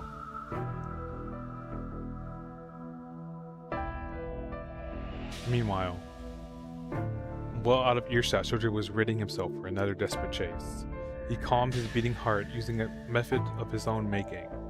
What mattered most was that he remained calm. The plan was simple enough, and Alko's orders were succinct and easy to understand. 10メートルぐらいの距離を保って、できるだけゆっくり通路を3、4周すること。Keep distance of around 30 feet and weave through the corridors as slow as you can 3 or 4 times. 横道は鏡のつなぎ目で覚えて。ここなら左回りで6、3、7、2枚目にあるから、そこをぐるぐる回ってれば比較的安全よ。Count the mirrors as you move to locate the hidden passages. From here, they are on the 6th, 3rd, 7th, and 2nd mirrors, counterclockwise. Use those, and you should be relatively safe. It was essentially a looping marathon. As long as Sojiro kept just enough distance from the puppet's extended arm to allow her to track him, she could continue to chase him indefinitely. This is some COD zombie shit. Simple though the task was, Sojiro was putting his life on the line as bait. And then there was the final order to run as fast as he could to the exit when the building began to sway. 結構じゃなくて、かなりきついんじゃないかな、これは。This is more than just a little tough. She struck his head around the corner. You could hear the sound of the music box from the other side of the corridor. First, he had to make eye contact with it, then head through the shortcut on the right and begin their game of tag.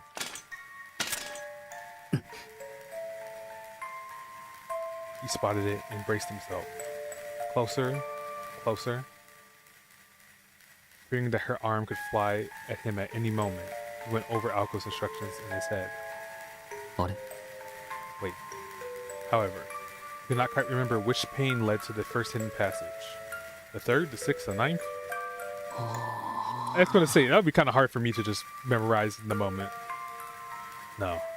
He was sure that was mistaken. He was confident he had memorized moments ago, but his nerves had gotten the best of him, and his head was now spinning. Then, Trevor realized the sound of pursuer began to grow distant, and at incredible speed.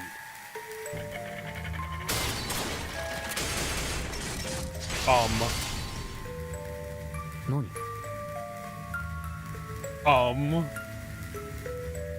No. I would be freaking the fuck out. Then what's it doing now? The unusual silhouette of the puppet astonished him. Before it had taken the form of a beautiful girl. Now it made a bizarre transformation and returned to the first floor to pursue her primary target. いや、それは。 Oh, this isn't the plan. Shoujo was no longer sure what to do. Before he had ever taken time to mourn his failure, the puppet had vanished out of sight. I'll help, so let me go. Or so he had said, but now he could not follow through. さて、自分はこれからどうしよう。 So what am I supposed to do now? Alone, he tilted his head in frustration. He spoke into darkness as if Aoko would be there to answer him.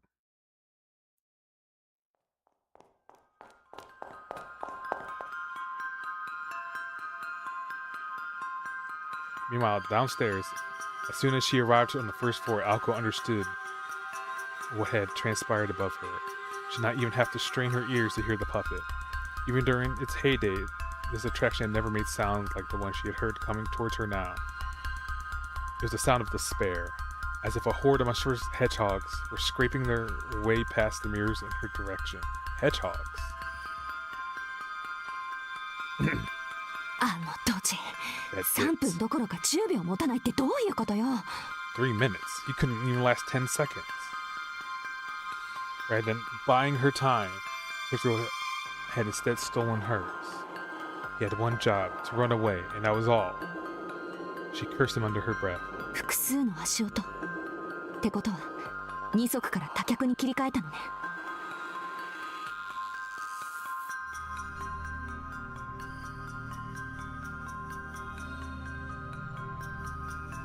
Multiple footsteps, so it switched from bipedal to multiple.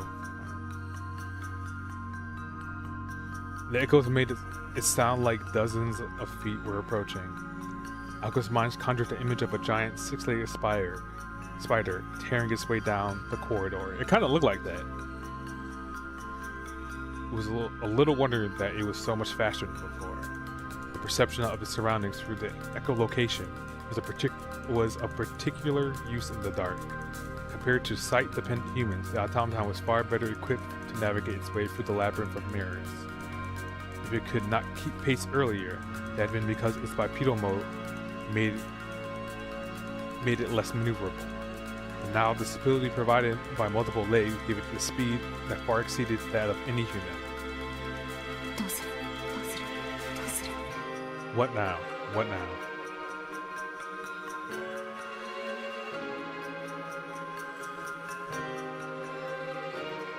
Her thoughts spun out as she tried to come up with a plan B. Who is adding me?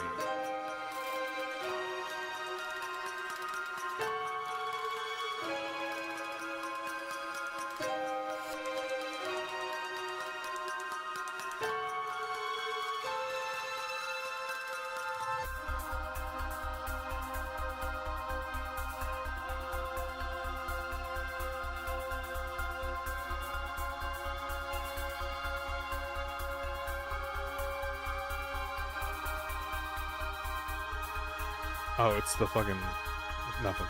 Her thoughts spun out as she tried to come up with a plan B. All she knew for sure was that this was a pivotal moment. She continued standing still. She had seconds left at most. Even for her current state, she knew she couldn't easily neutralize the bounded field blocking the entrance without casting a spell. All she had to do was feed a little of her own energy into it. Ako could sprint with all her might for a little more than 3 minutes. Bubba had far more stamina than she did. She only come up with 3 options. First was to escape through the exit in front of her. Second was to hide somewhere on the more complicated first floor. And the third was to run into the basement and be stuck like a rat, like in a trap.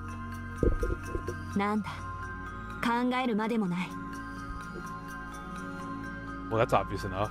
She made her decision with zero hesitation, moving her stiff legs again with determined strength.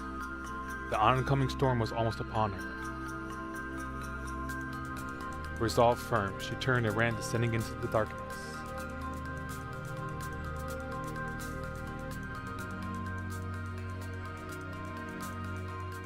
No matter what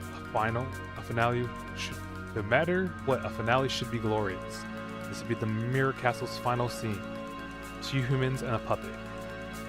A young sorceress ran toward the subterranean heart of the castle, while an autonomous antique chased its prey into the depths of a demonic dungeon.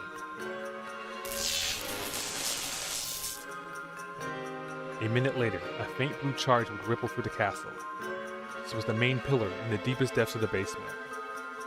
Though not critical to the castle's infrastructure, the pillar was the visible symbol of it. The girl concentrated her magical energy into a fist and thrust it at the pillar.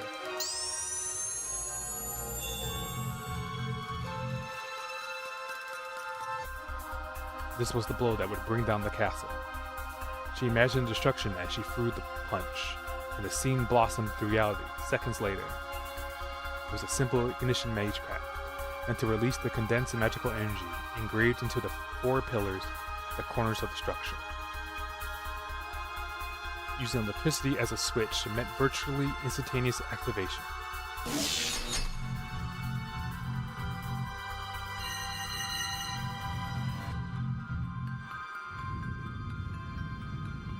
It happened swiftly and elegantly. A hammer of destruction descended upon the castle of dreams that has stubbornly resisted its fate for 2 years.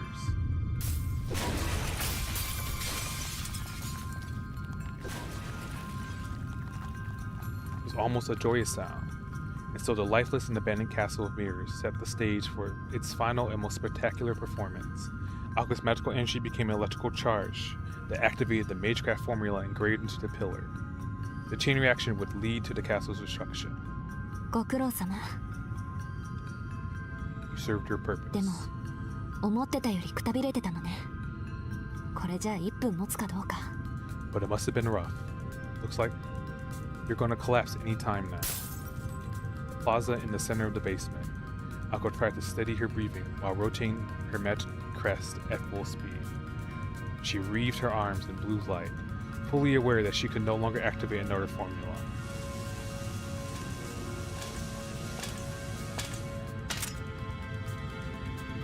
Her labor breathing refused to settle. She stood at the center of the basement. Without being spotted even once, she had managed to make it all the way to the center pillar. It was a 100-meter dash in 13 seconds flat. Undoubtedly a new personal best. She spurred on her weakened heart, knowing full well the fate that awaited her. 入れば追ってくる。地下に行けば逃げられない。 You can't help but follow me, and once down here, there will be no 当 escape. 然よね。最後まで逃げ回ろうなんて虫のいい話だった。 I should have expected that. It was too much to expect that I could keep up the chase forever. Hindsight was 20/20. The castle was only a minute away from collapsing completely. If they stayed here, they would be both crushed by the rubble. The puppet certainly did not care. With no life of its own, its sole concern was the elimination of its target, Haoko Awazaki. Indeed, the enemy had been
The enemy had been willing to die from the start. She resented her own lack of resolve.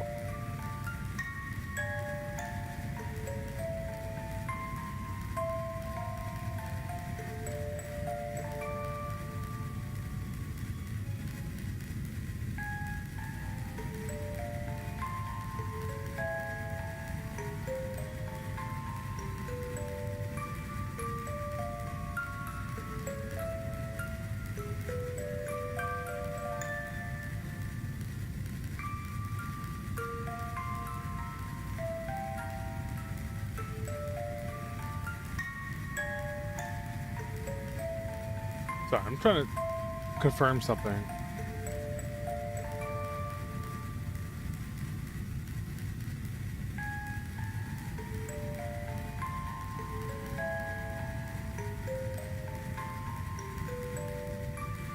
She resented her own lack of resolve.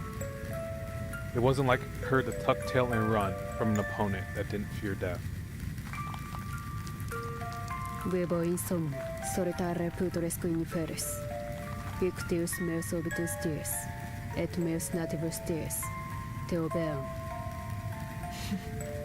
そもそも自爆覚悟じゃないあれ。 It's always been on a suicide 六 mission. 足歩行とフィンの一撃は使いすぎよ。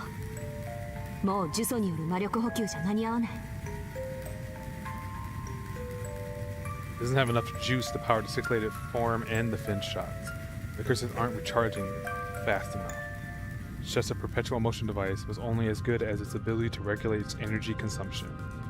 Using so many functions at once meant it was burning through fuel quickly and losing the ability to process the curses that powered it. It was using up all of its function it had been given to achieve its aim. This was the pride the pride of a tool. If such beings could have ego, those endowed with sentience could even never hope to understand. A beast born to do nothing but run would burn any human who faced its resolve. ほんともったいない。 It's a waste when you think about こういう無茶をするのは姉貴だけかと思ってたけど、いるところにはいるもんね。 it. But my sister was the only one capable of something this reckless, but I guess I was wrong. Where is your sister?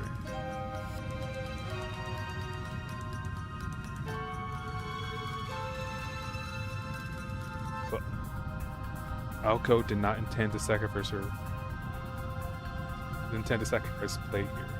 She respected her adversary now, and she was done regretting her choices. My voice is going. There was no time to waste. 行くわよ。ここできっかり。 This is it. This ends now. Aoko had every intention of paying it back double for what it had done to her. Energy Aoko had accumulated exploded out of her right leg. She aimed for a single thing, a head-on attack. Enemy responded with a lethal curse that reached for her heart like a set of talons. Humming with power, it meant to rend Aoko's heart and burn herself out in the process. As soon as she saw it, Aoko kicked the floor as hard as she could. Her long curls swirled through the air as she flipped up the side.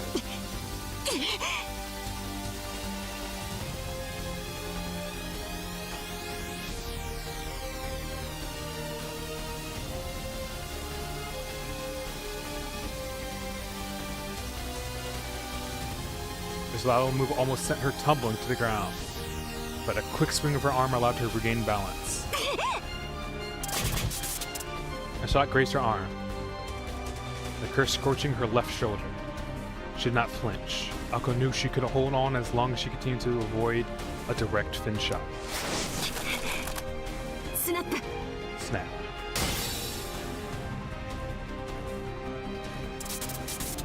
Off balance and in pain, it took her half a second to recover. The moment she raised her head, she deflected the attack with a fist of full magical energy. せーの。 The puppet had a will of its own. Its eyes would have popped right out of its sockets. It would have been floored, shocked at the strong will that allowed this girl to perform a series of moves like this.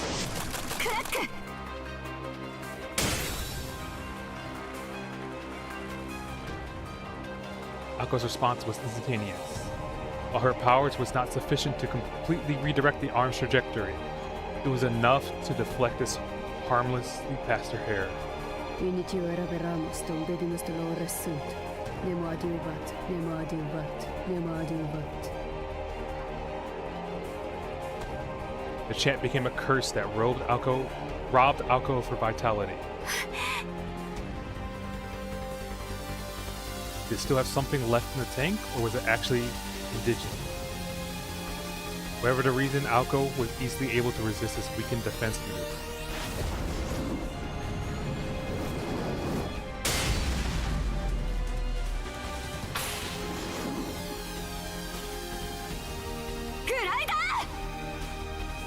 Man, I'm about to hit him with the hidden lotus. So what the hell is this? And her right leg, pulsating with magical energy, shot up Puppet's chest from below.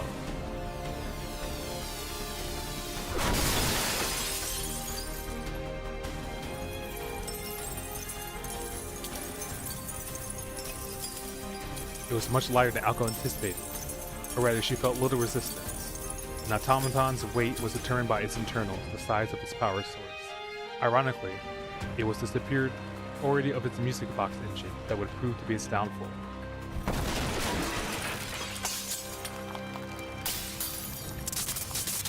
Venite, venite, venite. A stuttering curse. Having taken the full brunt of Alco's kick, Puppet bounced from the ceiling to the floor, collapsing in a heap. Its internal construction had been warped by the impact, leaving the drum of the music box that powered the puppet warped as well. 恨むなら設計者を恨みなさい。 Take your design flaws up with your maker. ダイナモの一つでも積んでいれば、もうちょっとは重たくなったでしょうに。 A single dynamo would have been all you needed to. Wait, what the? Party Sling came crashing down in front of Alco, snapping her back to her ところで senses. 今、どう Did や I って really ぶっ just 倒 take した her の out? She was so stunned by her own victory that she forgot the House of Mirrors had already begun to collapse. こっちのがやばかった。 I gotta get out of here.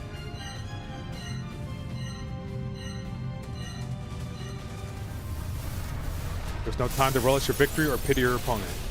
Not unless she wanted to meet the same fate. As the situation stood, she found it hard to imagine getting out alive. 急げ、ダッシュだ私。 Get a move on, Alco. She clapped herself on the cheeks to motivate herself anew. This was her bounty, finishing her battle in a matter of seconds.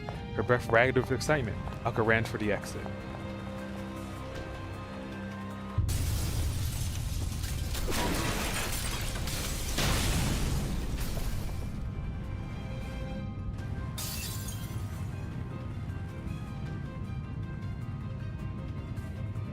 Castle was intensifying by the second. Having lost its support pillars, the castle was buckling under its own weight. この邪魔。 Out of my way. Escaping from the basement was proving no easy task. While she was taking the shortest route possible through the maze, she was nearly crushed by the falling piece of ceiling along the way. This was the second time, no third time she had to deal with falling rubble along the way. She destroyed debris on the stairs with magic bullets as she ran.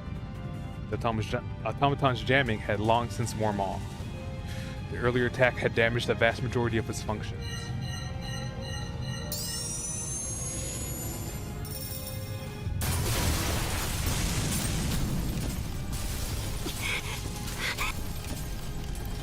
Ako's breathing was heavy as she ran. Desperation sparked her brain into overdrive. The ceiling seemed to be collapsing in slow motion. The light seemed to flash before her eyes. Each second stretched into 5. Her frayed nerves made it hard to tell the time. I want to check. There was debris riddled through the stairway, forcing her to crawl up. She emerged from the destroyed basement into the collapsing first floor. That plaza was still traversable at all. That that the plaza was still traversable at all was a miracle in itself, and fortunately for her, the crucial path to the exit was still intact. よし、ついてる。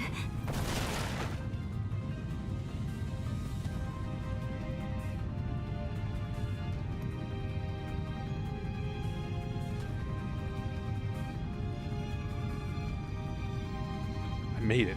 The corridor to the entrance was still intact. The basement maze was only extended as far as the plaza, so the entrance corridor would collapse. Only the ceiling could cave in, leaving the scaffolding surround intact. Scaffolding surround intact. That's so. Some of these sentences, I'm on the translation. It's interesting. She got herself this far by telling herself repeatedly that fate would decide whether or not she reached the plaza. Like some of the flubs are, most of the flubs are me. Some of them are the translation. Her gamble paid off. It was her lucky day. All she had to do was muster the last of her strength and keep moving forward until she hesitated for a fraction of a second. Is it naivete, a sense of responsibility? You pushed aside the image and popped into her head into her head and continued running down the corridor. Okay, like, hold up. She pushed aside the image that popped into her head and continued running down the corridors.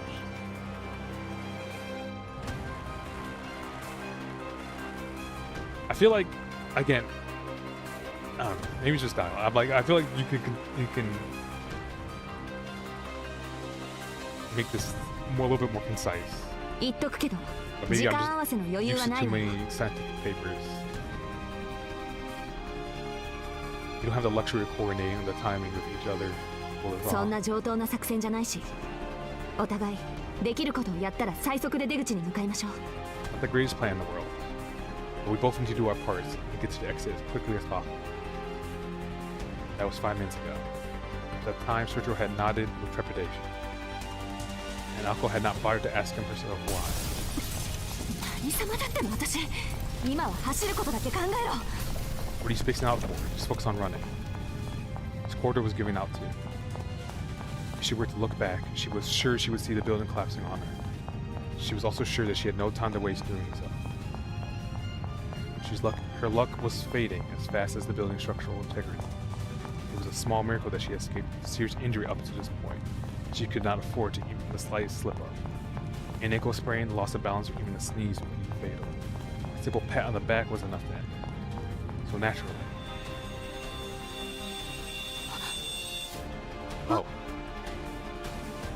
There it was, clear as day. In the detritus of the stairway, death had arisen to take her down from within. A corpse that had crawled its way up from the depths of hell itself.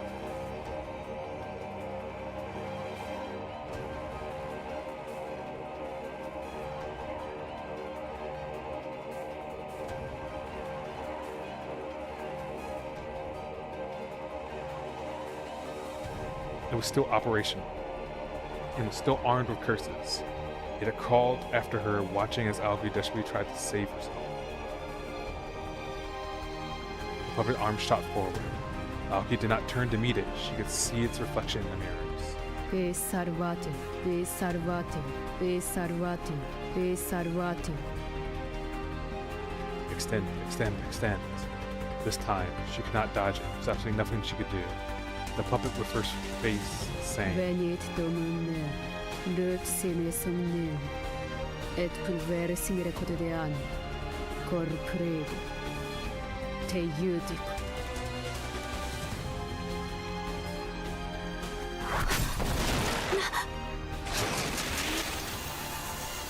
For a moment, she could not believe her eyes. It was the last thing she expected to see.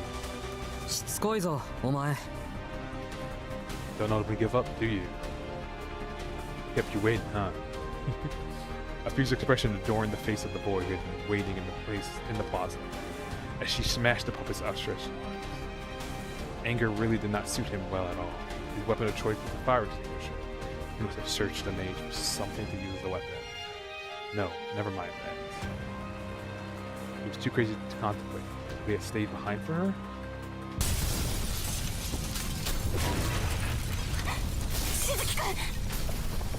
Okay, stop. The feet she has sworn she would never stop moving. Extended a hand out. It's enough. Leave it. We have to go. Joe tossed the fire extinguisher aside and took off running.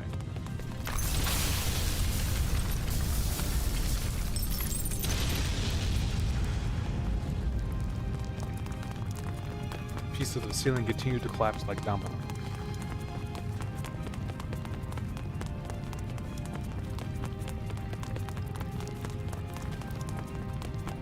They kept moving with dust and dirt flowing in their wake.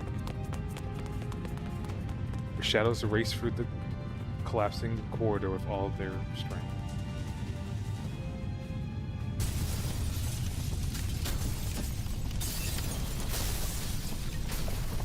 The castle was in the throes of death, with a massive crash and a cloud of dust.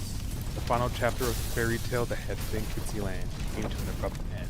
Well, I mean, just 1/3 the section.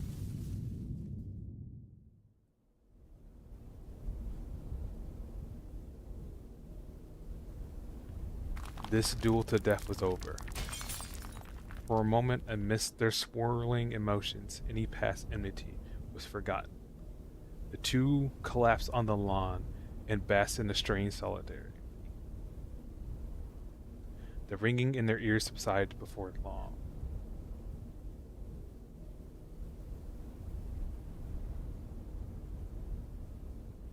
A tremor of such magnitude seemed impossible in an amusement park like this. As the sound of destruction echoed across the park, Ako addressed the individual at her side. Hey, you alive? Yeah.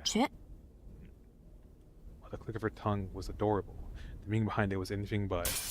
Aozaki, あいつどうなった?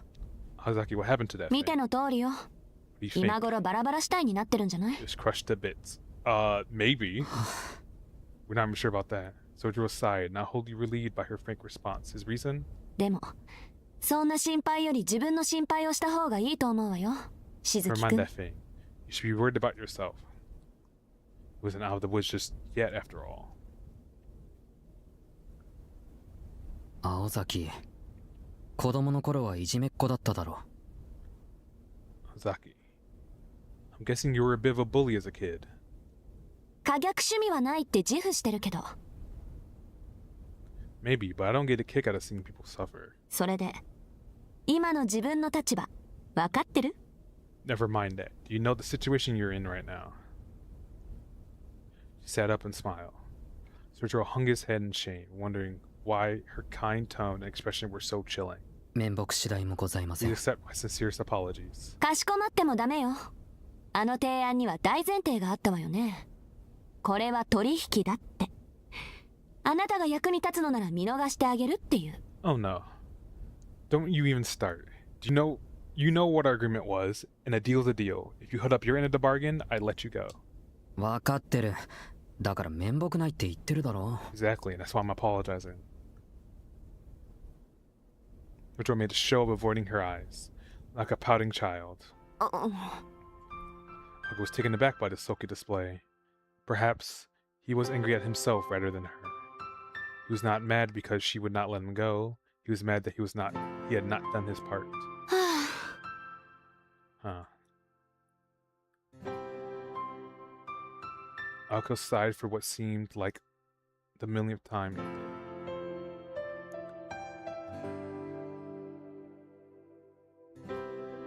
She could not figure out what surprised her more, his unconditional kindness or her naive approval. じゃあ、覚悟はできてる I の? don't remember what it said. So are you ready? そんなのはできない Of け course ど、 not, but a promise is a promise. 約束だからな。 In the end, 結局は I 何 failed もし to てい do な my いし。 part. I'm not even like waiting for the dial. I'm so tired. I wanted to hit 4 hours. We're now at 4 hours 20 minutes. But I wanted the conclusion of Kitsy Land, I suppose. That's my selfish request. It's certainly the case that he failed to do any of the things he had expected of him. But just then he glanced back at the collapsed house of mirrors. What he had done after all, after failing so spectacularly. He had searched for the extinguisher so he could use it as a weapon.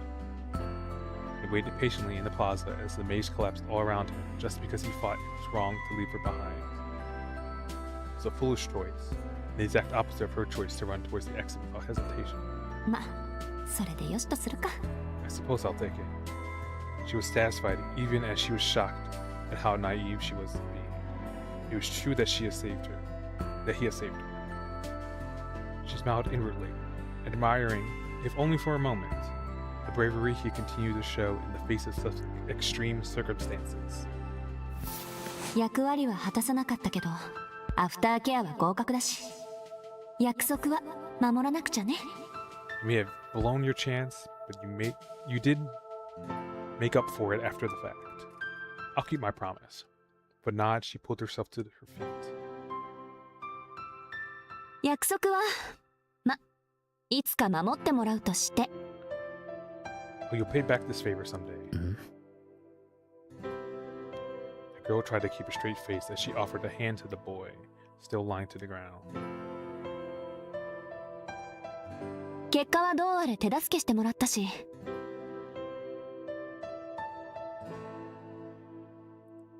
You managed to help me in the end. 特別サービスってことで、今夜はもう手を出 So さない because であ of げる。 that, I'll let you off the hook for tonight. Huh?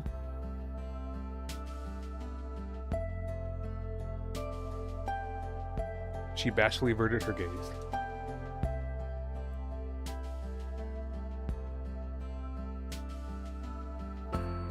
Though her profile appeared different than it had in the past, it was clear that the face of the vibrant girl he met the day he first arrived in town.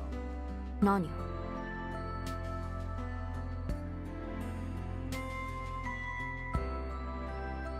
What are you staring at? If she had felt his eyes on her, she shot him a frowning glare. いや、突拍子もないけど、青崎は律儀だなって。 As crazy as it is to say out loud, you really are a fair person, Aozaki. He took her outstretched hand. Feeling his weight as she pulled him up, she could not help but think that he was about the last person she wanted to hear that from. ところで、今夜はって言うけど、明日からは By the way, you said you let me off the hook tonight. What about さ tomorrow? あ、ま、その時になったら考えるわ。 We'll just have to see. She shrugged her shoulders as if she was not sure herself. The response was so unlike her that it made Sergio smile. Was it the solidarity of having escaped death together, or the fleeting camaraderie that made him do so? It may have been for this night only. The air between them was kind and gentle. A lot had transpired. But the midwinter nightmare had come to an end. The pair had overcome many trials and tribulations, and could now leave the mirror realm in their wake. Before that, 随分と身勝手ね。 how selfish. それはあなた一人で決めていいことだったかしら。 And who, 青子。 may I ask, said you could decide that? Who decided that?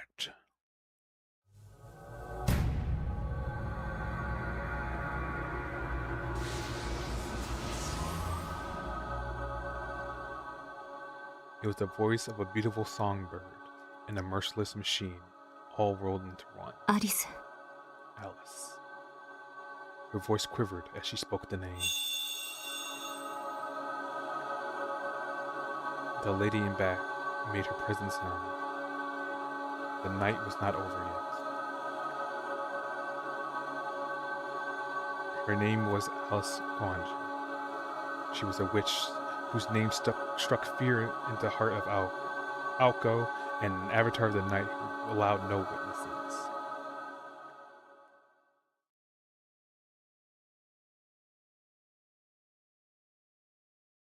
Oh, it is broken up into Chapter 5, Part 1.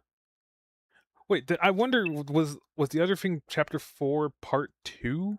Is that what happened? Let me check.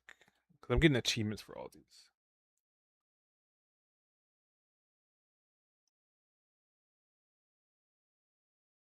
I don't know what it was then.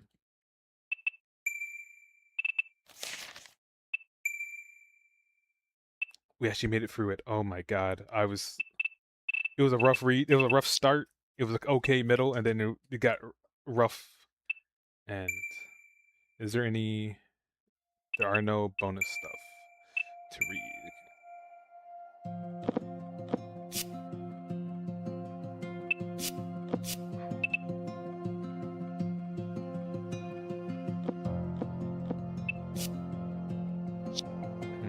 Okay. Okay, that was a good progress. Halfway through, we made good time because we did chapter 4 and part of chapter 5. Unless the second half of chapter 5 is longer, which might be annoying. Which would be 5 hours.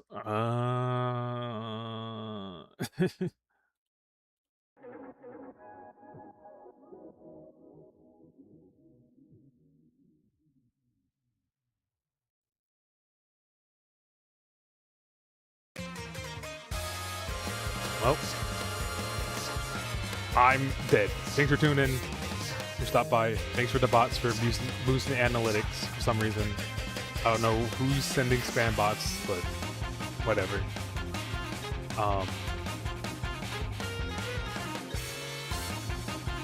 Where is my tab? Did I get rid of it? There it is. Alright, no one's here.